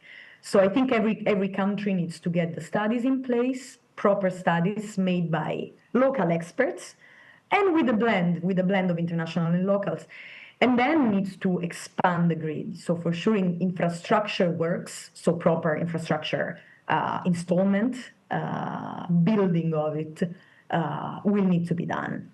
Will need to be expanded, and the existing one that, for example, in Tanzania, there is grid. They have done a good work by expanding it in the past years, but it's old, so there is a lot of maintenance to do. And this is a second action that governments should definitely put their best people on, because the moment you know how to maintain and you have the right companies, you have the right strategy, then it's done. You can start developing for real the diversification of the sources that we were saying before. All right, So thank that's you so probably much. what I would. Yeah, yes, Benedicto will go on this quick break, and when we return, the conversation continues. Stay with us, we'll be right back.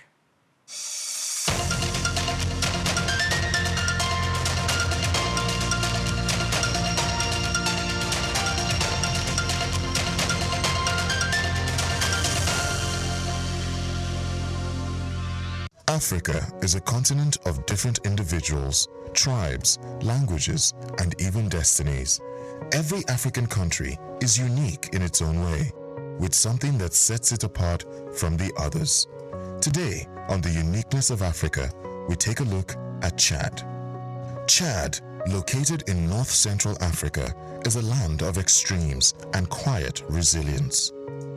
What makes Chad truly unique is its extraordinary geographical and ecological contrast. Stretching from the harsh Sahara Desert in the north to fertile savannas and wetlands in the south. One of its most remarkable features is Lake Chad, once one of Africa's largest freshwater lakes. Though it has shrunk dramatically over the decades due to climate change and overuse, it remains a vital lifeline for over 30 million people across Chad, Nigeria, Niger, and Cameroon. But Chad's uniqueness goes even deeper. It is one of the most linguistically diverse countries in Africa, with over 120 local languages spoken, despite a relatively small population. French and Arabic are the official languages, but the diversity reflects its deep ethnic and cultural complexity. Chad is also home to Sakuma National Park, a conservation success story in Central Africa. Once plagued by poaching, the park has rebounded and is now a sanctuary for elephants, lions, giraffes, and rare birds, showcasing the country's ecological richness. In the Enedi Plateau in northeastern Chad lies another treasure, a UNESCO World Heritage Site filled with ancient rock formations and prehistoric cave art, some dating back 7,000 years. These natural cathedrals in the desert tell stories of early human life long before modern civilization reached the region.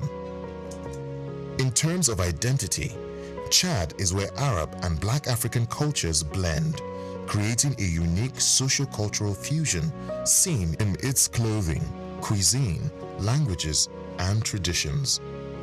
Despite economic challenges and regional instability, Chad remains a country of untapped beauty, resilience, and cultural depth. It is a land where survival meets strength and where the desert holds not just sand, but stories. This is the uniqueness of Africa, and today we spotlight Chad, the bridge between the desert and diversity. I am Moyosore Adebi for SOUQ News TV. When we talk about South Sudan, Africa's youngest nation, having gained independence in 2011, we often focus on its political journey or natural resources. But there's something else that holds deep generational value in South Sudanese lives, which is cows. In South Sudan, cows aren't just animals, they are everything. They are currency, they are status, they are identity. Among groups like the Dinka and Nuer, a man's wealth isn't measured in cash, it's counted in cows. Cows pay dowries, settle disputes, mark the birth of a child, and even the death of an elder. Boys grow up in cattle camps, learning not just to herd, but to lead. Songs are written about prized bulls. People name themselves after their cows. It's love, not ownership. And no, they don't eat them. Not casually. Cows are sacred. They are milked, admired, and even mourned. Only in rare ceremonies, funerals, farming, or great misfortune is a cow killed for food. To eat one is to part with a piece of your soul. I'm Moyosore Adebi for Just Africa, only on SOUQ News TV.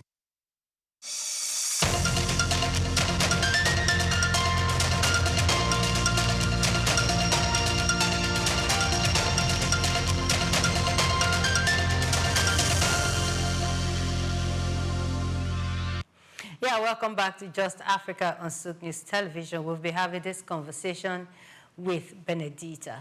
Benedita, welcome back to the show. Thank you.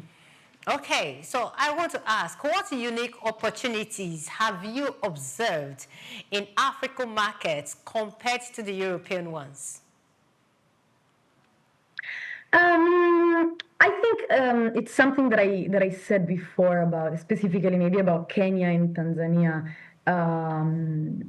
For me, it was working on mini grids and decentralized energy solutions, energy projects. That's for sure something very different.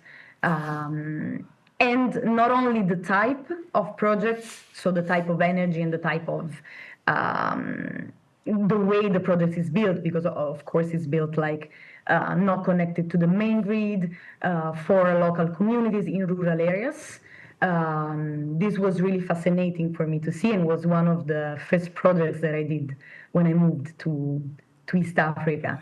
But not only in the way the project was built, but more, I think, in the way that the problematics started coming out. For example, like I remember the really interesting part of one of the mini-grid projects that I worked at that was dealing with the local communities. This is one of the main topics that come out, especially in contracts when energy companies want to build infrastructure, so want to produce energies.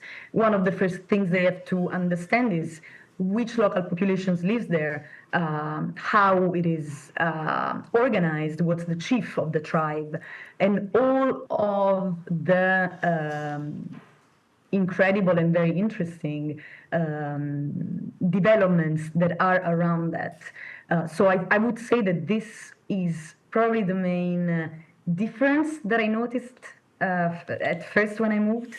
The respect that you have to have towards local populations, the negotiation that has to be put in place that sometimes needs to be also accounted in the risks of a project, and international investors don't even think about that, about the negotiation with the tribes, about the mediation that you need to do, cultural, language. I think that's also one of the most interesting differences that I saw. And together with this, I think that there is also the finance that needs to be included in a project. So always the utilization of the public-private partnerships that was a bit different from the projects that I've done in Europe. All the de-risking tools that are not existent in some of the African countries. So you need to sort of redesign them project by project. And same as before, very interesting, but very, very different to Europe. And the list is very long, but I think those two probably are the ones that come to mind first from my experience. Okay, beautiful experience. So what would a fully powered, because we're coming out, I just need to ask this question. What would a fully powered Africa look like in, let's say, 2040? How it will look like? I think it will look like, let's start from the hidden parts. So the part that you wouldn't see with your eyes, but that for sure will be there to be fully powered. I think Africa will have transparent frameworks. So governments will be able fully 100% to bring all the parties together in projects by establishing stable procurement processes and bankable contracts. So we will have all the African countries that provide regulatory certainty to investors, and investors that will not be scared anymore to put their money into the continent. Okay. There will be, I think, an immense skilled local technical capability.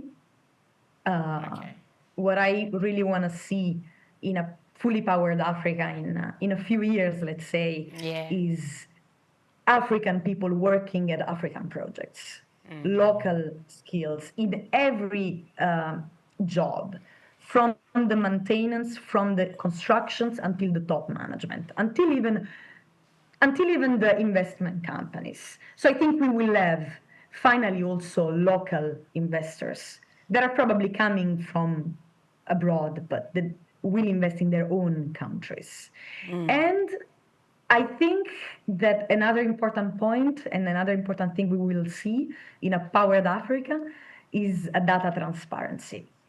This is lacking, and this is a current issue that has been tackled, but we will see an Africa that will provide centralized, open access market data and will allow all the parties involved in energy investments to forecast demand, assess risk, streamline project timelines. This is something I really want to see. I started seeing it. It's still a bit behind, but we will have it. So I'm looking forward to it. Yeah, thank you so much, Benedita, for coming on today's show. Thank you. We really appreciate your time. But you've been in Africa for 9 years, thereabout, you said, right? Yes, 9 years. And you've been in South Africa, you've been to Kenya, or you've lived in South Africa, lived in Kenya. I started in South Africa, exactly. And now you are in Tanzania, right? So And now I'm in Tanzania. Which of these African countries you've lived in, or that you can speak their dialect? Which African language can you speak? I can speak a little bit of Swahili, but it's very hard because in every country there's different languages. Imagine only South Africa when I moved there, and I discovered that there were 11 languages, 11 official languages. Like I wanted to learn them all, but it wasn't easy. So I tried, like a little bit just to communicate. Okay, but at least a little of Swahili, right? Little. Okay, so you use Swahili to tell your fans, your colleagues, everyone to say hello to them to keep watching Just Africa on SOUQ News Television. I can say it blended. So I can say habari, my beloved friends and watchers. Asante sana for watching me here. Okay, thank you very much. Thank you. We appreciate you for coming on the show. Thank you so much for having me. It was really an honor and a pleasure. All right. So Benedita Guiliano's work demonstrates that Africa's energy and infrastructure future depends on strategic partnerships, sustainable investment, and cross-disciplinary expertise. By combining law, business, engineering, and sustainability, projects can deliver real impact for communities while attracting the investment needed to scale. This episode of Just Africa encourages investors, policymakers, and developers to prioritize sustainability, innovation, and collaboration, showing that Africa can build the infrastructure and energy systems necessary for a prosperous, resilient future. This has come to the end of today's episode of Just Africa. Please do well to follow us on all our social media platforms at SOUQ News Television, and of course, subscribe to the Just Africa show. Until come your way tomorrow, I am Omevi Idolo. Thank you for watching.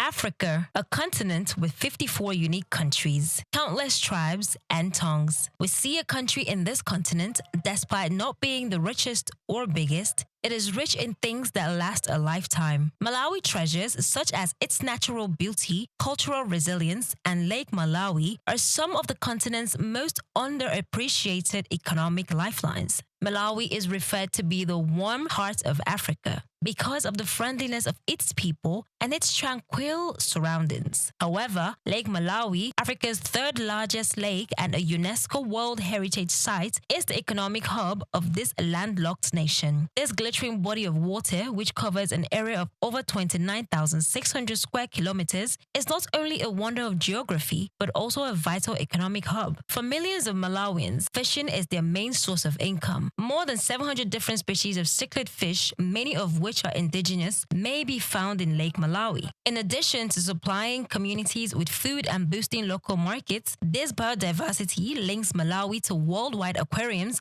and research facilities. The export of dried fish products and ornamental fish makes a substantial contribution to rural economies. A burgeoning tourism industry is also driven by the lake. Malawi's lakeside locations, from Nkata Bay to Cape Maclear, draw eco-tourists and backpackers seeking peace, quiet, kayaking, snorkeling, and genuine cultural experiences. The nation is becoming more and more popular among tourists looking for a less marketed experience because of its tranquil, friendliness, and affordable travel options. Beyond the lake, Malawi is making investments in sustainable development and agriculture, especially in the areas of sugar, tea, and tobacco, which support their traditional exports and encourage diversification into other crops like macadamia and legumes. Malawi is moving more and more towards agro-processing and resilience-based farming as climatic issues worsen. Malawi is unique not because of what it lacks, but rather because of how it uses what it has, transforming its communal strength and natural resources into a gradual but steady force for growth. I am Laura, and this is Just Africa.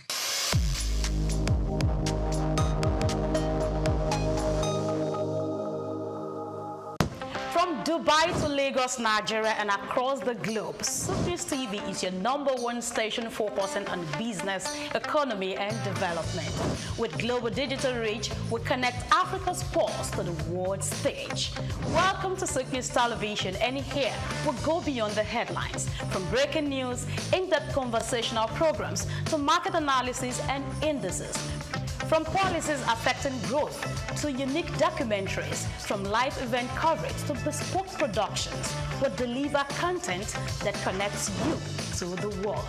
At SOUQ News Television, we provide news surrounding business, economy, and development, infomercials and jingles that stand out, short and long-form documentaries crafted to international standards, independent production spaces with full technical support, special coverage for individual and corporate events, a special form of documentaries through our prestige package, Immortals, where we tell your story the way you'd love it, and business support services tailored for small enterprises.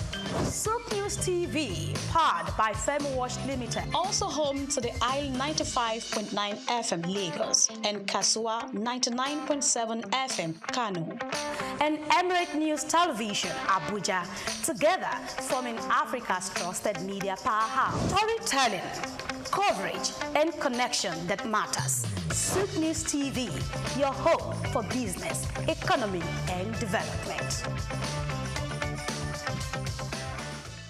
My name is Shino Gbadegeshin. I'm the CEO of Gozi Micro Insurance.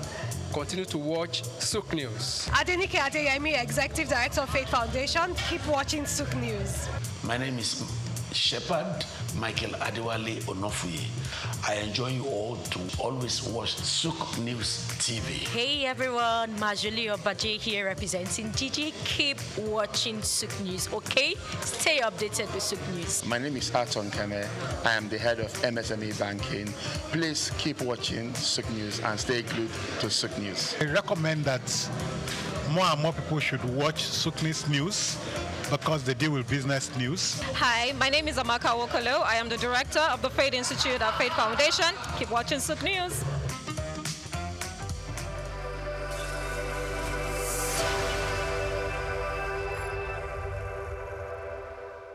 At the Africa Development Studies Center, ADSC, we are committed to driving sustainable growth and development across Africa through innovative training and research.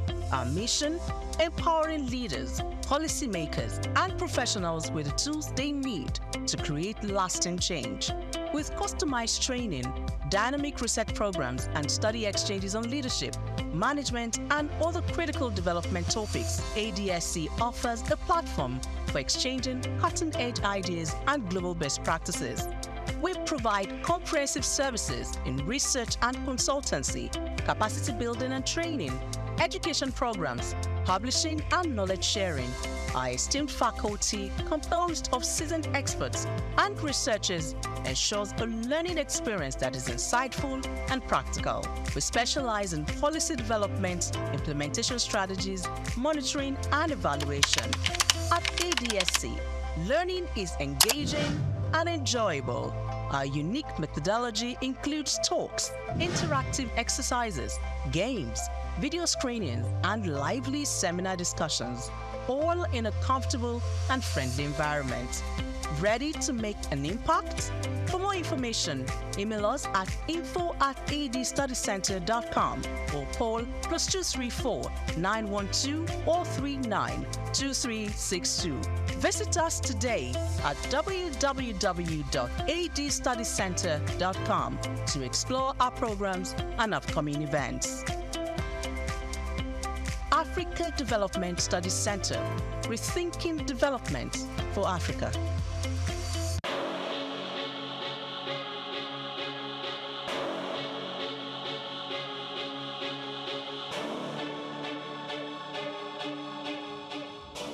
Musk is a visionary entrepreneur leading innovative ventures in technology, space exploration, electric vehicles, and renewable energy. Musk was born on June 28, 1971 to a South African engineer and his mother, a Canadian model and nutritionist in Pretoria, South Africa.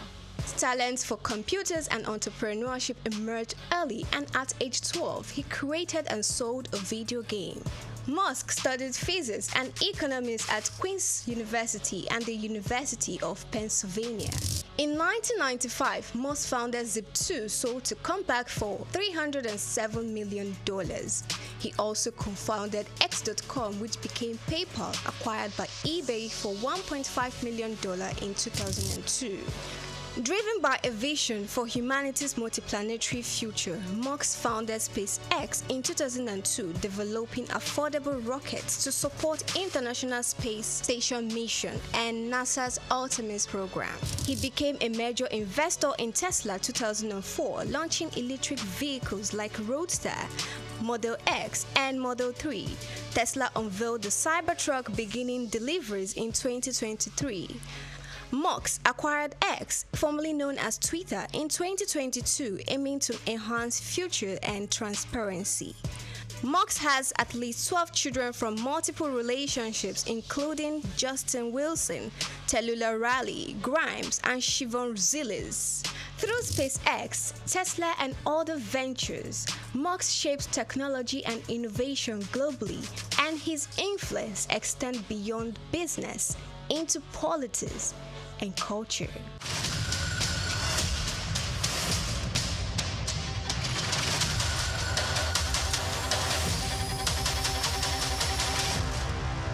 My name is SOUQ News. I'm the CEO of Gozi Micro Insurance. Continue to watch SOUQ News. Adenike Adeyemi, Executive Director of Faith Foundation. Keep watching SOUQ News. My name is Shepherd Michael Adewale Onofuye. I enjoy you all to always watch SOUQ News TV. Hey everyone, Majuli Obaje here representing Gigi. Keep watching SOUQ News, okay? Stay updated with SOUQ News. My name is Harton Keme. I am the head of MSME banking. Please keep watching SOUQ News and stay glued to SOUQ News. I recommend that more and more people should watch SOUQ News because they deal with business news. Hi, my name is Amaka Wokolo. I am the director of the Faith Institute at Faith Foundation. Keep watching SOUQ News.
I was in Nigeria up until SS1 third term, SS2, and after that I moved to France where I did my A-levels, and then after that I moved to England where I did my undergrad, and then my master's I did in America.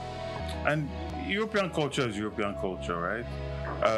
For me, it's actually quite interesting because I learned so much more about Africa outside Africa, right? Because in the education I had in secondary school, there wasn't really much focus on our history or the greatness that Africa was. It almost seemed more like propaganda history, that our history pretty much just started slightly before colonization, and everything else we've become is either our journey to independence and carrying on the system that we're left with, right? Unfortunately, schooling abroad brought this Afrocentric idea into my consciousness. Books about researchers that showed our history that goes all the way back to ancient Egypt, Timbuktu, the Great Empire of Mali, learn about people like Mansa Musa, connecting migrations from what is present-day Nigeria in the southwest up until the Nile Valley, and the different movements, migration patterns that happened between those two civilizations, right? Aside that, governance, giving one a higher expectation of what one should expect from government, giving one a higher expectation of what democracy should be or what it should look like, because you can't really operate outside of what you've been exposed to. You know, when the mind has been expanded, it cannot go back to its former size, right? And experiencing what quality education is like, experiencing what good governance is like, experiencing a health system that works, a health system that is checking on people before they get sick because they know that on the long run that will keep the cost of healthcare coverage lower. Preventative medicine as opposed to constantly solving problems as they're happening. Understanding the value of data, data-driven policy, and how all these come together to create a system that works and that people can thrive in. Understanding the value of people paying taxes, right? And the services they get in return of those taxes. I think these are some of the things that I got from my exposure schooling abroad. And then when I moved back to Nigeria, I did my NYSC, and then I started working. I worked in some architecture firms while also running mine and getting some projects, and then went into business. And then when I wanted to go into politics, after leading a GMO campaign alongside other notable patriotic Nigerians, I decided that, you know, experiencing leading a 2,000-man march on the Senate and understanding how they responded to us, which in my opinion did not show people that actually prioritize the well-being of their people, I felt that it's important to go into politics.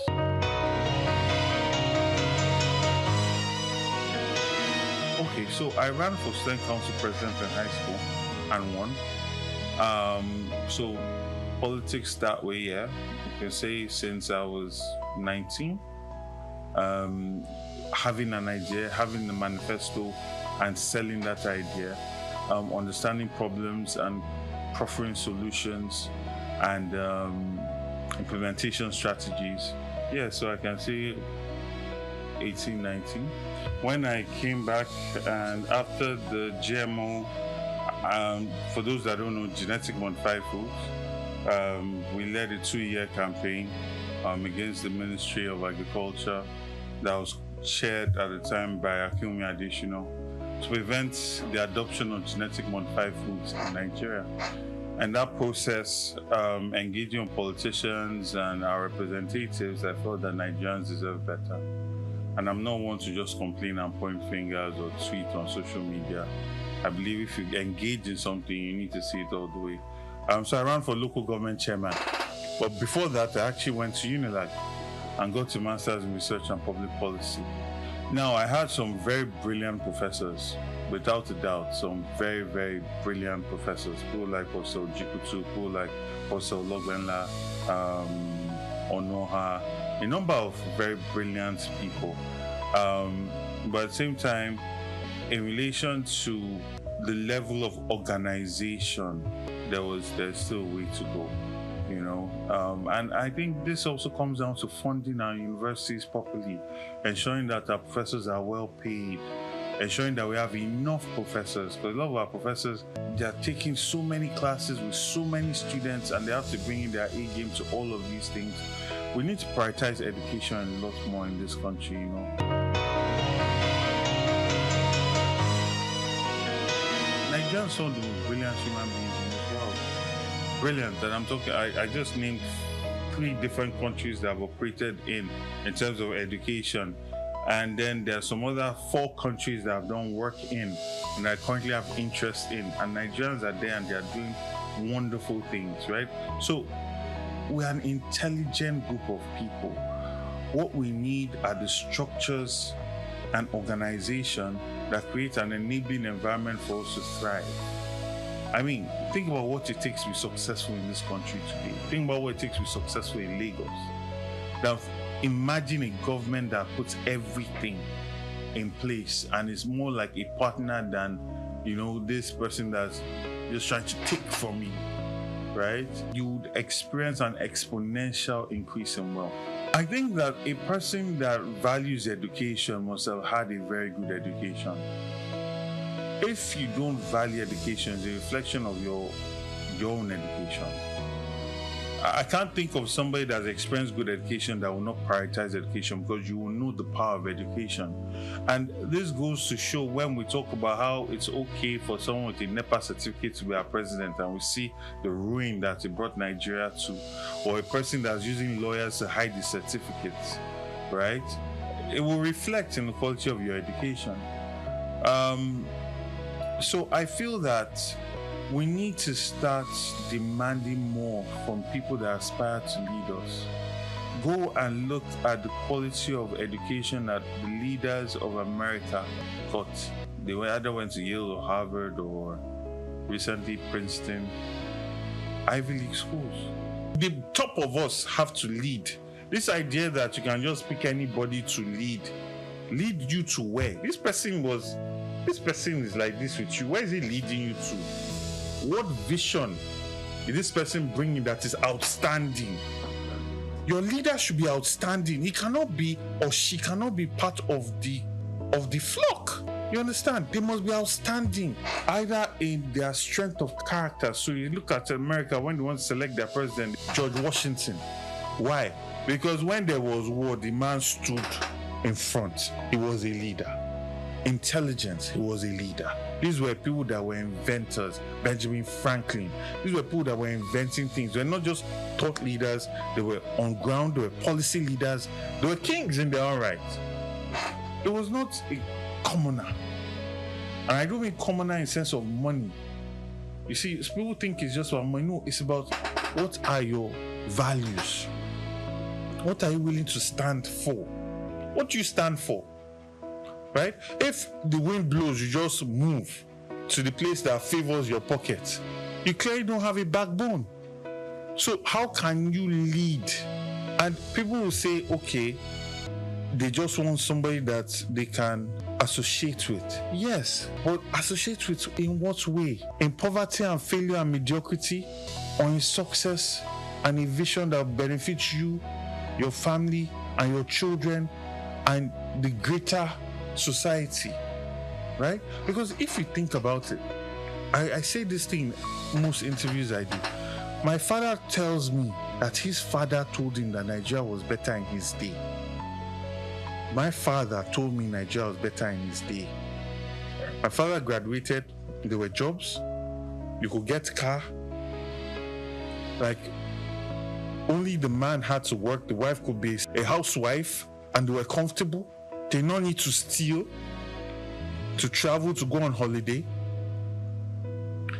right? He came into that. Quality education. There was public education, right? His father was a judge.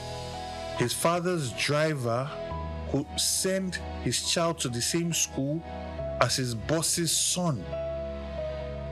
And they got quality education. Now, I can tell my children that I remember a time when Nigeria was better. When I would change 1 million naira and get 4,000 pounds. I can barely get 1 million naira now with 500 pounds. Do you understand? So it's perpetually in a nosedive. And why is that? Lack of continuity in quality leadership and visionary leadership, right? No leader that is truly focused on creating a Nigerian identity that celebrates our uniqueness and our differences and sees that as a resource as opposed to something that divides us, right? People that are traveling to the UAE, they are going there to enjoy the culture. And this culture is old, it's ancient, but they've repackaged it. That makes people want to come and visit, want to come and spend their hard-earned money there, right? And this is the visionary type of ideas I'm talking about that will create jobs, right?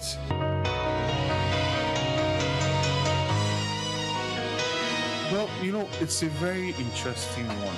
I grew up in Nigeria where I went to ISL, and speaking traditional languages was called, there's a word for it, starts with C, not vernacular, there was something else. There's another word, it starts with a C. You could not do that. It was against the school rules, right? And you get punished for that. And then even at the time, there was this whole idea of this person, this is local. Like young people, I remember young people saying that is local. The people were not interested with identifying with Nigerian music. Then it was hip hop, it was about Biggie, Puff Daddy, you know, international music. I'm sure I'm betraying my age now. Well, my age is not 80 now, 42. But I'm talking about the time where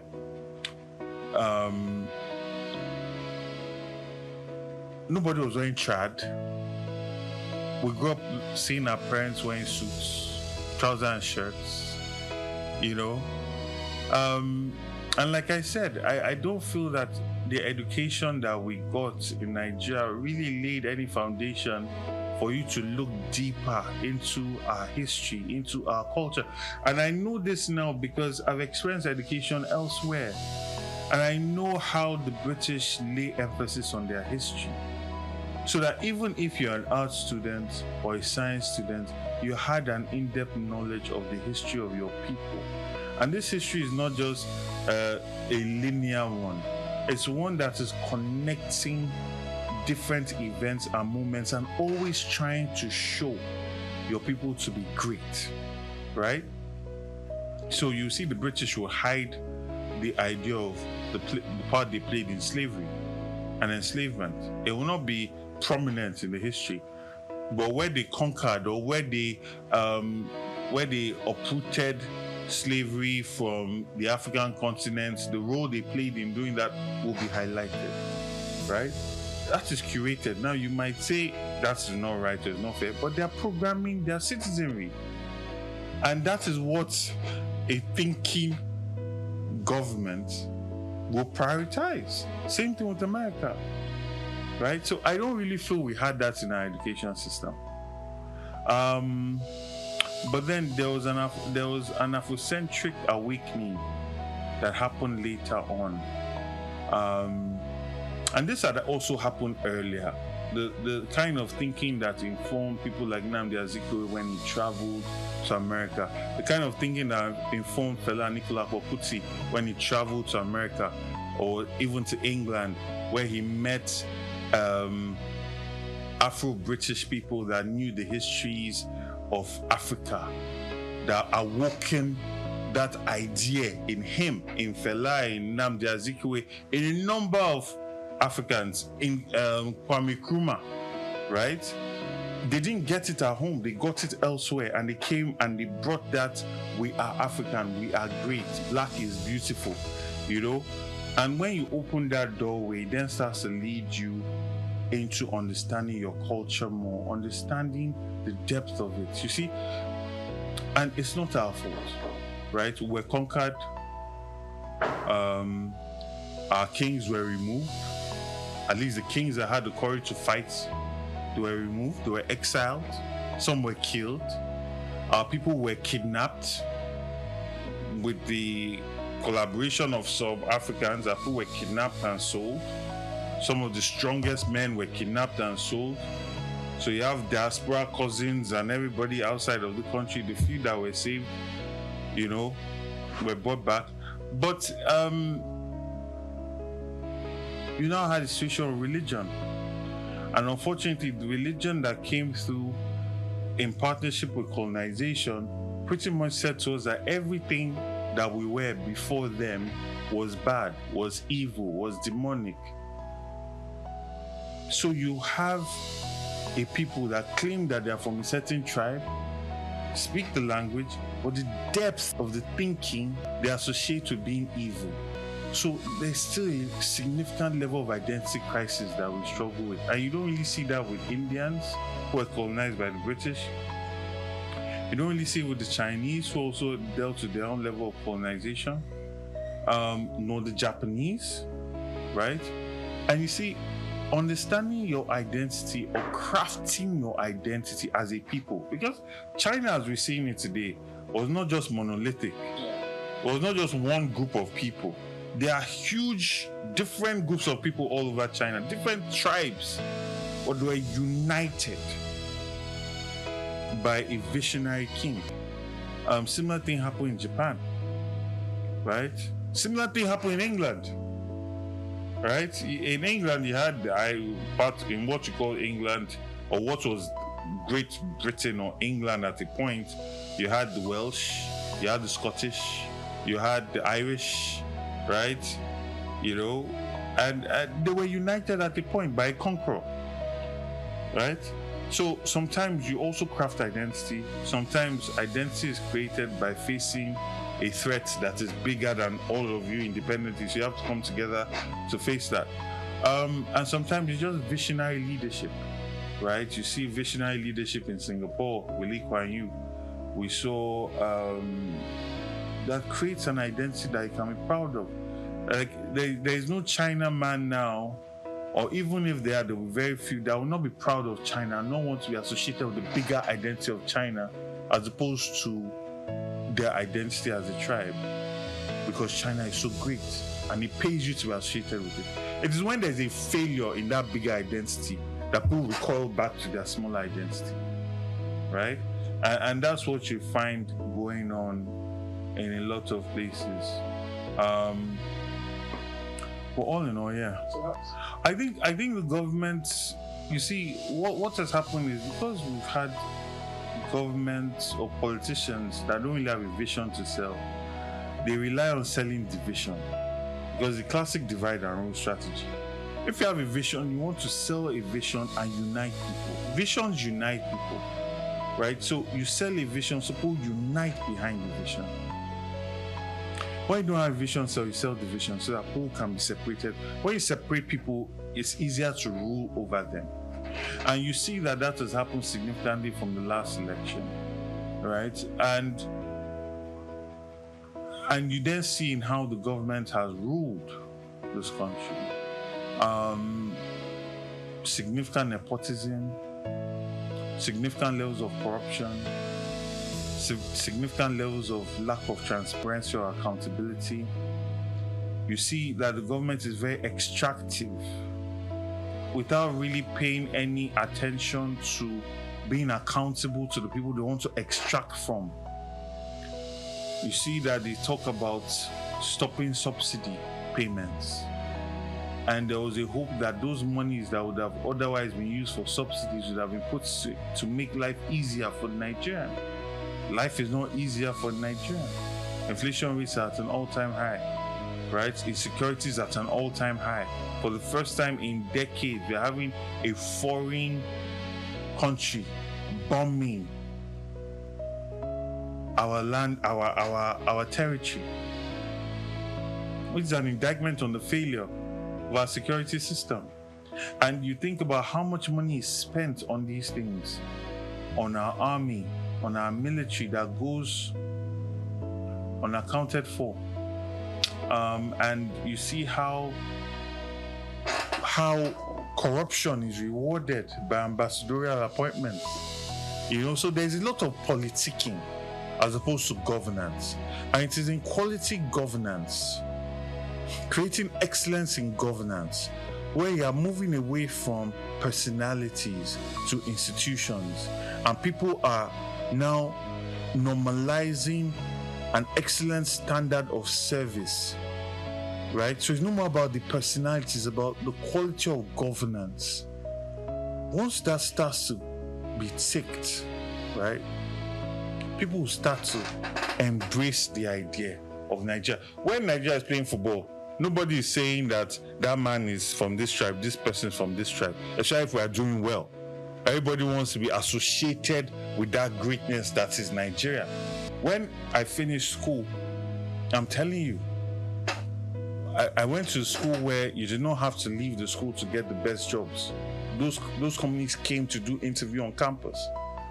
And I'm saying that myself and all my friends that were Nigerian were rushing to move back to Nigeria. It's not that we did not have the jobs or the potential jobs. We were so excited about Nigeria at the time under President Obasanjo, what he had achieved, the quality of his governance, the quality of his ministers, that there was a significant fear of missing out. And so many people, and I tell this to young people today, that there was a time where people were rushing back from countries like America, from England, and they can't imagine it, So it's about creating good governance, creating excellence in governance, and everybody wants to be associated with success and greatness.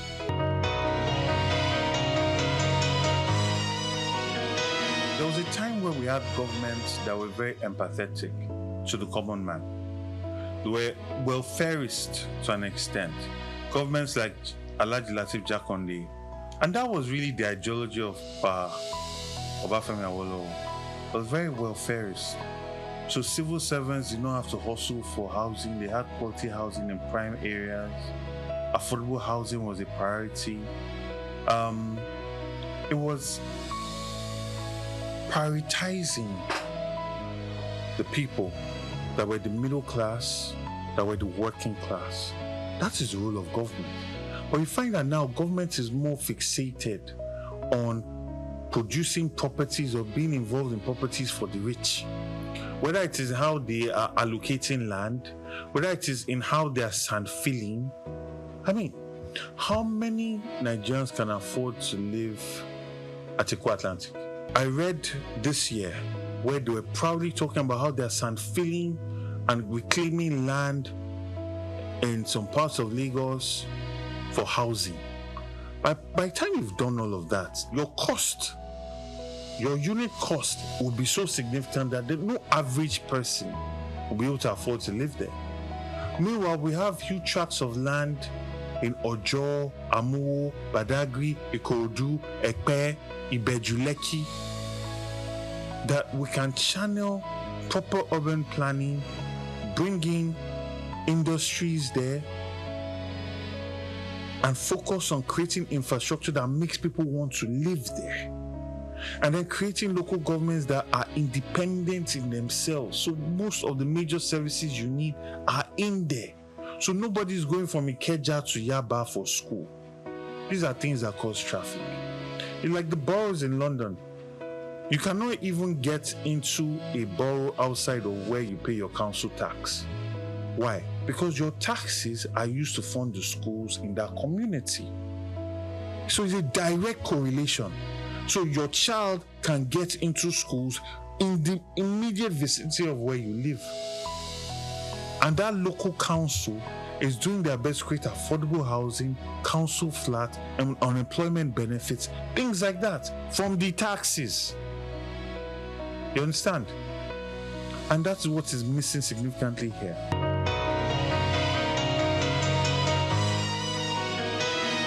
You've talked about flooding. Flooding is tied to our drainage systems and it's tied to our waste disposal systems and waste management systems, right? that in itself is also tied to the traffic that we have, especially in rainy season. It's also tied to traffic outside of rainy season, because if your water is not draining properly, it's destroying your roads. That's how we then get potholes. That also causes traffic. That also spoils cars, which then leads to cars breaking down the road, which then leads to traffic. So it's an entire holistic system that must be solved in a holistic way. And there's a famous saying that you can never solve a problem from the same headspace or mindset in which that problem was created. You must step out of it to solve that problem. So this problem must be solved in a holistic way. Why are our gutters still open? All these our elites, they're not even elite. Our politicians, our political leaders, they travel abroad. Shibe, our president, has gone to, I think he's gone somewhere to Europe and then the Middle East. I'm sure he's not seeing open gutters when he goes to Dubai, right, or England or France, right? I'm sure he knows of the proper drainage systems in these places, right? So we need to do better as a people.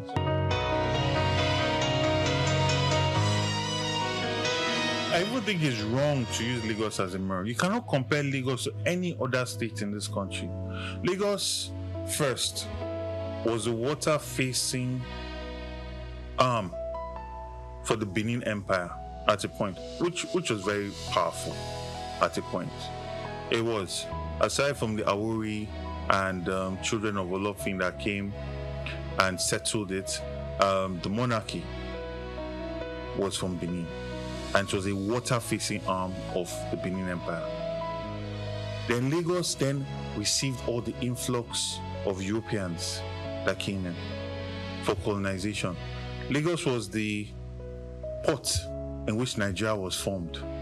There was a time where all politics in Nigeria happened in Lagos. Everybody from all over came to Lagos. Think about the level of exposure.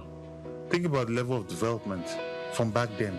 Think about the level of commerce, level of finance from back then. Then you now had influx of returnees that had either paid for their freedom or people that were saved, that were never enslaved and got education in Sierra Leone, because that was where the first secondary school was, and came back. I'm talking about people like Samajai Crowder, grandfather of Herbert Macaulay, Henry Carr, H.O. Davis, and so many others that literally laid the foundation for the freedom and independence that we then got later on. Think about the intellectual capital that came in here. Think about all the skill sets that came into Lagos, the buildings that were built, the level of development, the amount of resource that came into Lagos with that. Then after that, Lagos then became this capital. Think about all the investments that came with that, all the infrastructure that was created by the Nigerian state before it now relocated to Abuja. And then today, Lagos is now the commercial capital. Most companies that exist in this country have their headquarters here. So it's extremely unfair to compare. Lagos State is like that child that has been blessed and blessed and blessed. You know, it's like all the other children were on the farm and all the prophets were just coming and blessing and blessing and blessing. It's not fair to compare Lagos to any other state. It cannot be compared. But yes, that's the one side of the coin. The other side of the coin is the extreme need for infrastructure, right? Which, I mean, we have huge IGR because of the human beings that are here. So those money should be put into creating infrastructure for them to have a beautiful quality of life, to be more productive, to be able to earn more, which would then increase the IGR that Lagos generates, right? You know, so it's all tied into each other.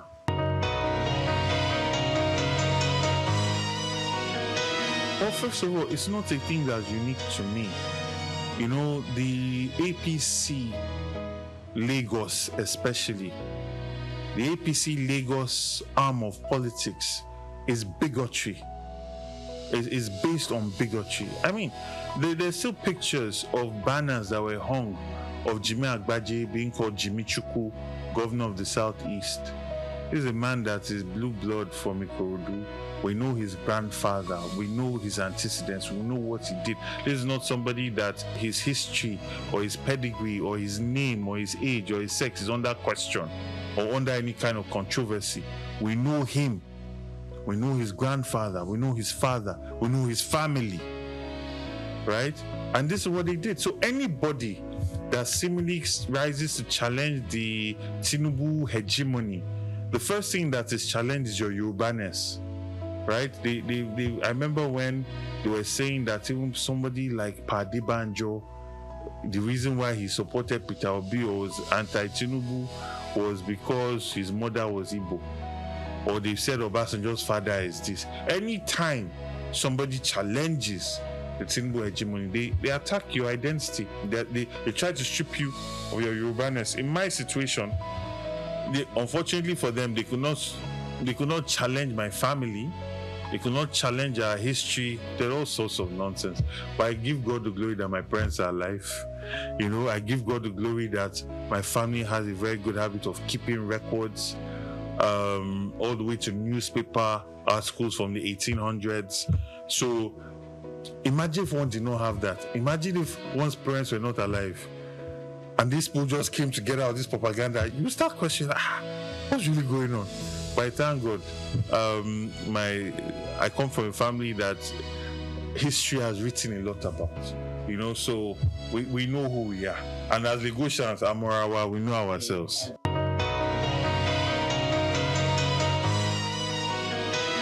Because one is in politics now, there are a lot more things that people are seeing about me. But I've been Afrocentric for a very long time. All you need to do is go and read my blogs. I still have a blog under if you search for it, The Hopeful Nigerian. And I've been advocating for history to return back to our schools, our traditions, our culture. The idea that no, not everything that existed before the Rainbow Man came here was bad. Right? There's bad in everything. There are people that call themselves Muslims that are killing people. There are people that were calling themselves Christian that were doing crusades and massacring people. I mean, for goodness sake, the first slave ship that came to Africa was called Jesus. The Pope blessed people that were going to go and kill indigenous people all over the world. So there are good and bad people in every culture, in every belief system, right? And this idea that everything that we were before Christianity or any of the major religions means that we are bad. I've been against that for decades, right? And that's not common. That's not common in this part of the world. And I know the backlash that I got for that, but I'm somebody that fortunately I can afford to live my truth, you know? I can afford to do that. So what you saw is just me on my journey.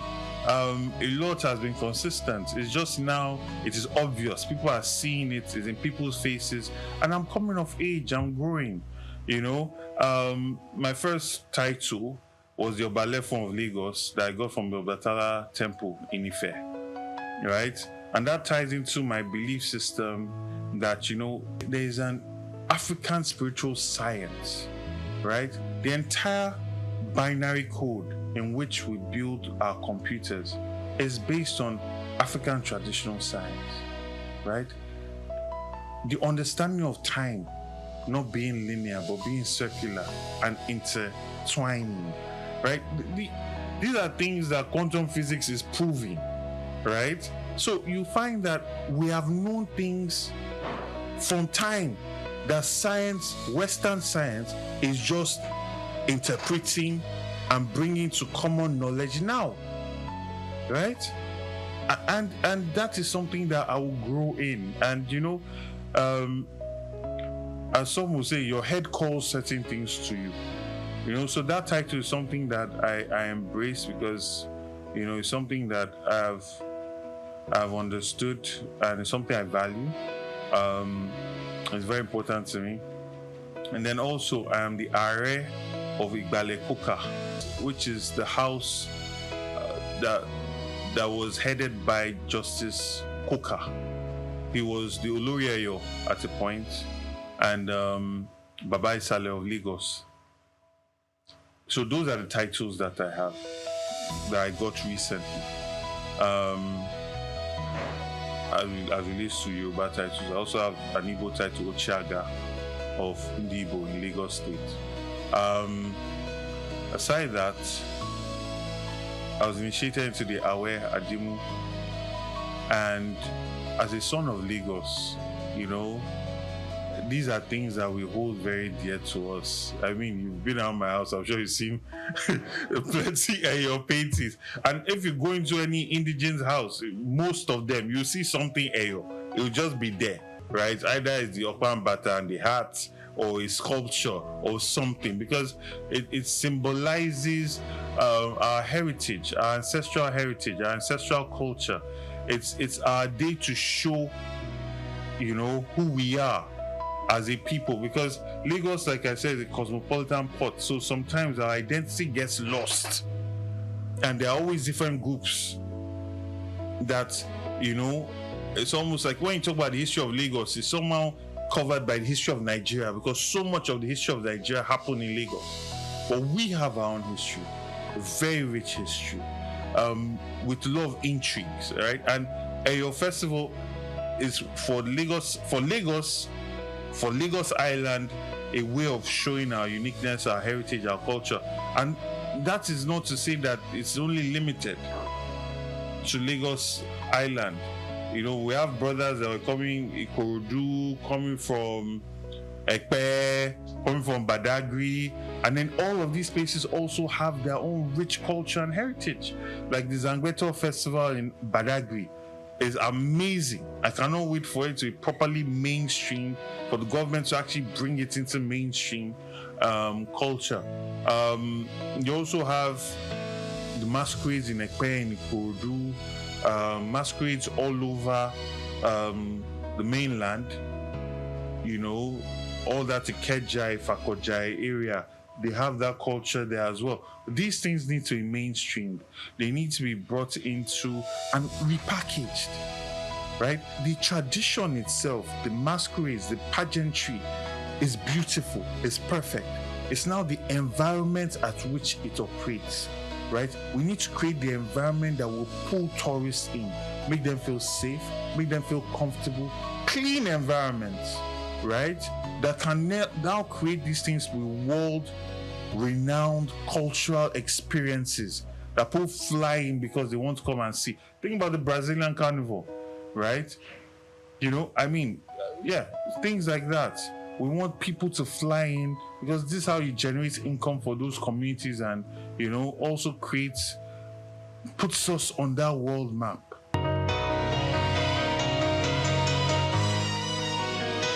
2025 was a very difficult year for a lot of people. I mean, 2024 was difficult because that was the first shock. But 2025 has not been easy at all. A lot of companies have laid off staff, right? Things are extremely expensive. Go and ask anybody that's about to pay their rent. They've seen their rents double.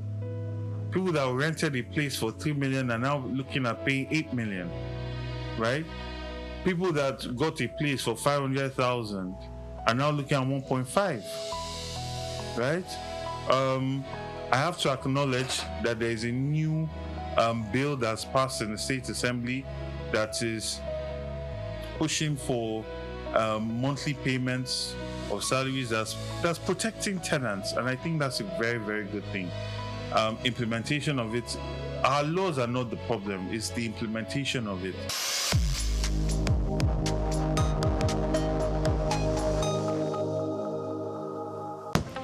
Dubai to Lagos, Nigeria, and across the globe, SOUQ News TV is your #1 station focusing on business, economy, and development.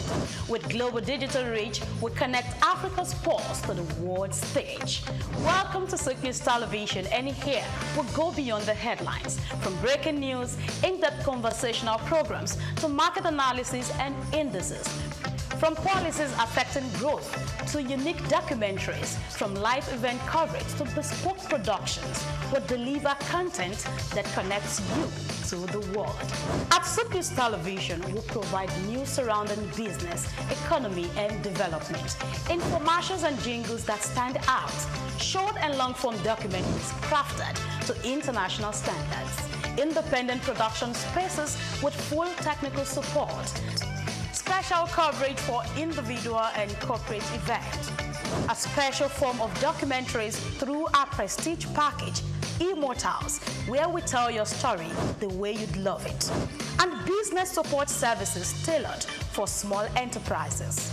SOUQ News TV, powered by FemWatch Limited, also home to the Isle 95.9 FM Lagos and Kasua 99.7 FM Kano, and Emirate News Television Abuja, together forming Africa's trusted media powerhouse. Storytelling, coverage, and connection that matters. SOUQ News TV, your home for business, economy, and development.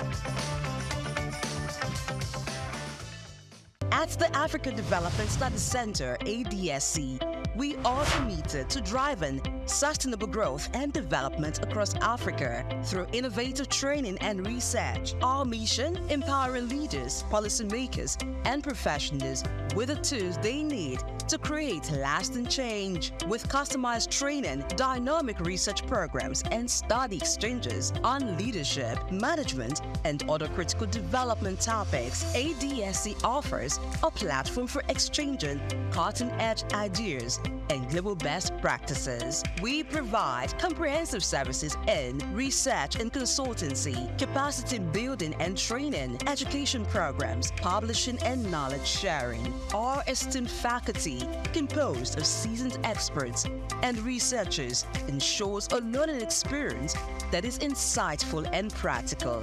We specialize in policy development, implementation strategies, and monitoring and evaluation.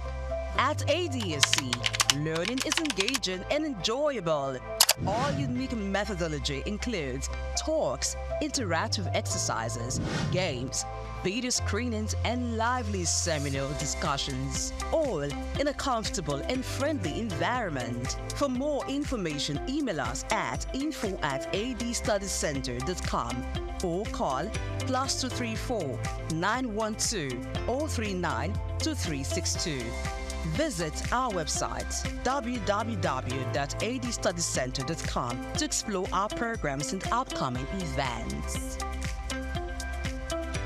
Africa Development Studies Center, rethinking development for Africa.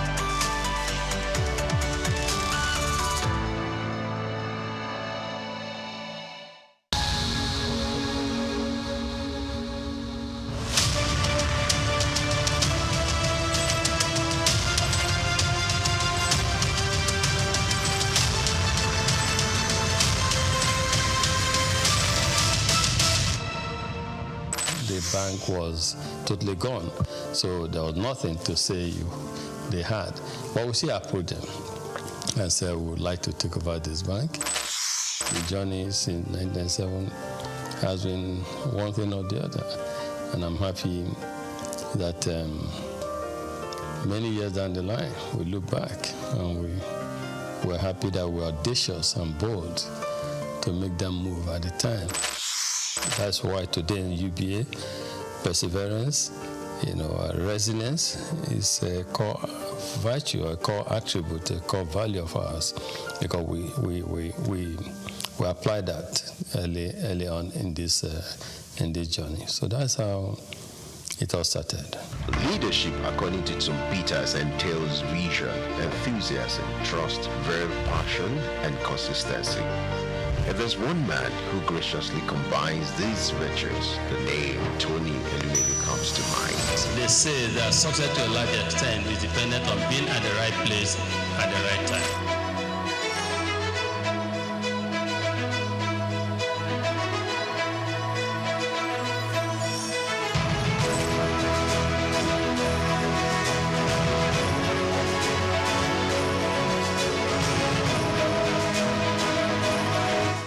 I say to people, my elder brother who is 7 years older than me, you don't have gray hair. I have gray hair. My gray hair started from the company merger because making it work, serving your customers, making sure that everyone in the universe of the institution, which was we have 428 branches at the time, that it was same level of service across board. Customers of standard trust that were used to a certain level of service delivery, you will not want them to come to the new institution and have a drop. From the womb of time, Tony Elumelu has been an embodiment of nobility and excellence. He remains one of the flying eagles and shining eggheads of the banking industry.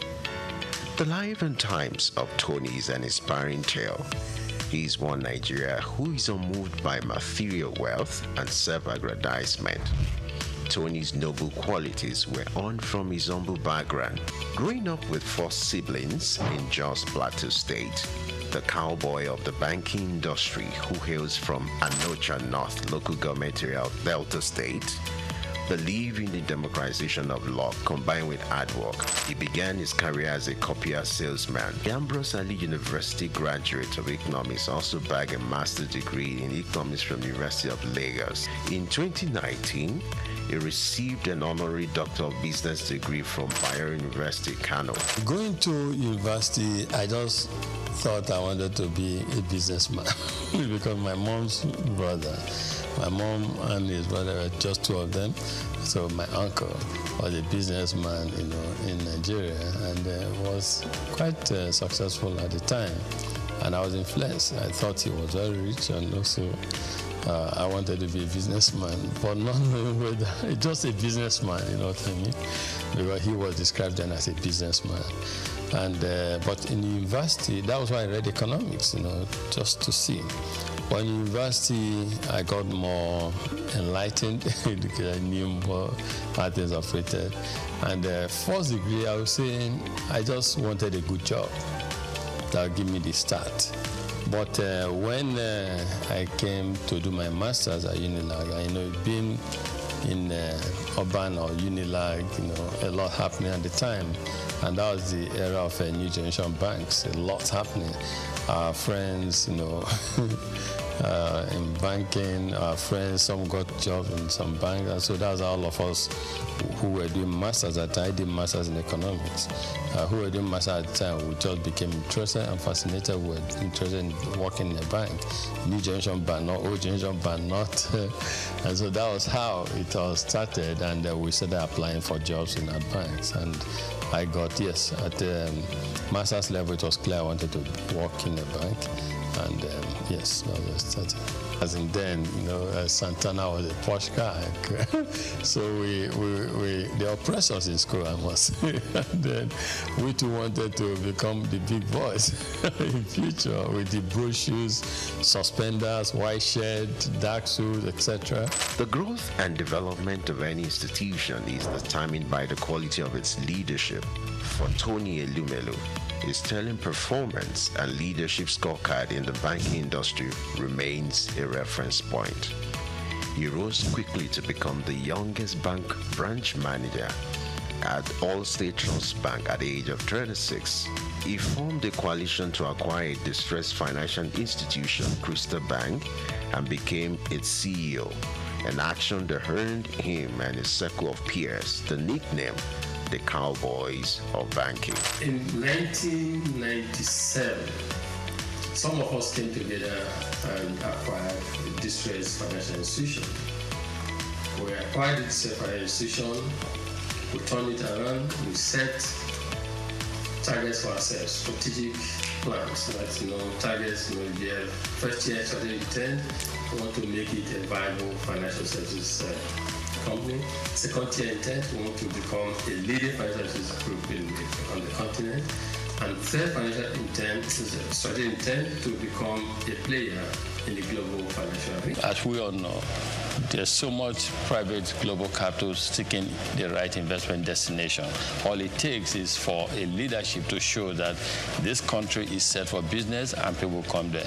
We want to move into an economy where they can invest freely as well as move their monies out when it comes for time for dividend and remittances and repatriation of a dividend. So I will continue to invest because of the signal that we see in the market, because of certain fundamentals that are right. He audaciously led the largest merger in Africa between United Bank of Africa and Standard Trust Bank. Tony's fancy for red tie remains emblem of his appearance. He retired as CEO of United Bank for Africa in 2010. He is presently the chairman of Heirs Holdings, the United Bank for Africa, Transcorp, and founder of the Tony Elumelu Foundation. I can't express how excited I am in words to be here and to be selected among the 1,000.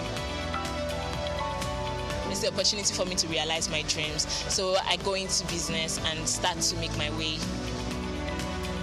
It challenges you to do things you never thought you could do. Maybe if you'd have gone to a private school or an MBA, you must have paid a lot to get this kind of, enlightenment. Ça me fait plaisir de voir des frères et sœurs qui veulent se rencontrer, se connaître, les partager et créer un réseau, peut-être le plus grand réseau africain. Venho de Cabo Verde. Je suis tunisien. Je viens de la République du Bénin. I'm from Edo State, Nigeria. I'm from Ghana. Zimbabwe. Sudan. From Rwanda. Gabon. Uganda. Senegal. Niger. I'm from the Gambia. Welcome and thank you for coming to Lagos. I'd like to start by congratulating all of you. You have done well. Most entrepreneurs are creative people. They have creative mindset. They're innovative. Those who dare to dream and who dare to innovate in Africa should have the opportunity to prove their innovation. And that is why we have $10,000 for these 10,000 Africans to help prove their concept and prepare them for bigger scale financial support. We don't give because we see it as a moral burden to just give charity. But we want to give people because we want to uplift them. We want them to be self-reliant. We want them to be fishermen.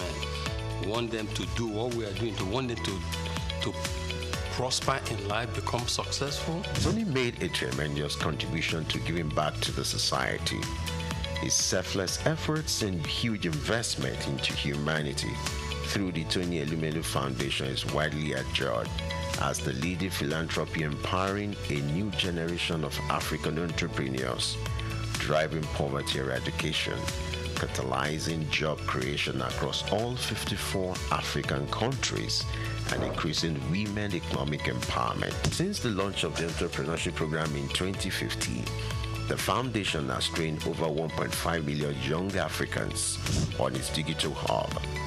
Tony, the Nigerian economist, entrepreneur, and philanthropist, holds the Nigerian National Honors, the Commander of the Order of Niger, CON, member of the Order of the Federal Republic, MFR. He has been responsible for creating business that are critical to Africa's economic development. He is a proponent of Africa capitalism, an economic philosophy which advocates for the private sector's commitment to Africa's development through long-term investment in strategic sectors of the economy that drive economic prosperity and social wealth award. He was awarded the Daily Times the Nigerian Man of the Year in 2016. He was honored with the National Productivity Order of Merit Award in 2019. He is also on the list of Time Magazine's 100 Most Influential People of 2020. On October 11, 2022, Elumelu received the National Honor of Commander of the Order of the Federal Republic of Nigeria. Tony, as a staunch professional and chairman of Foremost Bank, may understandably runs a busy daily schedule like that of a bee, but he balances the equation with creating time for sports. His love for lawn tennis and football stands undeniable. My good workout memories, I think I would say that I like to jump on the sport. I love yoga, as you said. Yeah. But these days I'm trying to get in the group of planting. Tony is not just a champion in the backyard. He equally balances the equation when it comes to family life. For me, as a family man, though, I try to make sure I balance things. I try to make sure my family side, so in that process, I was also growing a family, having my kids and co. So, but everything came together. Tony is happily married to Awele Vivian Elumelu, who is the chairperson of Harvey Medical Practice Limited. Vivian also oversees the healthcare investment of his holdings. She holds a Bachelor of Medicine and Bachelor of Surgery degree from the University of Benin. The marriage was consummated in 1993 and blessed with 7 children. According to Forbes' list, Tony is among the top 10 richest entrepreneurs in Nigeria with a net worth estimated at $1 billion. We don't just preach. We don't just theorize, we practice. Tony has stooped to conquer not just in the banking industry, but in life. The strides of this living legend, popularly referred to as the Lion of Africa's financial industry, remains iconic. So entrepreneurs who are listening, quick one, short one, straight to the point. Entrepreneurship is a long-term journey. Stop seeing it as a short-term goal. Long-term journey. Great companies, great and accomplished entrepreneurs did not make it in 1 year. They didn't make it in 3 years. It's a long-term journey. So move in, dare to dream, implement your dream, and stay focused.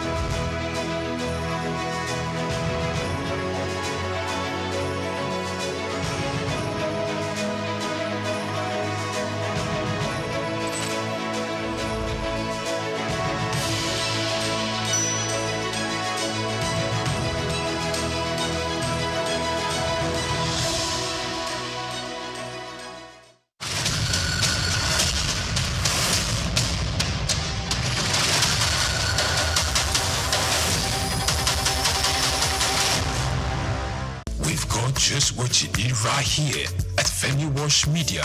Call it the Midas Touch and you wouldn't be wrong. Let us record, produce, mix and master your audio like nobody does. Reach us on our contact today for the best quality job.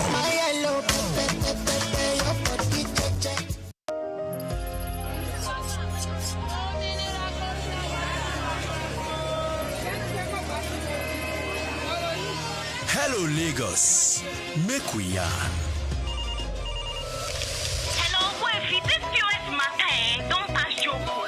Person go swipe, alert no enter. Before you know it, jump. Wait oh, wetin really happen? They use fake alert the warriors. Okay, so mona listen oh, if you dey do POS business, no expose your alert. Hello, Ogbefi. They don't walk that bar road where they warrior for our local government for years. This one sweet me, I no lie you. Because you know what, development with the work, it deserve loudspeaker. Now why we dey here be that? For here, we know the abuse, we dey bring solution. My name, it is Ikechukwu Oyemike, aka Ogbefi Ishegwari. Make we yarn every weekday from 10 a.m. go to 12 o'clock on Top the Eye 95.9 FM.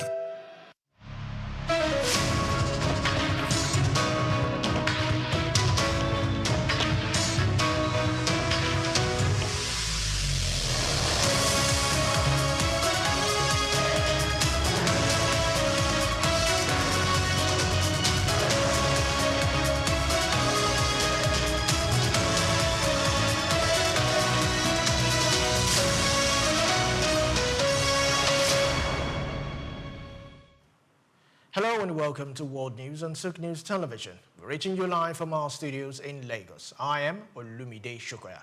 Let's begin with today's top stories. President Tinubu has called for an African-owned credit rating agency to tackle persistent mispricing of continent risk. Nigeria and Angola signed visa exemption agreements for passport holders to strengthen bilateral relations. President John Mahama announces reforms to reposition Ghana's economy, including cocoa purchases in domestic currency and halting raw oil exports by 2030.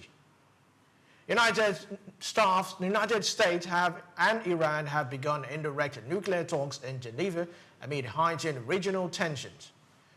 And in sport news, Super Eagles coach Eric Chow aims to strengthen Nigeria's squad by recruiting eligible foreign-born players, according to sources. I'll bring you details in a moment.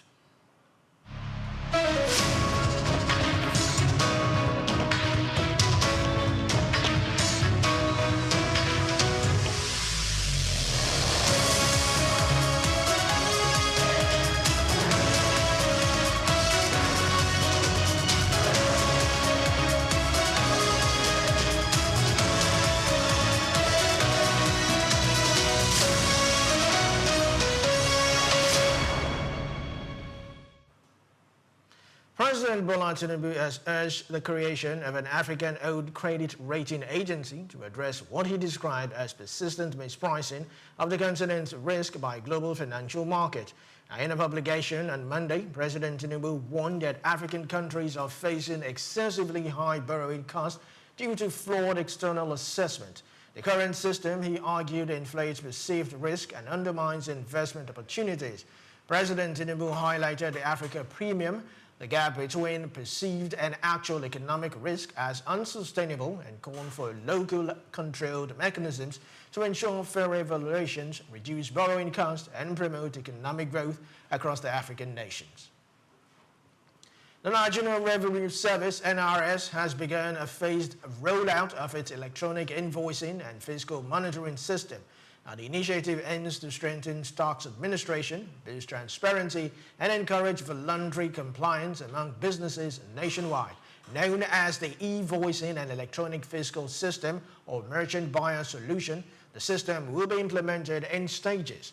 The rollout targets taxpayer categories based on annual turnover thresholds to ensure a smooth transition for businesses of different sizes. Executive Chairman SOUQ News said the phased approach allows companies to adjust gradually while benefiting from a more streamlined, digital-friendly tax compliance process. The move also reflects NRS commitment to modernizing tax collection and reducing revenue leakages. The National Assembly on Monday considered granting the Federal Ministry of Solid Mineral Development first-line charge status after reports showed zero capital releases to the sector in 2025. Lawmakers described the shortfall as a major setback to Nigeria's economic diversification efforts. Meanwhile, the Minister of Women Affairs and Social Development, Imam Sulaiman Ibrahim, requested Senate approval to increase the 134.2 billion naira proposed for her ministry in 2026 budget. She highlighted the need for adequate funding to deliver on key social initiatives. Lawmakers criticized the 2026 budget releases for both ministries as abysmal, stressing that improved allocations are essential for achieving strategic national goals. Nigeria and Angola have signed visa exemption agreements for holders of diplomatic and official or service passports in a move aimed at strengthening bilateral ties. The agreement forms part of broader efforts to deepen cooperation and enhance diplomatic engagement between both countries. Officials say the deal will ease official travel and promote closer collaboration at government levels. The draft agreement was formally signed on the 15th of February 2026 on the margins of the 39th Ordinary Session of the Heads of State and Government of the African Union in Addis Ababa, marking another step in expanding strategic relations between the two nations. A high-level interagency committee under the Revenue Mobilization, Allocation and Fiscal Commission has recommended that the federal government declare a state of emergency in Nigeria's oil and gas sector. The committee also called for a forensic audit of crude oil production dating back to 2004 and sweeping revenue adjustments among oil-producing states. The recommendation followed verification of more than 1,000 oil and gas wells across the Niger Delta. These findings are contained in a January 2026 report of Interagency Technical Committee, which reviewed coordinates of disputed and newly drilled fields between 2017 and December 2025, highlighting significant gaps in production records and revenue allocation. Still to come in the news, North Korean leader Kim Jong-un has marked the completion of 10,000 new homes in Pyongyang. This comes as the country prepares for a major political gathering. We'll bring you details of this after this break. Stay tuned.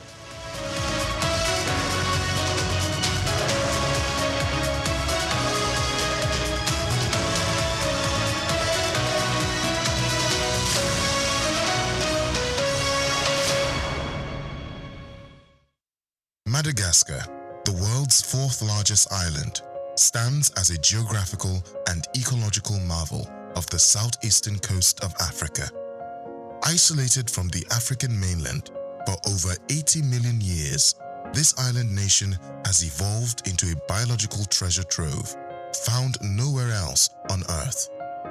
Over 90% of its wildlife is endemic, meaning it exists only in Madagascar, including the world-famous lemurs, baobab trees that look sculpted by myth, and an astonishing array of reptiles, insects, and plants. This extraordinary biodiversity has made Madagascar not only a focus of global scientific research, but also a symbol of nature's ability to evolve independently and richly.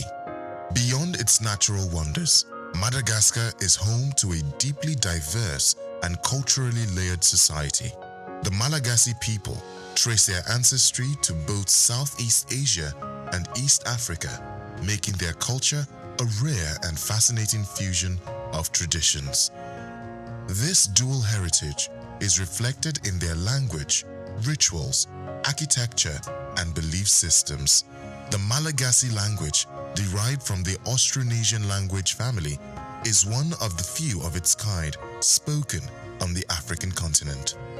This cultural hybridity also extends to cuisine, dance, and storytelling, blending African strength with Asian intricacy in daily life. Madagascar's history is equally distinctive. It developed powerful pre-colonial kingdoms, including the Merina Kingdom, which unified much of the island before French colonization in the late 19th century. Unlike many African countries, Madagascar experienced a relatively centralized monarchy before colonial rule. Since gaining independence from France in 1960, the country has navigated political instability, economic hardship, and natural disasters. Yet, it continues to strive toward democratic governance and sustainable development.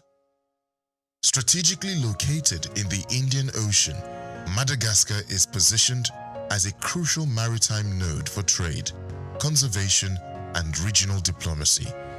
Its economy, while heavily reliant on agriculture, fishing, and mining, is beginning to explore tourism as a sustainable development path. The island's unique biodiversity, combined with its warm hospitality and rich cultural heritage, makes it a compelling destination for ecotourists, adventurers, and scholars alike. In the face of deforestation, climate change, and poverty, Madagascar's story is one of resilience and irreplaceable natural wealth. It serves as both a warning and a wonder, reminding the world of what can be lost through neglect and what can be preserved through global cooperation and local stewardship. Madagascar is not merely another African country. It is an ecological arc, a cultural crossroads, and a national identity unlike any other on the continent. I'm Moyosore Adebiyi for SOUQ News TV.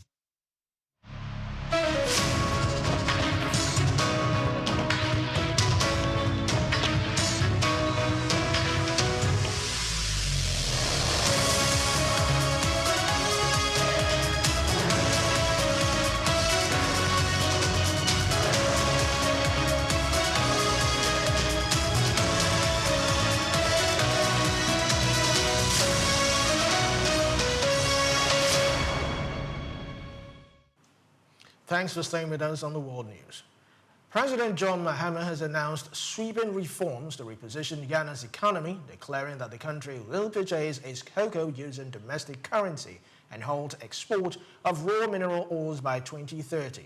Speaking at his high-level event, Accra Reset at this reckoning on the sidelines of the 39th African Union Assembly, Mahama outlined immediate steps to end reliance on foreign financing arrangements that have constrained Ghana's cocoa sector. He said Ghana will stop accepting foreign funding for cocoa purchases and instead raise domestic bonds, insisting the country has sufficient cedis to finance production. The reform signaled a decisive push towards economic sovereignty and value addition. South Africa's official unemployment rate declined to 31.4% in the fourth quarter of 2025, down from 31.9% in the third quarter, according to data released on Tuesday by Statistics South Africa. The statistics agency reported that the number of unemployed people fell to 7.836 million in the October to December period.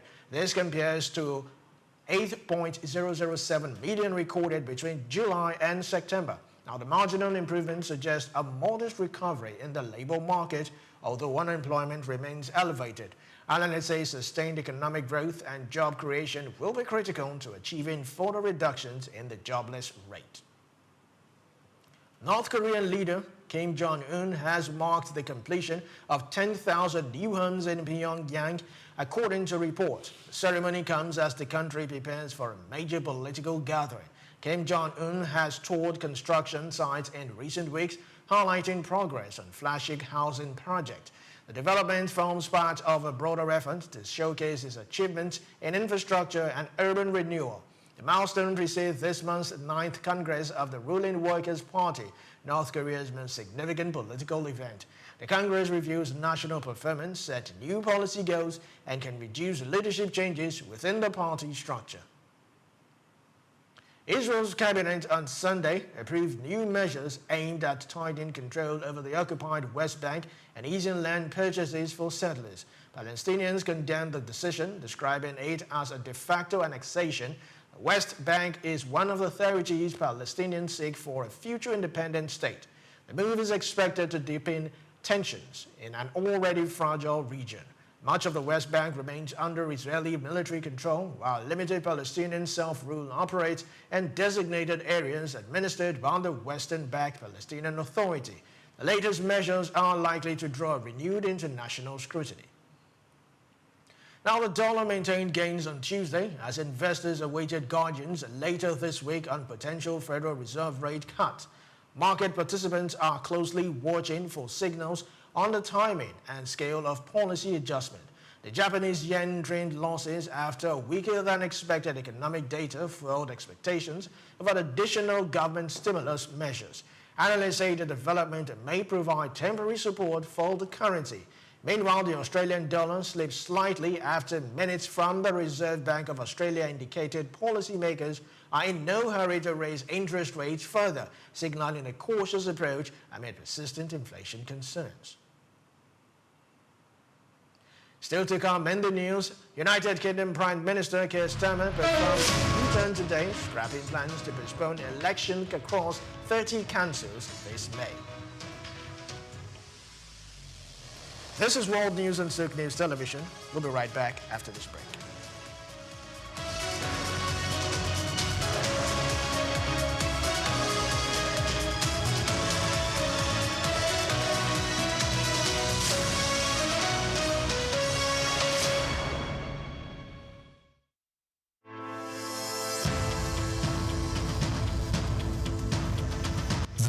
Interest in Nigeria's lithium reserves comes as countries worldwide scramble to secure supplies of the mineral which is essential for powering the green energy revolution. In this special report by Bayo Olaoye, the need to harness this resource for growth and development is examined with the evolution of electric vehicles and renewable energy storage systems. Lithium is a key component in the production of batteries for electric vehicles, vehicles, and renewable energy storage systems. And Nigeria is positioning itself to become a major player in the global lithium market. Nigeria's vast lithium reserves, valued over $34 billion, is no doubt attracting world attention, while lithium factories are springing up in different parts of Nigeria already. The attention of the international mining industry is also focused on lithium because it is critical raw material for the production of solar panels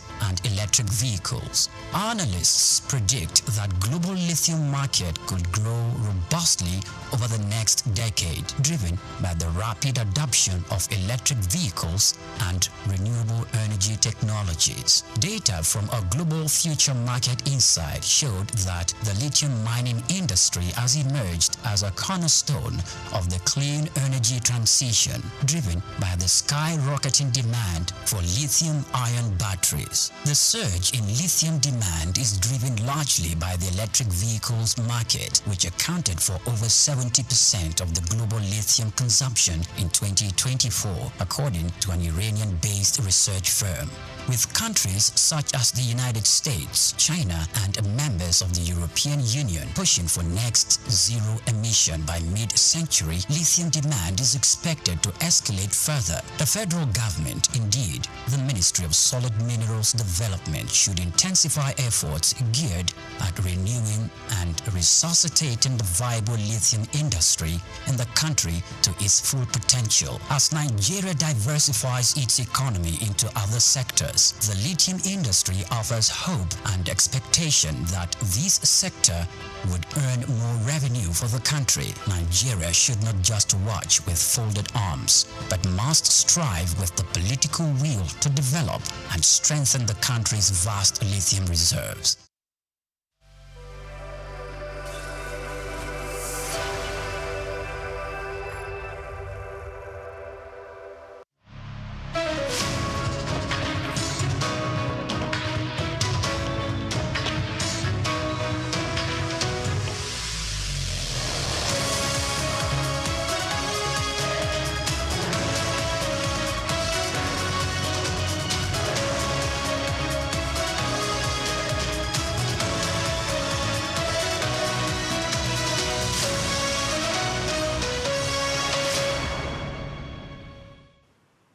Many thanks for staying with us on the World News.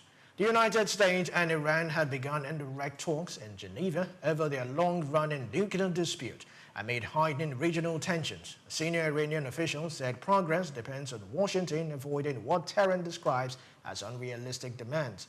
The negotiation comes as U.S. deploys additional military assets to the region, raising pressure around the diplomatic process. Both sides are seeking pathways to ease tensions tied to Iran's nuclear program. U.S. envoys Steve Witkoff and Jared Kushner are participating in an Oman-mediated talks alongside Iranian Foreign Minister Abbas Araghchi, according to a source briefed on the discussion.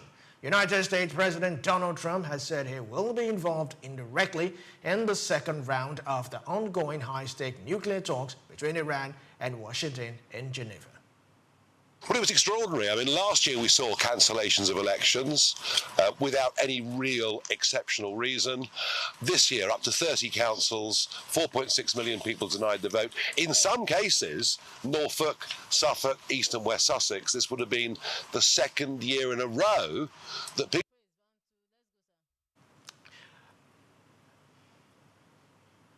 United Kingdom Prime Minister Keir Starmer performed a U-turn today, scrapping plans to postpone local elections across 30 councils this May. The government abandoned the proposals following legal advice amid a challenge from Nigel Farage Reform UK. Labour's Steve Reid appeared on a morning track-up segment defending the reversal as legally necessary.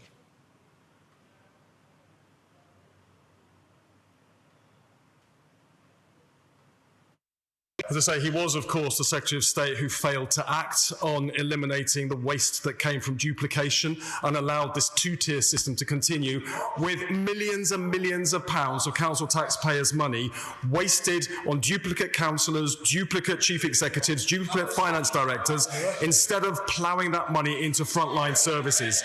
In those areas where he was, those few occasions where he was brave enough to take a decision, he imposed.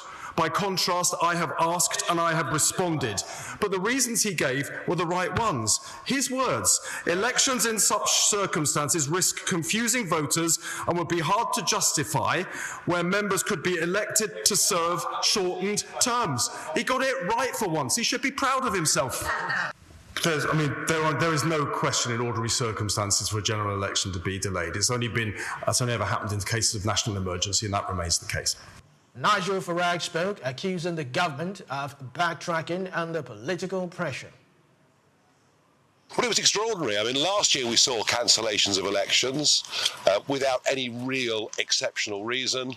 This year, up to 30 councils, 4.6 million people denied the vote. In some cases, Norfolk, Suffolk, East and West Sussex, this would have been the second year in a row that people who are paying their council tax would have been denied the chance to vote. So that's why we took them to the High Court. We were due there this Thursday. They've caved, they've collapsed. It's a victory for reform, but more importantly, it's a victory for democracy in this country. We are delighted. I think the principle of no taxation without representation is a very well-known one through political history, and that's what was happening here. We'd even seen a few people starting to refuse to pay their council tax up and down the country.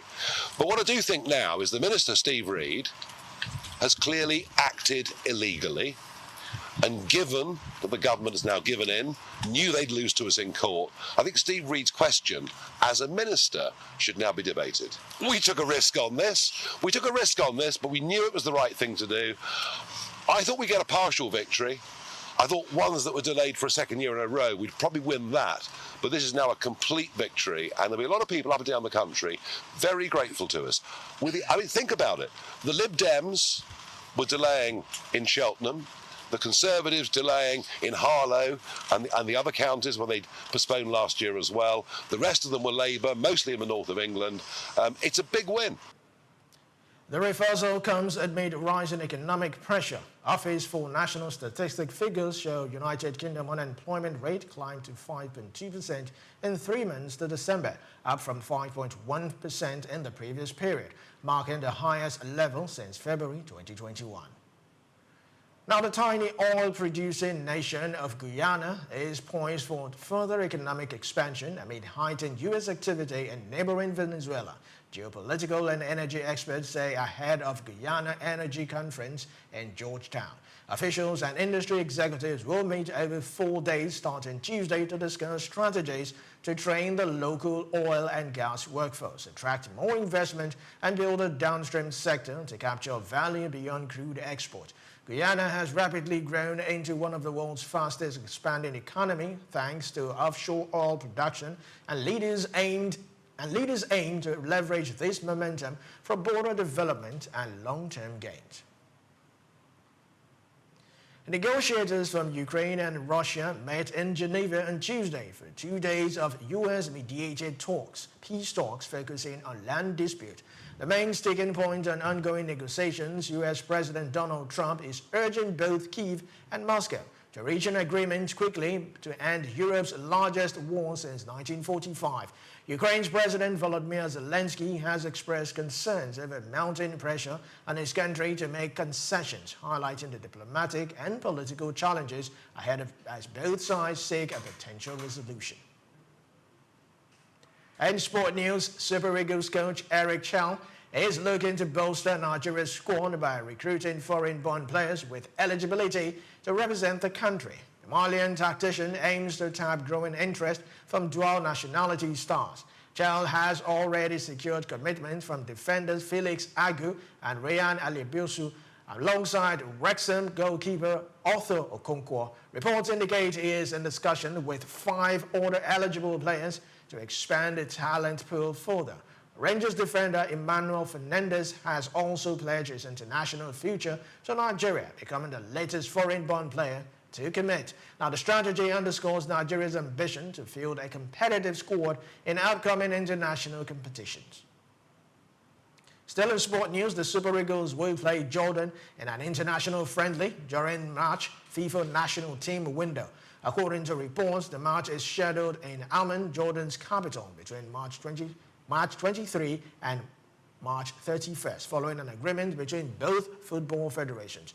Jordan will use the encounter to prepare for their maiden appearance at the 2026 FIFA World Cup, while Nigeria aims to test new players and strategy ahead of upcoming qualifiers and tournaments. And that's a wrap on the news, but before we go, here's a recap of today's top stories. President Tinubu has called for an Africa-owned credit rating agency to tackle persistent mispricing of the continent's risk. Nigeria and Angola signed visa exemption agreements for passport holders to strengthen bilateral relations.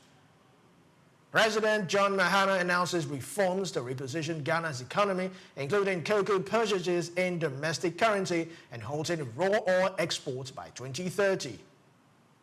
The United States and Iran have begun indirect nuclear talks in Geneva amid heightened regional tensions. And in sport news, Super Eagles coach Eric Chell aims to strengthen Nigeria's squad by recruiting eligible foreign-born players, according to sources. Many thanks for watching. Do well to follow us on all our social media page at SOUQ News TV. I am Olumide Shokoya. Enjoy the rest of the day.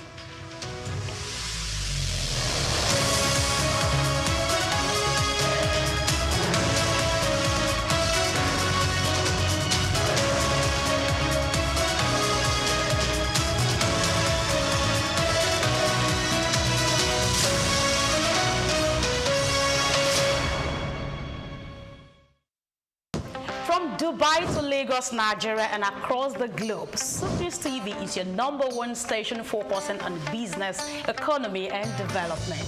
With global digital reach, we connect Africa's pulse to the world stage. Welcome to SOUQ News Television, and here we go beyond the headlines, from breaking news, in-depth conversational programs, to market analysis and indices. From policies affecting growth to unique documentaries, from live event coverage to bespoke productions, we deliver content that connects you to the world. At SOUQ News Television, we provide news surrounding business, economy, and development, infomercials and jingles that stand out, short and long-form documentaries crafted to international standards, independent production spaces with full technical support, special coverage for individual and corporate events, a special form of documentaries through our prestige package, Immortals, where we tell your story the way you'd love it, and business support services tailored for small enterprises. SOUQ News TV, powered by FemiWatch Limited, also home to the Isle 95.9 FM Lagos and Kasua 99.7 FM Kano, and Emirate News Television Abuja, together forming Africa's trusted media powerhouse. Storytelling, coverage, and connection that matters. SOUQ News TV, your home for business, economy, and development.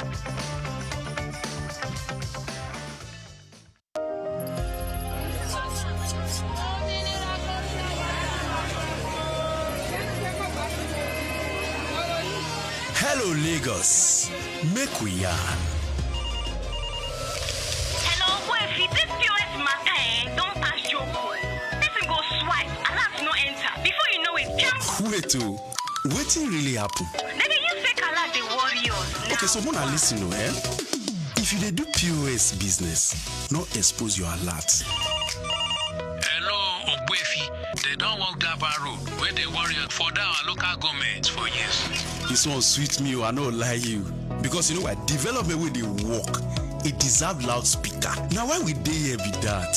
For here, we know the abuse, we dey bring solution. My name, it is Ikechukwu Uyemike, aka Ogbefi Ishegwari.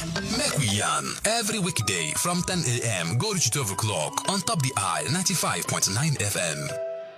We've got just what you need right here at Femi Wash Media.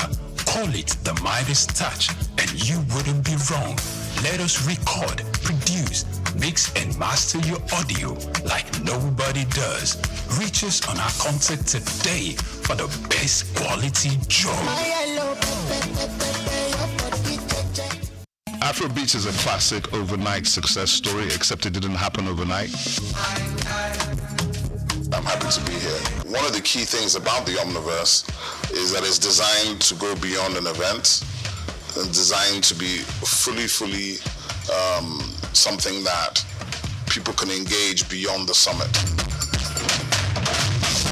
The point being that Nigeria has so much to bring to the world in terms of these things, but we will be bringing fresh energy, fresh ideas, a fresh engagement, and we're obviously open to collaboration. But hip-hop, it never dies. What's the difference between Thor and Shango? Thor is approaching $50 billion in revenue. Shango's broke somewhere outside Lagos. And that's a lack of imagination on our part, Africa, and they're all Nigerian. So to be seen and to be noticed is very hard if you're not in the place where all the noise is being made.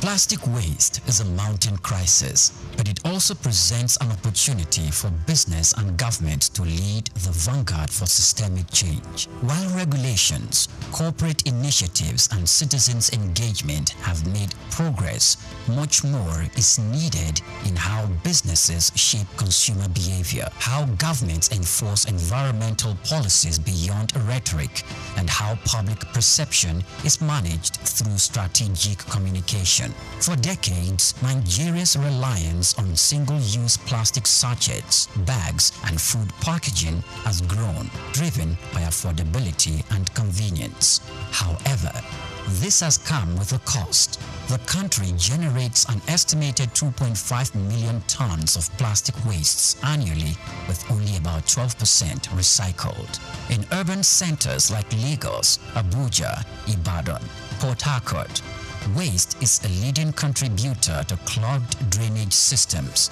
flooding, and environmental degradation.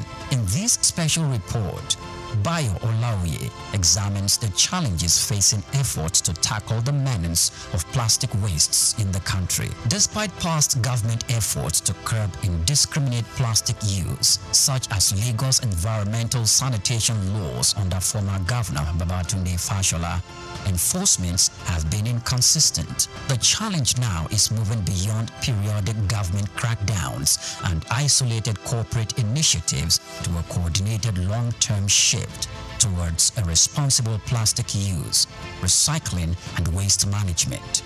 Leading Nigerian manufacturing companies are taking active steps to integrate recycling and responsible disposal into their operations.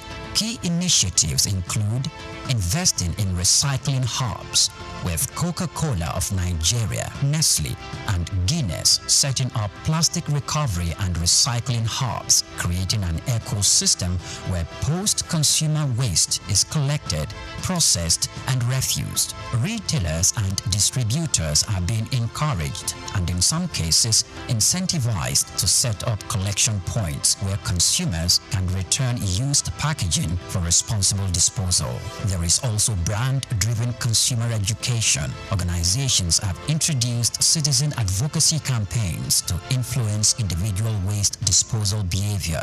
This kind of messaging, when amplified by large brands, can have a ripple effect in shifting cultural habits. Beyond environmental responsibility, investing in circular economy models enhances long-term profitability, strengthens brand equity, and aligns with global environmental, social, and governance standards. To effectively shape consumer behavior and stakeholders' engagement, businesses must leverage communication strategies that go beyond compliance reports. Employees should be active participants in sustainability efforts.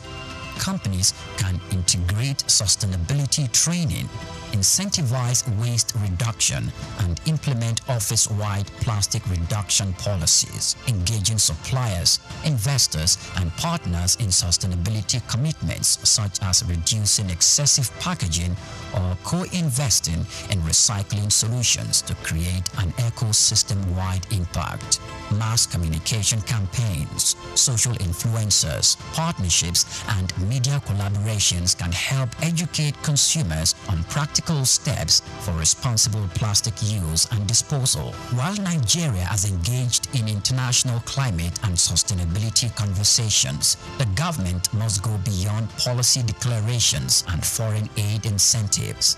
The priority should be local, long-term economic and health benefit, rather than reactivate bans that are often poorly enforced. The government can provide tax incentives for businesses, investing in recycling infrastructure while enforcing stricter regulations on reduction and disposal, expanding waste management facilities, establishing more government-led recycling centers, and integrating waste picker into a formalized economy can improve efficiency and create jobs.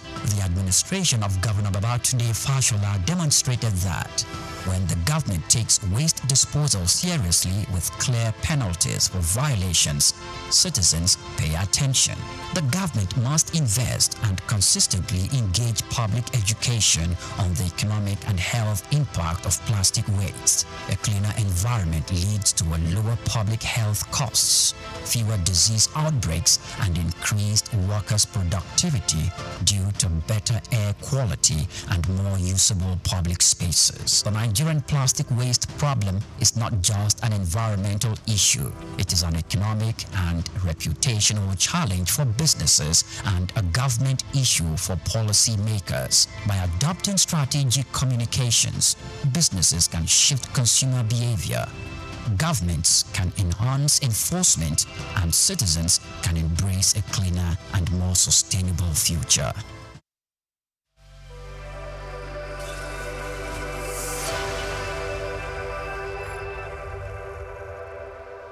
Hello Nigeria, hello Africa. Yeah, this is Sound Man. Keep watching SOUQ News. My name is Babalola from Excel LED. Keep watching SOUQ News. My name is Shepherd Michael Adewale Onofuye. I enjoy you all to always watch SOUQ News TV. Hi, I'm Tom Bogabowles, and please keep watching SOUQ News. Wale Seriki, SLG Lagos Island East, SOUQ News, keep out watching them and keep a lookout for them. They're up and coming, and we're proudly to be affiliated with them. You alone where they make me go crazy. This your love in the cool of my brain. You're my medicine, I need you all day. Yo, it's Blackface Nigeria, and you're watching SOUQ News TV. Keep it locked on this dial, don't change it. You know what I say? Blackface Nigeria, love on the bad.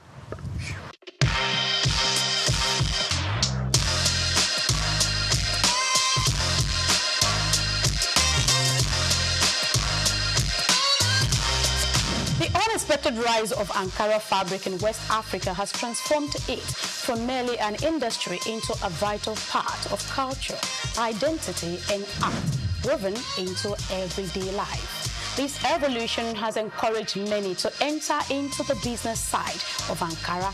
Today, the fabric is not only worn, but also used in interior decorations and artworks, making it a significant item in our changing world. Despite this, the industry stands at a crossroads, balancing tradition, modern challenges, and global market demands. My name is Grace Komolafe, and I invite you to join me on this second episode of Ankara as we explore the current state of production, the hurdles it faces, particularly in Nigeria, and the abundant opportunities that exist within this vibrant sector.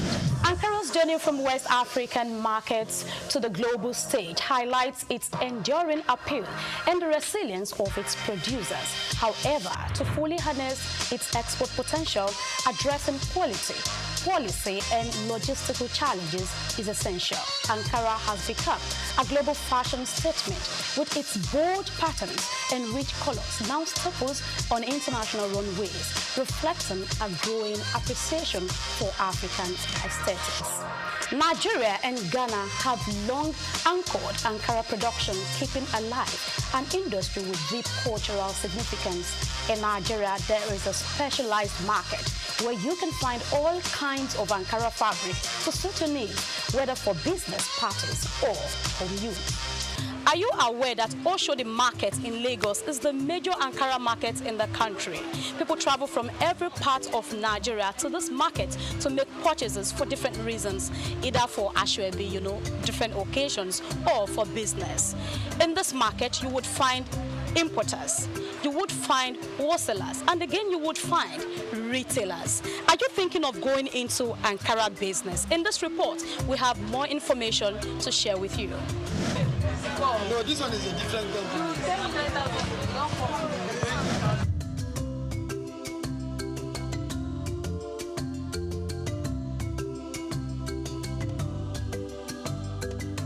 Despite Nigeria's rich resources, skilled workforce, and a large domestic market eager for Ankara fabric, the country has struggled to capitalize on this potential. In the face of rising imports and global competition, the Ankara industry is looking inward towards alternatives that preserve cultural heritage while empowering local economies. Innovative approaches and traditional methods are revitalizing Ankara production across West Africa, particularly in Nigeria. While the future is bright, it is not without challenges. The high reliance on cheaper imports has led to an overwhelming dependence on foreign textiles, which now dominates over 80% of Nigeria's fabric market. How have Ankara sellers and business owners been able to sustain growth in the industry?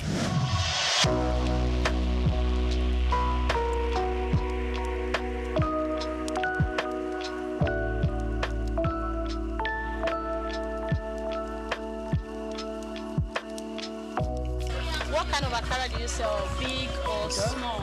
We sell big, small, and medium range. I think this is the first person I'm meeting that sells 3 categories of Ankara. I actually met people that does medium and small. I met someone that does just the small. So good to know that you are doing 3 categories, big, medium, and small. So why did you decide to go into a full-blown Ankara business? Because any customer can walk in now and request for small one. I will attend to the person. If you want medium, I have. If you want big one, I have. You don't want to lose anybody. I don't want to lose anybody. You like money. I'm a people man now. I suppose like money very well. When someone is alive, where is going to be sing. So for now, things are so high. When I'm still learning this business to my master, that time it was 700 or 600 like that. So things started increasing every day. So that is the problem we have. The customers are complaining. This are complaining.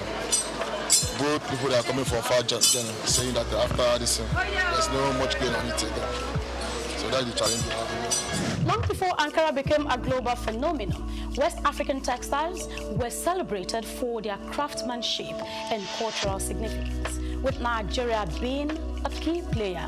Today, Nigeria's textile industry has faced significant challenges over the past few decades, despite the country's rich potential in cotton production and a historical legacy of vibrant textile manufacturing. Once a leader in the sector with over 180 textile mills in the 1970s employing more than 1 million Nigerians, the industry has been in decline since the 1990s, grappling with issues such as smuggling, high production costs, outdated machinery, and inconsistent government policies. Instead of boosting the Nigerian textile industry, interest in importation continues to rise. With a renewed interest in textiles, including Ankara fabric, local production remains low. An influx of cheap imports surged over 100% to 365.5 billion naira in 2022, undermining the demand for locally produced textiles. As Nigeria strives to engage in the business, the high cost of importation negatively impacts their efforts. The situation is compounded by rising energy costs and a depreciation in currency, leading Nigerians to depend largely on imported Ankara to meet the demands of customers. Importation business now is a hell. It's very, very expensive. Just last month, the clearing of the goods was about 6 million naira. Overnight, it turned to 14 million. Should we stop selling Ankara? No. We have to go on, move. The price that we give customer, in 1 hour, it changed automatically. But because we are into the system, we know how to manage the price.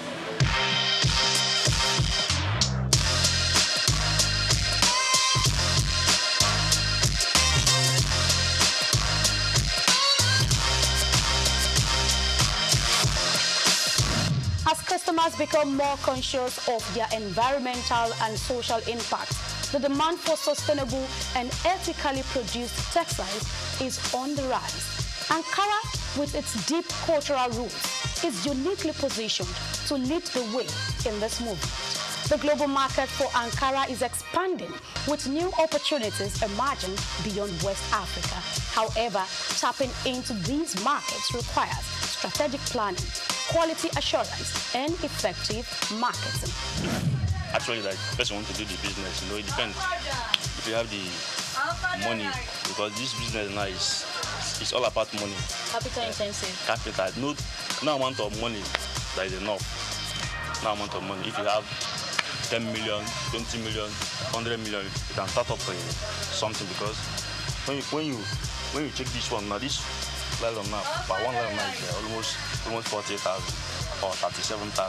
So when you now calculate one line, two line, three lines, so you can see that it's millions of money. So if you want to go into the business, if you have the cash or you have the power, it's a nice business, but you must have money to rotate the business.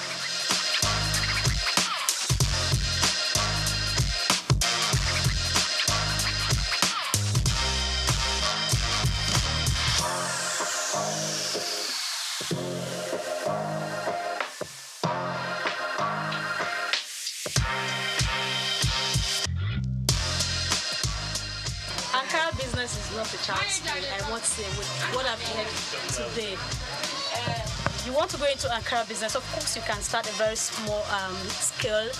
Do not say no to small beginning, do not despise little beginning. But I must say, if you want to do a big time Ankara business, it's not a child's play, you must be ready for it, I tell you. So for instance, you have this line, like I mentioned earlier, you'll be having this pack, this pack goes for about 40-something thousand, and you're having a couple of them. So you see 1, 2, 3, 4, 5, 6, 7, 8, 9, 10, 11, and then you keep counting. Did you see? Same colors, and we're having different designs. It's not a child's play. Millions of naira goes into this business, and you can see this is Oshodi, where Ankara business takes place, the real business. This is where it happens. Yes, from all over the states in Nigeria, they come all the way to Oshodi to do their biddings in Ankara business. The Ankara industry, a cornerstone of West African culture and economy, is deeply influenced by government policies. Yet, the implementation of these policies is not without its challenges. Bureaucratic delays, corruption, and inconsistent enforcement often undermine their effectiveness. The success of the Ankara industry is intertwined with the government's actions.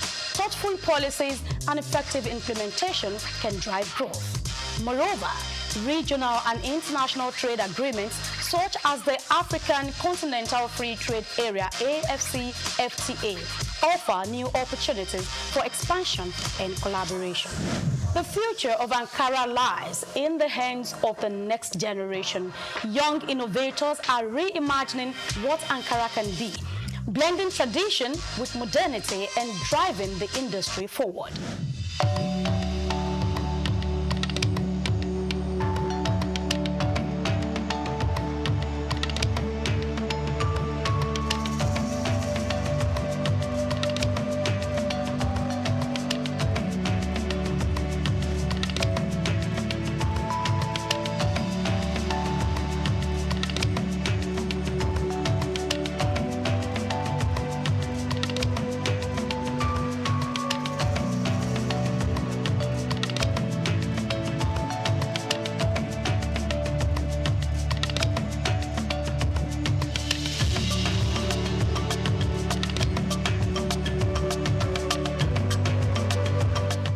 is more than just a fabric. It symbolizes African heritage, creativity, and resilience. As we look to the future, the potential for Ankara is limitless if the industry embraces innovation, sustainability, and global collaboration. The journey of Ankara is far from over, and its story will continue to inspire generations.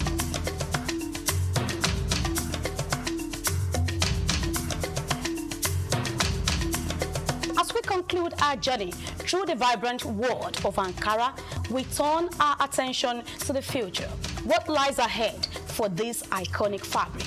How will it evolve to meet the demands of a rapidly changing world? And what opportunities and challenges will shape its future?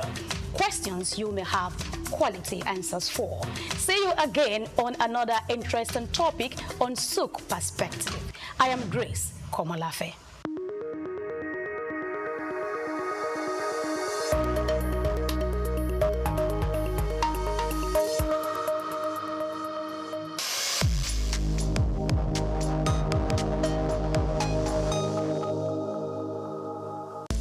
Just what you need right here at Femi Wash Media.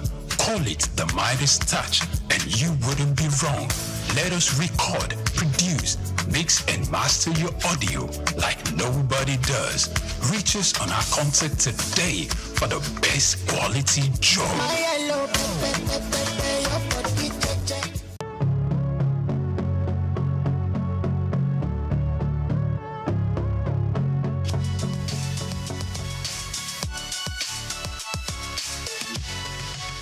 Well, Supporters Club had been there for 66 years when it was founded officially, but those who founded it were just doing it for the fun.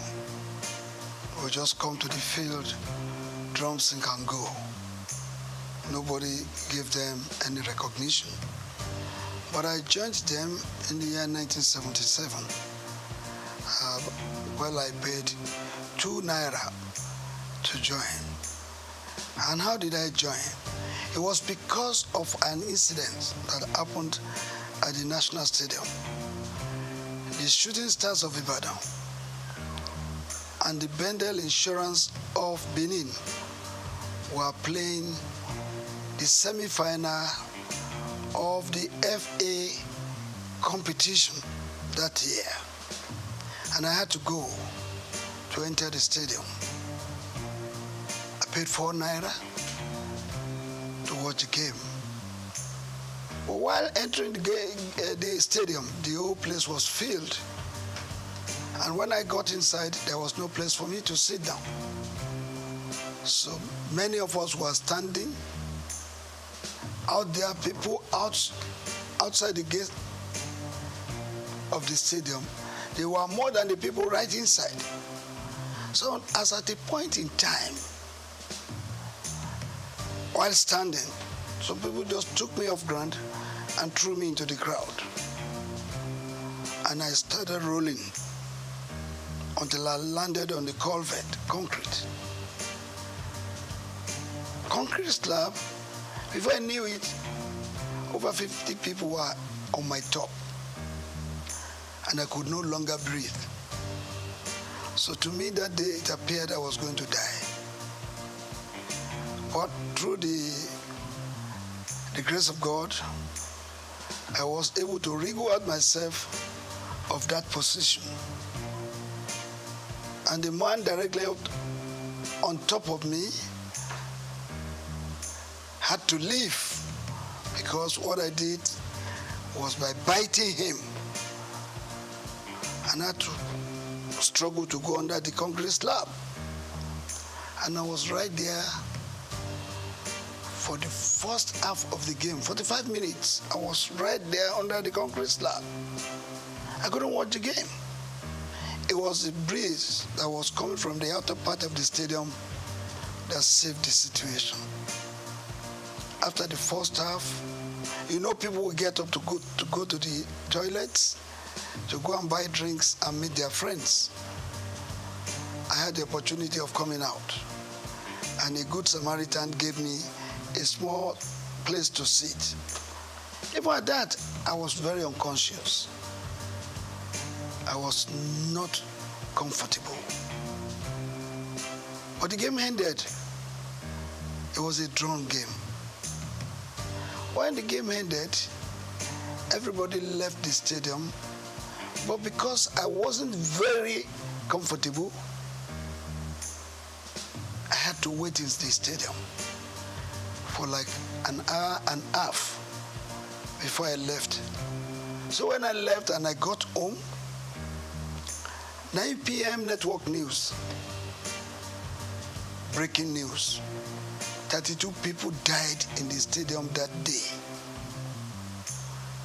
And that, the thought came to me. I probably could have been one of them. But I thank God. That was what informed my decision to say, I will not go to the stadium again until I have the best way to go into the stadium without being killed, maimed, or injured. And I decided to move with those people, and I joined them. But then we were just doing it. Maybe 20 of us, 15, 30 of us, we meet under the trees of the National Stadium, and we go home. And since that period, immediately I became a member. I introduced what they call flag bearing. When from 1977 to 1990, every Nigerian team that came out of the tunnel or goes out there outside Nigeria to play, you will see the Nigerian green, white, green flag being carried by one person. It's me. I did that flag bearing for 13 whole years. Whenever the team is played, I will be there with them, whether it's the Super Eagles, the under 20, the under 23, the Falcons, and the rest, all our national teams. Even our club sides going out to play Continental, when you see the green, white, green of Nigeria, I used to be the one carrying that flag. So I was with them, and I rose within the ranks from being an assistant secretary to becoming the national secretary and also the chairman of the disciplinary panel of the Nigerian Football Supporters Club. And by 1990, I was voted to be the chairman. That was when the thoughts of registering the club came. So when you hear that the Nigerian Football Supporters Club founder officially, because of its registration, I did the registration. Registering the club, I moved it from Lagos to Ibadan, Oyo State. I'm an Ibadan man. Charity begins at home, they say. So I went to Ibadan. From Ibadan, I moved to Bauchi. I moved to Abuja, Kano, Port Harcourt, all the states of the Federation. By 1992, I went to Cote d'Ivoire, in Abidjan precisely, to launch the Supporters Club. I went there physically, bringing the Nigerians together, those living in Abidjan. I formed the Supporters Club and launched it officially. I left that place, I went to Ghana. I launched it in Ghana. Leaving Ghana, I went to Gambia. I went to Burkina Faso. I went to Mali. I went to Republic of Benin. I went to Togo. I went to all the countries of Africa, putting the Supporters Club in place in those countries. By 1995, I moved to the United States of America. I launched the Supporters Club at the Giant Sports Stadium in New Jersey in 1995. After that, I went to France in 1997 to launch the Supporters Club in France in 1997 because we were already thinking of going to France to play in the World Cup. And if the Super Eagles will not have enough supporters there, what will happen to them? Don't forget that I led the supporters club to the United States of America for the very first time we played in the World Cup in 1994. I was at the Copa America in 1995. That was when I had the opportunity of launching the supporters club in America. In 1996, I led the supporters club to Atlanta 96. And the winning of the trophy, the gold in football event, made possible by the supporters club, support of the supporters club. Because when you listen, when that match, you remember that we played a match with Brazil in the preliminary stage, and we lost 1-0. But we had the opportunity again to meet them during the semi-final. And during the semi-final, Brazil had given us 3 goals. We were trailing 1-3 at the interval. And when the second half came up, we were given a penalty, I think 25 minutes to the end of the game. One of our players, I don't want to mention the name, but he knows, he lost that penalty kick. That was when God told me, sing this song. It's a miracle working God. It's a miracle working God. He's the Alpha and Omega. He's a miracle working God. Of course, my members chorused. Indeed, miracle came. We scored the second goal. And the then Minister of Sports, Chief Jim Nwobodo, came to our stand and said, let it go. I heard you guys singing, it's a miracle working God. It's like God is going to make a miracle to happen today. I said, yes. And we continued. I changed the song. I have a Father who never fails. I have a Father who never fails. I have a Father who never fails. Who never fails. Who never fails. Forevermore. Amen. Jesus never failed. Amen. Jesus never failed. Amen. Jesus never failed. Jesus never failed. Jesus never failed. Forevermore. We scored the third goal. Then another song came. Boya chukuna gaza. Boya chukuna gaza me. Messiah yobiuma. Boya chukuna gaza. The match ended and there was to be the extra time. And that time it was a sudden death rule. Immediately I sang that song, my people chorused. And the ball was coming to Kanun Wakwo.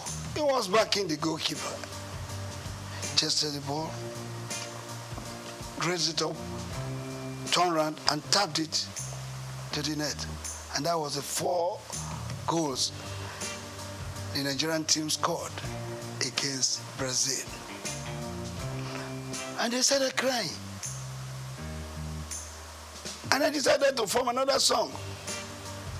When Nigeria beat Brazil, when Nigeria beat Brazil, oh, Bebeto start to cry. When Nigeria beat Brazil, why Bebeto? Because they pulled him out.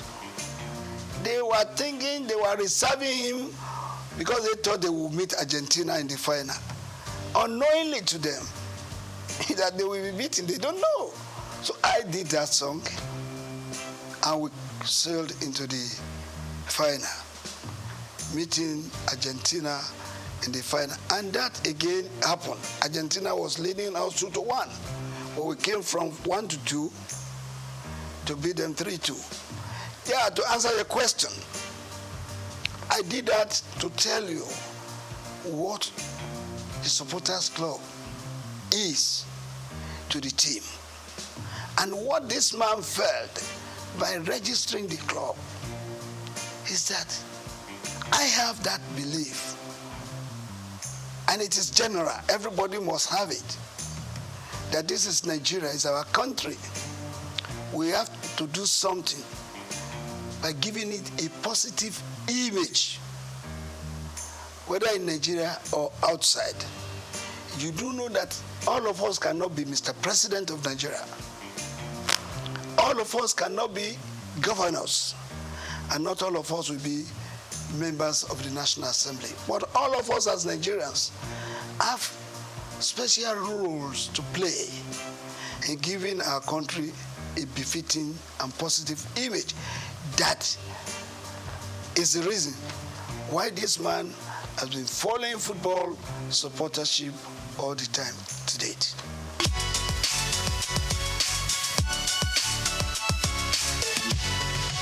Well, I want to tell you, like I said earlier on, the grace of God has been the secret. The other secret is that my members, I get them reoriented to believe in my vision. All of them supports what I was doing. They all love this country. They want to contribute their own to the good name of Nigeria. That has been the secret. And don't forget, any member of the supporters club should be referred to as a patron par excellence, because they are not paid. They are not given any allowance. They use their time, their money, even at the risk of their lives, to support the cause of Nigeria through supportership. Well, majorly, it is funding. The challenges is funding, because if you have to support the team, yes, they are playing in Lagos, you may not spend much money. But when they are playing in Enugu, they are playing in Uyo, they are playing in Abuja, you need money, no matter how. But come to think of you traveling with 100, 200, 300, 600 supporters outside Nigeria.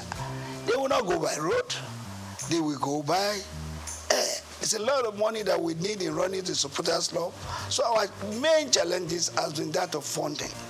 But I can assure you that God has been good to us. We have had some philanthropists, some organizations who have come to assist us by way of supporting us, giving us a lot of money. And if you will not mind, I will have to put it on record that the very first company that supported Supporters Club was Coca-Cola. Coca-Cola did it for 2 years. They could no longer do it. Then, for 1 year, MTN did it. They could no longer sustain it. But later we got Globacom. Dr. Mike Adenuga Jr. has been the brain, the backbone, the sponsor and the financier of the Supporters Club for several years, doling out millions from 50 to 60 to 100 million of naira, and even in dollars. So that has been the way, that has been how we have been able to surmount it. We have some philanthropists. We have Taiwo Afolabi, who has always supported us whenever we are going out. I remember Alhaji Aliko Dangote in 1996. He supported us, and some other Nigerians too. Esther Ajayi, when we were going to Russia, 2018, I went to this woman and I told her our problems. The second day, she was able to give us 20 million. I went to meet the then governor of Lagos State, His Excellency Governor Ambode. He gave me 10 million.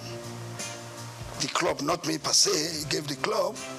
And when we were going to Brazil in 2014, that was the very first time any government supported us. We went to Brazil. Before going, I visited the then president, Dr. Goodluck Ebele Jonathan. After decorating him as our patron, he pronounced a 50 million naira grant for us to go to Brazil. Actually, we were going to request from him a whole plane to take us there because we were going for a national assignment. Supporters Club is a selfless service. But the president gave us 50 million. I mean, good luck, Jonathan. But we ended up spending 189 million. The difference of that was raised by me going to Dr. Mike Adenuga, Taiwo Afolabi, Esther Ajayi, Ambode, and the rest. That's how we've been running the club. We've been running the club, meeting people who lost the game of football, who lost Nigeria, and they have been helping us.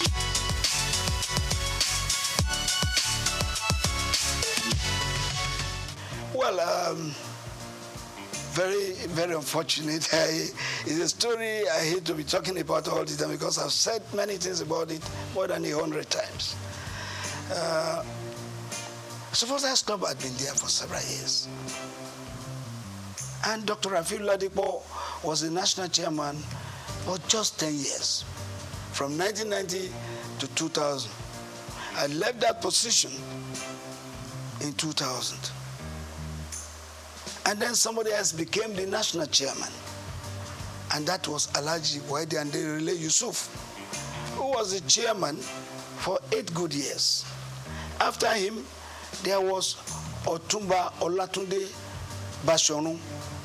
He was there for 4 years. And there came a time when one Mr. Vincent Okumagba acted in that capacity for 3.5 years. And there was one little misunderstanding, because people will not want to wait for their time. And all I told them is, please go through an election. Anybody who would not want to go through an election is not supposed to be on that chair of the national chairman. That's what came up. And the then NFF believed that there could be 20 arms of supporters clubs in Nigeria. You could even run to 100 units. But it's unhealthy. You cannot have a situation where your team is playing right on the field and you have different corners where you have the Nigerian supporters scattered all over the field, singing in different voices. It's not good. But look, I've been able to manage it because God has told me that supporters must not die. Supporters will not die. I have to be patient to let them see reasons why the supporters club should go and support the teams with unity. As a unit, go and support the team. But if you have funded your own, maybe you have registered your own, you have your own office, you can stay in your office. Manage your office the way you want to manage it. But when it becomes a national assignment, you are going out to represent Nigeria. All of us as supporters must come together to support Nigeria as a group supporting one team. Not when you have some people in angle 90, some people in angle 180, some people in angle 360, some people in angle 60, supporting one team. It does not go well. There's nothing you are going to achieve from this. I remember when we were in Russia, and my members have gone in. I normally wait for all of them to go in before I will finally go in. So when I was going in as the last person, I entered the stadium and I saw them, some people up there, I saw some people on the left, I saw some people on the right. And when I was going to meet the band boys, some of their security men came to me, in Russia, and asked me where I was going. I said I was going to meet my people. They said I should bring their ticket, my ticket. And when they saw the ticket, no, you can't go there, go there. That place is not yours. Your seat is downstairs there. How do I coordinate the activities of my members? This is what we've been telling them. Supporters Club must be united. They must come together, sing together, cheer the team together, and let us have a befitting result.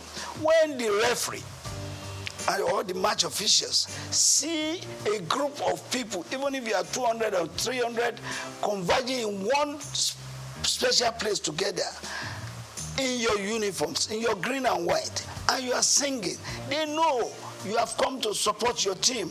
So it takes them every reason to want to do the game better. Well, when you are not there, in a capacity crowd of 90,000, we had 5 supporters here, 2 there, 7 there. When the Argentines were about 87,000 in the field, singing for their team. So I believe that the Supporters Club must be together. I've been able to manage it now, up to now. The national chairman of the Supporters Club, as we speak, is Reverend Samuel Ikpeya. He coordinates the activities of the Supporters Club in Nigeria. While worldwide, I'm the President General because we have Supporters Club in all the other countries of the world. And when we come together, there must be one person. There must be the head. We have the president of the Supporters Club in Cote d'Ivoire. We have the chairman of the Supporters Club in UK. In all Francophone countries, the head of the Supporters Club is called president. In Anglophone countries, the head of Supporters Club is addressed as Mr. Chairman. So the President General is not just what we just came out with. It's because there's a need for it. That's why the President General worldwide comes up. Well, I have told you a lot of people don't want to wait for their time. And when you don't wait for your time, what do you lose? You lose much. There was going to be an election. And I called all of them, go and pick your nomination papers for the election. But some of them would not want to because they want appointments. And I don't believe in appointments because we have a constitution in the Supporters Club that says everybody and anybody who wants to be an officer must contest for election. I insisted that there must be an election. Some people would not want an election because they know probably they believe they cannot win. They decided to say, oh, let's go our way because we don't want election. That's it.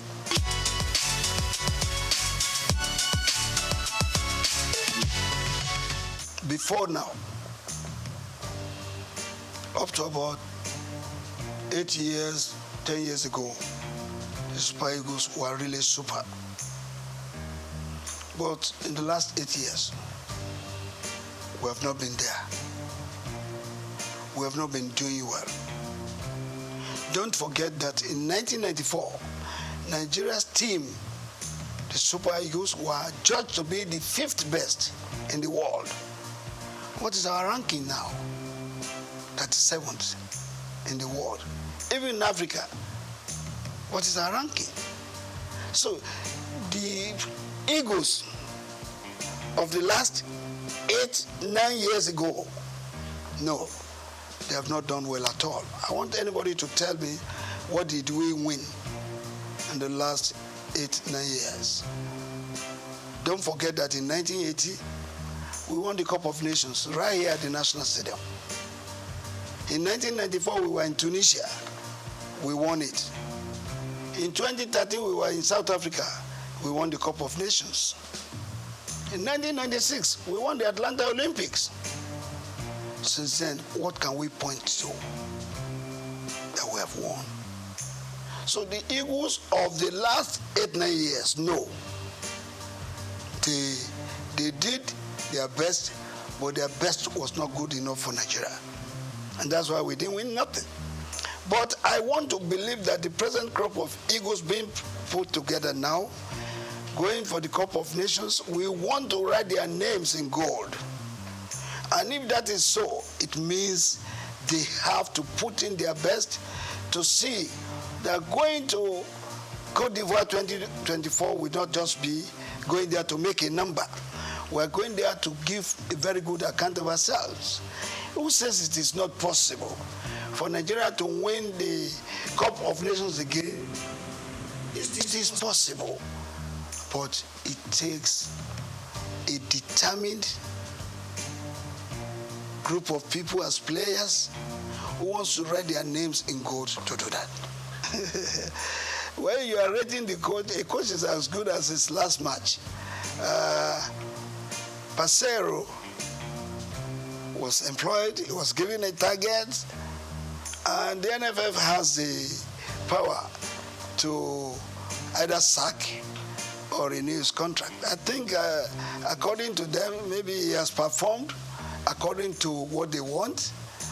But for me, as a Nigerian, I want Pasero to go to Côte d'Ivoire and show us that he is serious and show us that the Super Eagles can still fly and make us get minimally play in the semi-final of the Cup of Nations. Anything short of that, no.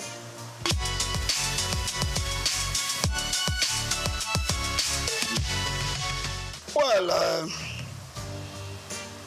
I want to believe that our Nigerian coaches are good. There have been 2 or 3 foreign coaches that have done well. Westhoff, Bonfrejo, and this which doctor, what's his name again? I'll remember his name. This guy qualified us to play in the World Cup with a match to go. The witch doctor. The witch coach, we call him, we remember it now, it will come back.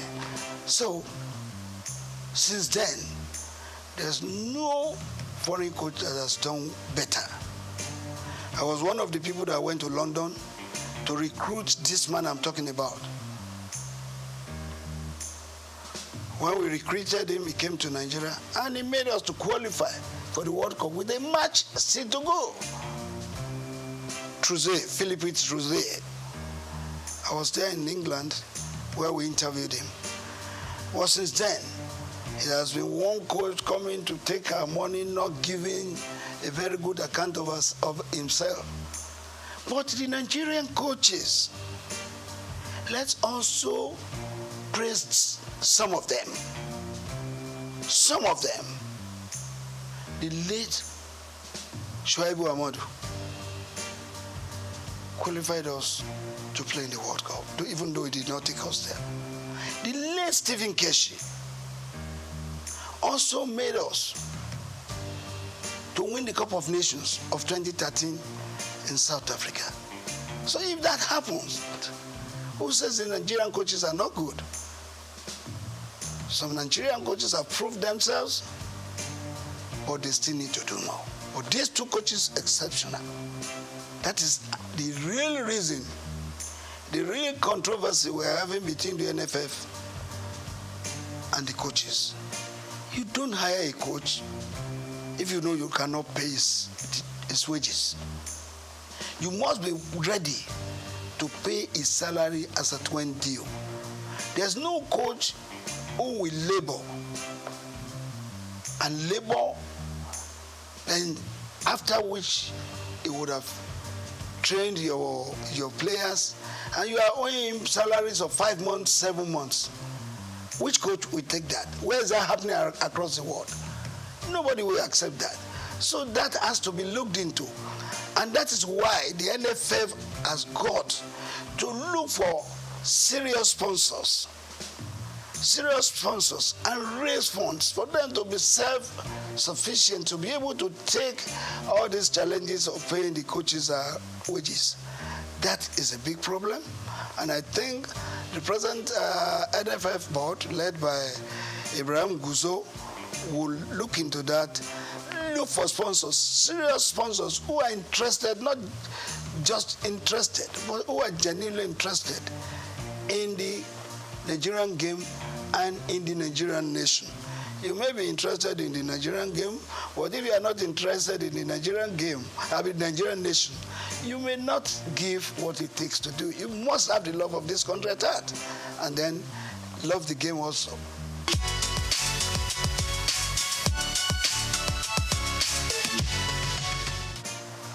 In the last 15, 10, 8 years, our boxing went down. In the last 5 years to today, our boxing has come up. I am the president of the Nigerian Boxing Board of Control, and I confirm to you that every week now, we have a boxing championship. We had one last week. Tomorrow, we will have one in Abuja. When I come back the following week, there's another one. We have promoters now promoting our boxing events. And our boxers are now earning big money other than what they were earning before. In those days, they were earning 20,000, 30,000. They go on the ring, they hit them, they shed blood, and they sweat. What do they earn? But since the last 3-4 years, our boxers have been earning big money. Some of them earning millions. Some of them traveling abroad to earn $5,000, $10,000. And that is made possible because we have a group of people in the Nigerian Boxing Board of Control who respects each other, who respect the boxers, who respects the coaches, and who respects the promoters. Take, for instance, I'm sorry to mention, Go TV. Go TV night every day. They've had about 29 Go TV sessions. You know what that means? Go TV for every boxing fight. They don't spend less than 20 million. They even spend more. And our boxing now is being watched all over the world, if not just Africa.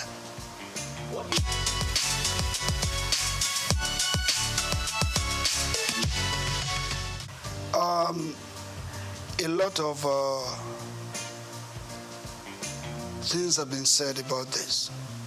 We have sent memos, we have sent advice, we have met with the people in charge severally. I've had to write to put the Minister of Sports, the National Assembly, and the rest.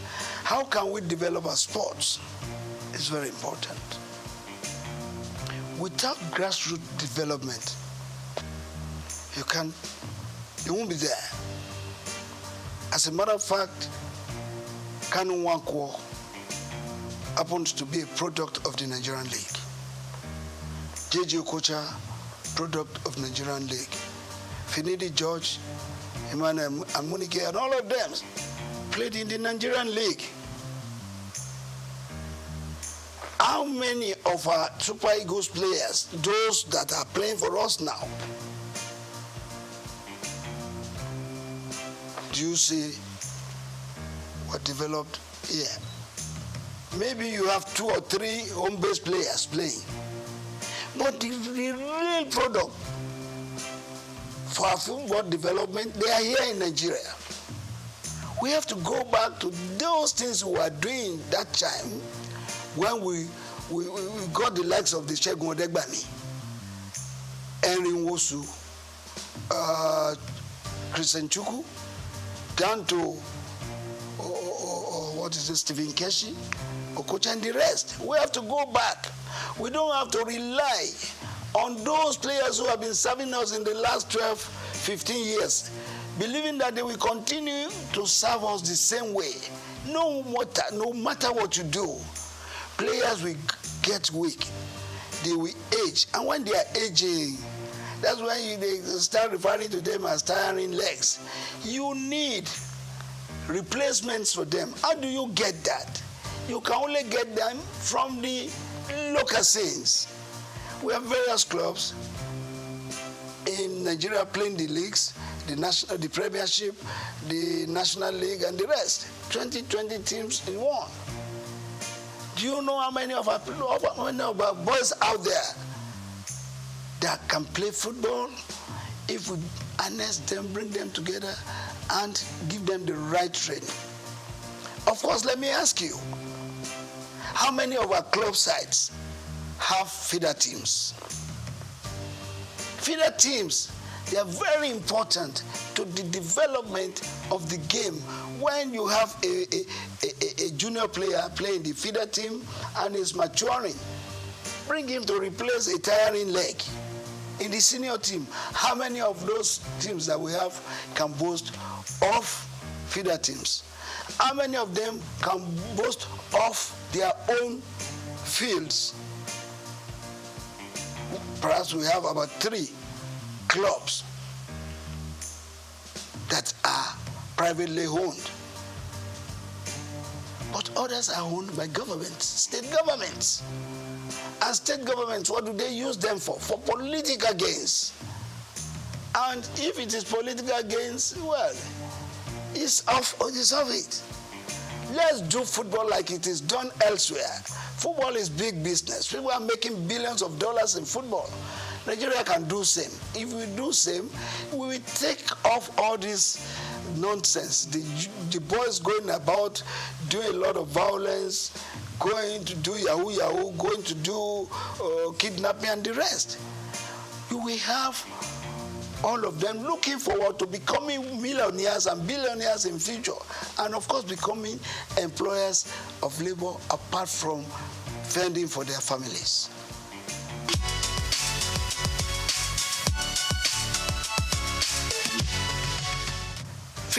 Above 50 football, yeah, it's above 50. I'm the chairman worldwide for that. And my president is Ambassador Edward Olutoke, who has given his support, his finances to be able to do this game. The thing is this, if you have played football, you have played up to the level that you are about 40, and you are no longer playing, you are no longer doing what you know how best to do, you now go and sit down, not doing nothing. Boredom sets in. And within that period, rather than getting fit, you are aging. Some of them developing sickness, various sicknesses that they ought not to have. But because they were no longer doing what they know how best to do, they sit down. So the concept is bringing them back. Not just the footballers, but anybody above 50 could play football. Keeping fit, and above all, living a standard life. Making money. There's a way, we have one thing we are developing with the above 50 concept for you to make money. Anybody who is above 50 and has no car of ease or no house of ease or a home has not been living standard. So above 50 concept is not just to play football alone, but to help you to keep fit, to keep you healthy, and make you to live standard life and make money. That is what we are doing. And as I speak with you, Brazil has embraced it. Mexico has written to us that they will want to play with us. The last competition we had 8 clubs. Ajegule, Surulere, Redeem, Itiraikate, Abeokuta, all of them, they came to play at the National Stadium. And the prize, the winner's prize was 5 million, which was paid instantly. The second place was 2 million, while the top place was 1 million. And we put a lot of money in organizing that. We are going to start the second edition very soon. We are now having clubs from Benin, Edo, where people from Abuja, people from Kwara registering to be part of the above 50 football.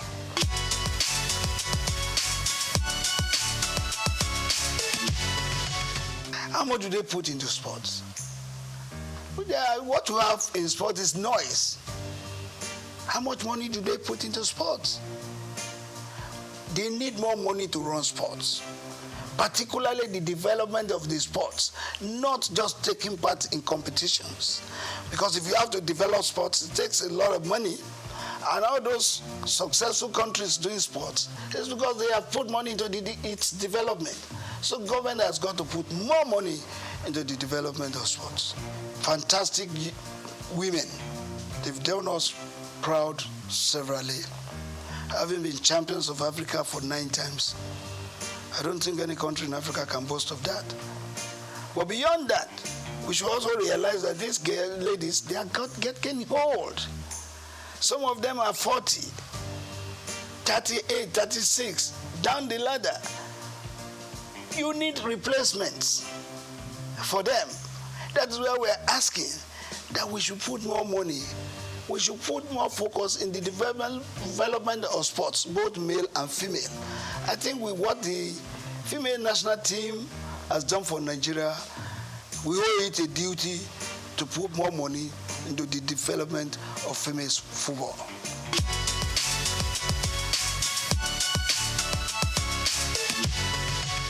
I'm not thinking about that. If I want to, I would have been in politics, party politics. I would have been there, and by now I think I would have been something else. But no, I chose to be part of giving an image to Nigeria, a good image, positive one. Take, for instance, if you go out of the country, you get to the entry point of any country, and you speak of our sports, they give you a wide latitude for you to go in. Well, you say when you get there, you speak sports. They ask you, where's Kano? Where's Okocha?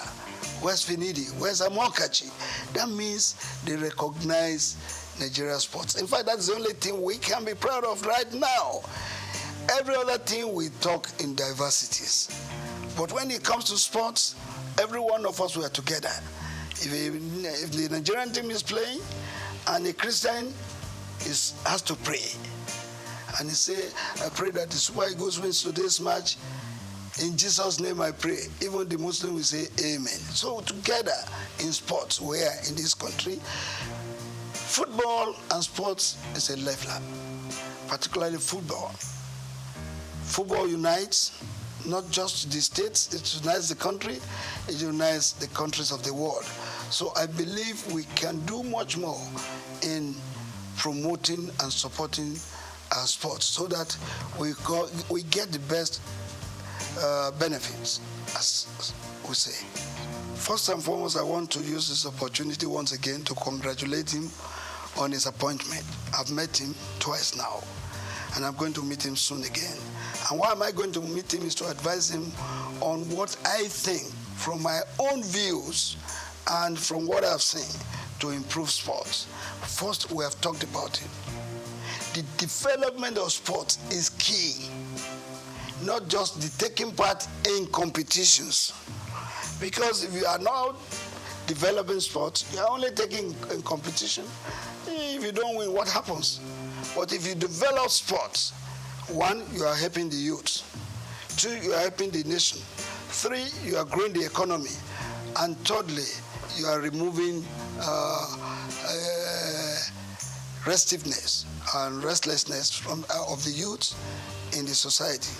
I want us to advise the minister to key into the development of sports from the grassroots. Let's go back to the schools. Let's go back to the rural areas. Football is played everywhere. Go under the bridges, you see people playing football. Let the minister put in place, through the NFF, a consortium of coaches that will go to these schools, that will go to these corners. Everywhere in Nigeria, you have talents that can be helped, sponsored, and nurtured to stardom. Once we do that, our sports will improve. And let the minister put his feet there on ground and say, every club that is playing in the Premiership and the National League must have their feeder teams, must have their own fields and other infrastructures to make them develop sports. Thank you very much. I want to pray for this organization to continue to thrive, to continue to blossom in making money, because without money, this kind of things that I hear cannot be sustained. So God will grow you the more, and your business will continue to flourish.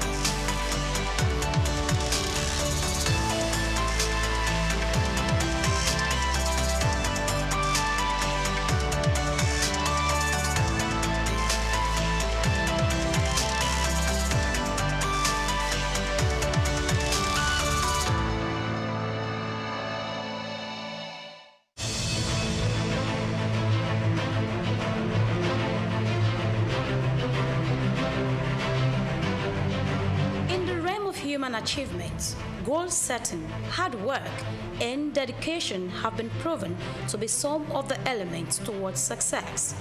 The journey of remarkable individuals with lasting impact on the world are often filled with manifold stories, but through determination, they build their lives and make extraordinary contributions.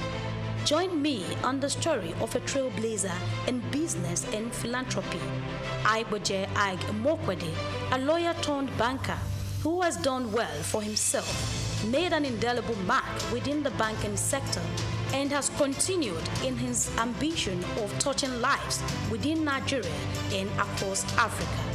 Aiboje Ig Mokwede.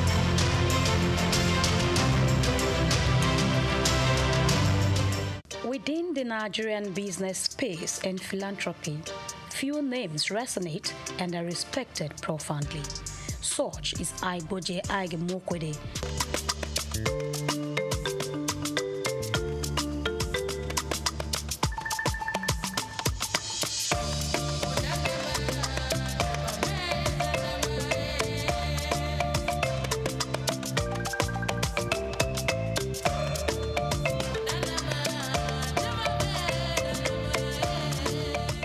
If you're just watching, kindly subscribe to our YouTube channel for more great documentaries. Like, share, and comment. Known as a successful business mogul, banker, investor, and a philanthropist who cares about making difference, Ig Mokwede's story is one of hard work, creativity, and a desire to drive positive change across Africa. Born to civil service parents on September 24, 1966 in Ibadan, Oyo State, Nigeria, he hails from Sabongida Ora, Edo State. Aiboje spent his formative years with his parents in Lagos, where he had his primary education at St. Saviour's School. He enrolled into Federal Government College, Kaduna, and at age 16, he was admitted to study law at the University of Benin, where he graduated at a young age of 19 with a law degree, displaying early signs of his exceptional intellect and drive. Called to the Nigerian bar in 1987, he started his career in 1988 as a lawyer at Continental Merchant Bank during his National Youth Service Corps NYSC year. In 1991, he joined Guarantee Trust Bank PLC, GT Bank, where he rose to prominence as an executive director. His big moment came in 2002 when he led the acquisition of Access Bank, turning it from a small regional bank into a big player, a banking powerhouse in the industry.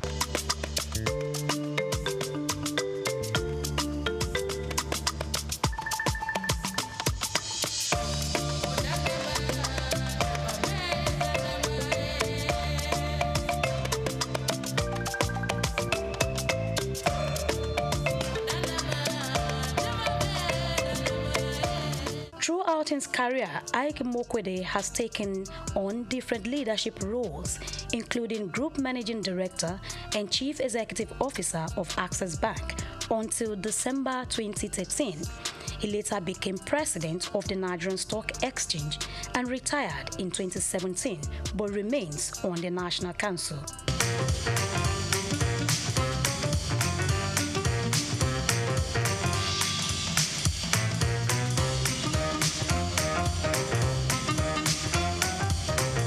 Bowing out of Access Bank, he was given a befitting send-off. No man or combination of men could transform what we met in Access Bank in 2002 into what would cause this type of people to come and celebrate today's office. His foresight and managerial acumen have brought him chairmanship and directorial roles in prominent organizations such as African Finance Corporation, Associated Discount House Limited, Petrolon Energy, among others, thereby contributing greatly to their growth and sustainability.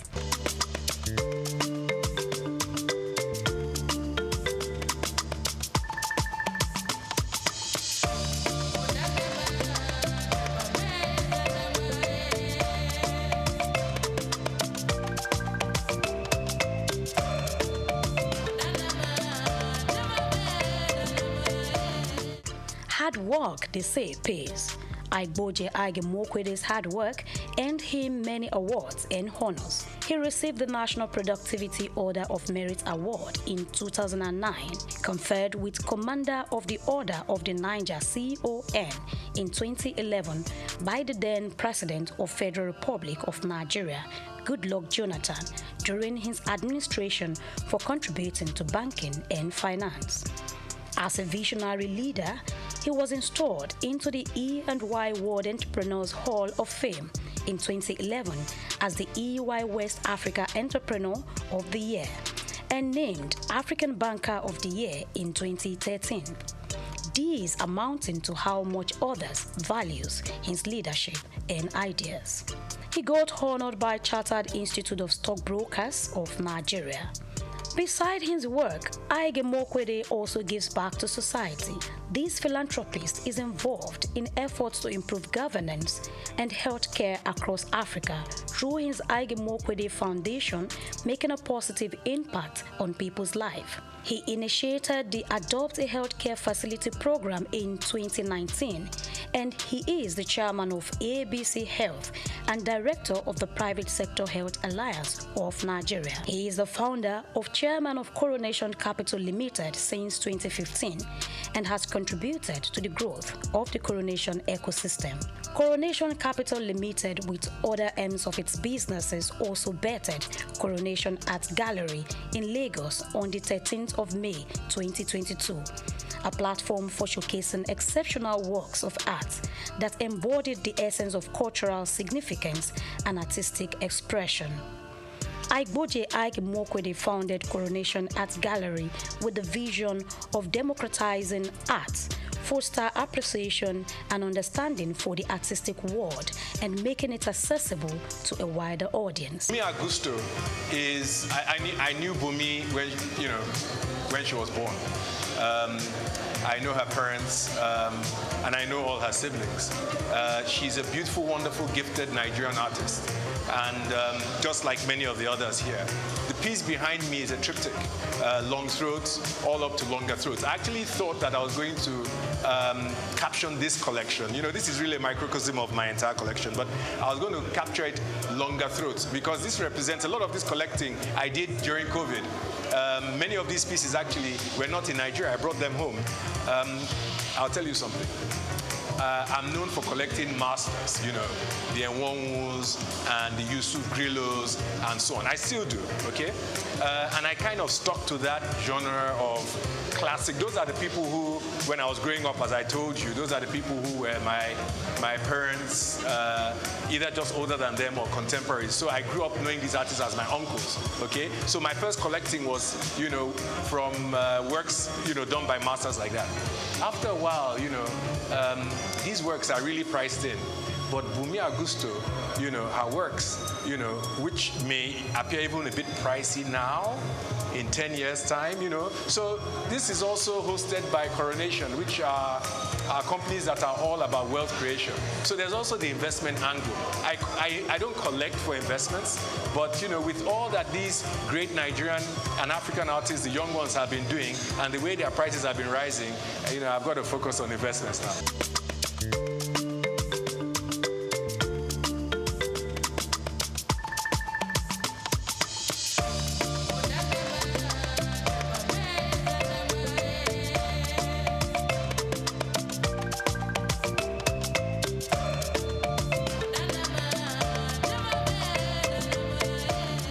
collaborated with the Nigerian Civil Service to digitalize work processes and public service delivery in October 2021. Recognizing 43 public servants at the 2022 Civil Service Award ceremony on behalf of the Ige Mokwede Foundation with an encouragement of cash prize worth 500,000 naira for each awardees. It is my understanding that annually 43 public servants will be recognized in this fashion, and so with effect from the 2022 Civil Service Awards ceremony, on behalf of the Ige Mokwede Foundation, we will be putting an endowment with effect from this award session, whereby each awardee receives a cash prize of 500,000 naira.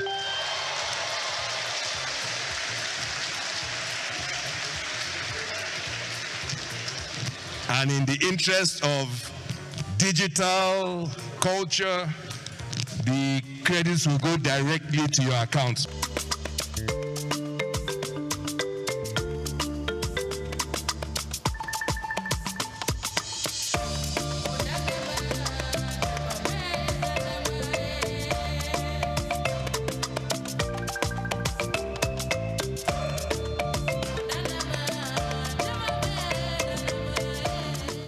Among his many certifications, affiliations, and fellowships, Ige Mokwede holds Triumph MBA from the London School of Economics, New York University, and HEC Paris. He attended an executive management program at Harvard Business School in the year 2000, and he is a member of the American Academy of Arts and Sciences, also appointed to the International Advisory Board of Oxford University's Blavatnik School of Government. Ige Mokwede is a honorary fellow of the Chartered Institute of Bankers of Nigeria and had received an honorary doctorate of science from Olabisi Onabanjo University in 2018. Also honored by Chartered Institute of Stockbrokers of Nigeria last year in a groundbreaking ceremony. If the operators of our markets, of a nation's capital markets, are properly resourced in terms of skill, capacity, and conduct, nothing can stop that nation and its citizens from leaving the tarmac and moving from third world to first world. Nothing can stop it. The correlation between the advancement of financial markets and the advancement of national economies is perfect. It's not almost, it is perfect. And so, you understand why I have tied myself to the future of this market and why I have tried from the very word go that my voice was heard to get the public sector and the elite within the private sector to understand that we cannot ignore this market. Aiboje is the fourth African co-chairman of the Global Business Coalition on Health and chairman of the Friends of the Global Fund, Africa. The business mogul has made significant donations to the Global Fund. He is the vice chairman of the Global Citizen Nigeria and creator of the Nigerian Solidarity Support Fund.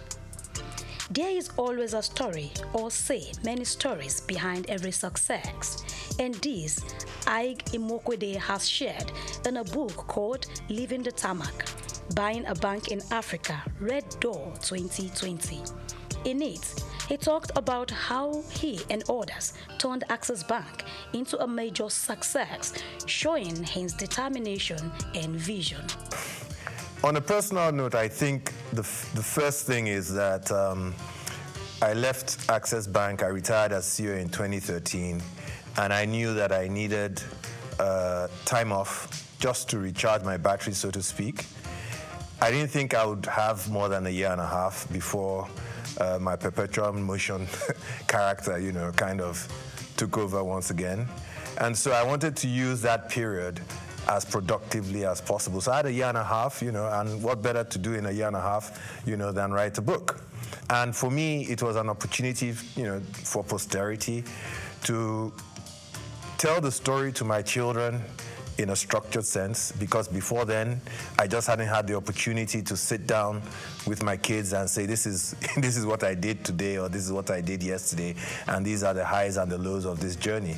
Herbert and I went through a hell of an experience between 2002 and 2013. And for him, that experience has continued.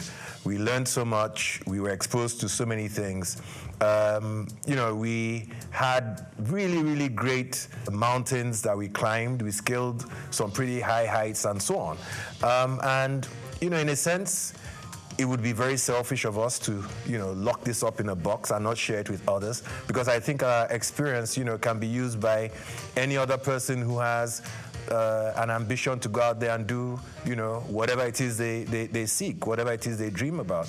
And so the notion of writing for posterity and recording this period in my life, and probably more important, the notion of preparing a way for others, those are the things that drove me to write the book. Ig Imokwede, former managing director of Access Bank Group, returns to lead Access Holdings, replacing Abubakar Jimo. His return after a decade aims to realize the shared vision of the late co-founder, Herbert Wigwe. Access Holdings PLC, trading under the Access Corp ticker on the Nigerian exchange, began to feel Iboje's progressive impact as its stock value increased by 1.52% following his appointments as chairman. Iboje Ig Imokwede is back again. Ig Imokwede is married to Ofovwe Ig Imokwede and has 4 children, namely Ohiozoje, Aima, Morenike, and Renown. He has been able to balance his family life with his professional achievements, setting an example as a leader and role model to many. He is an ordained minister of the Promised Land Ministry. In the annals of Nigerian business history, his story stands out, showcasing the power of vision, perseverance, and giving back to the community. From his humble beginnings to global recognition, he inspires others to dream big and make a difference. His legacy remains as he continues to make strides in business and philanthropy.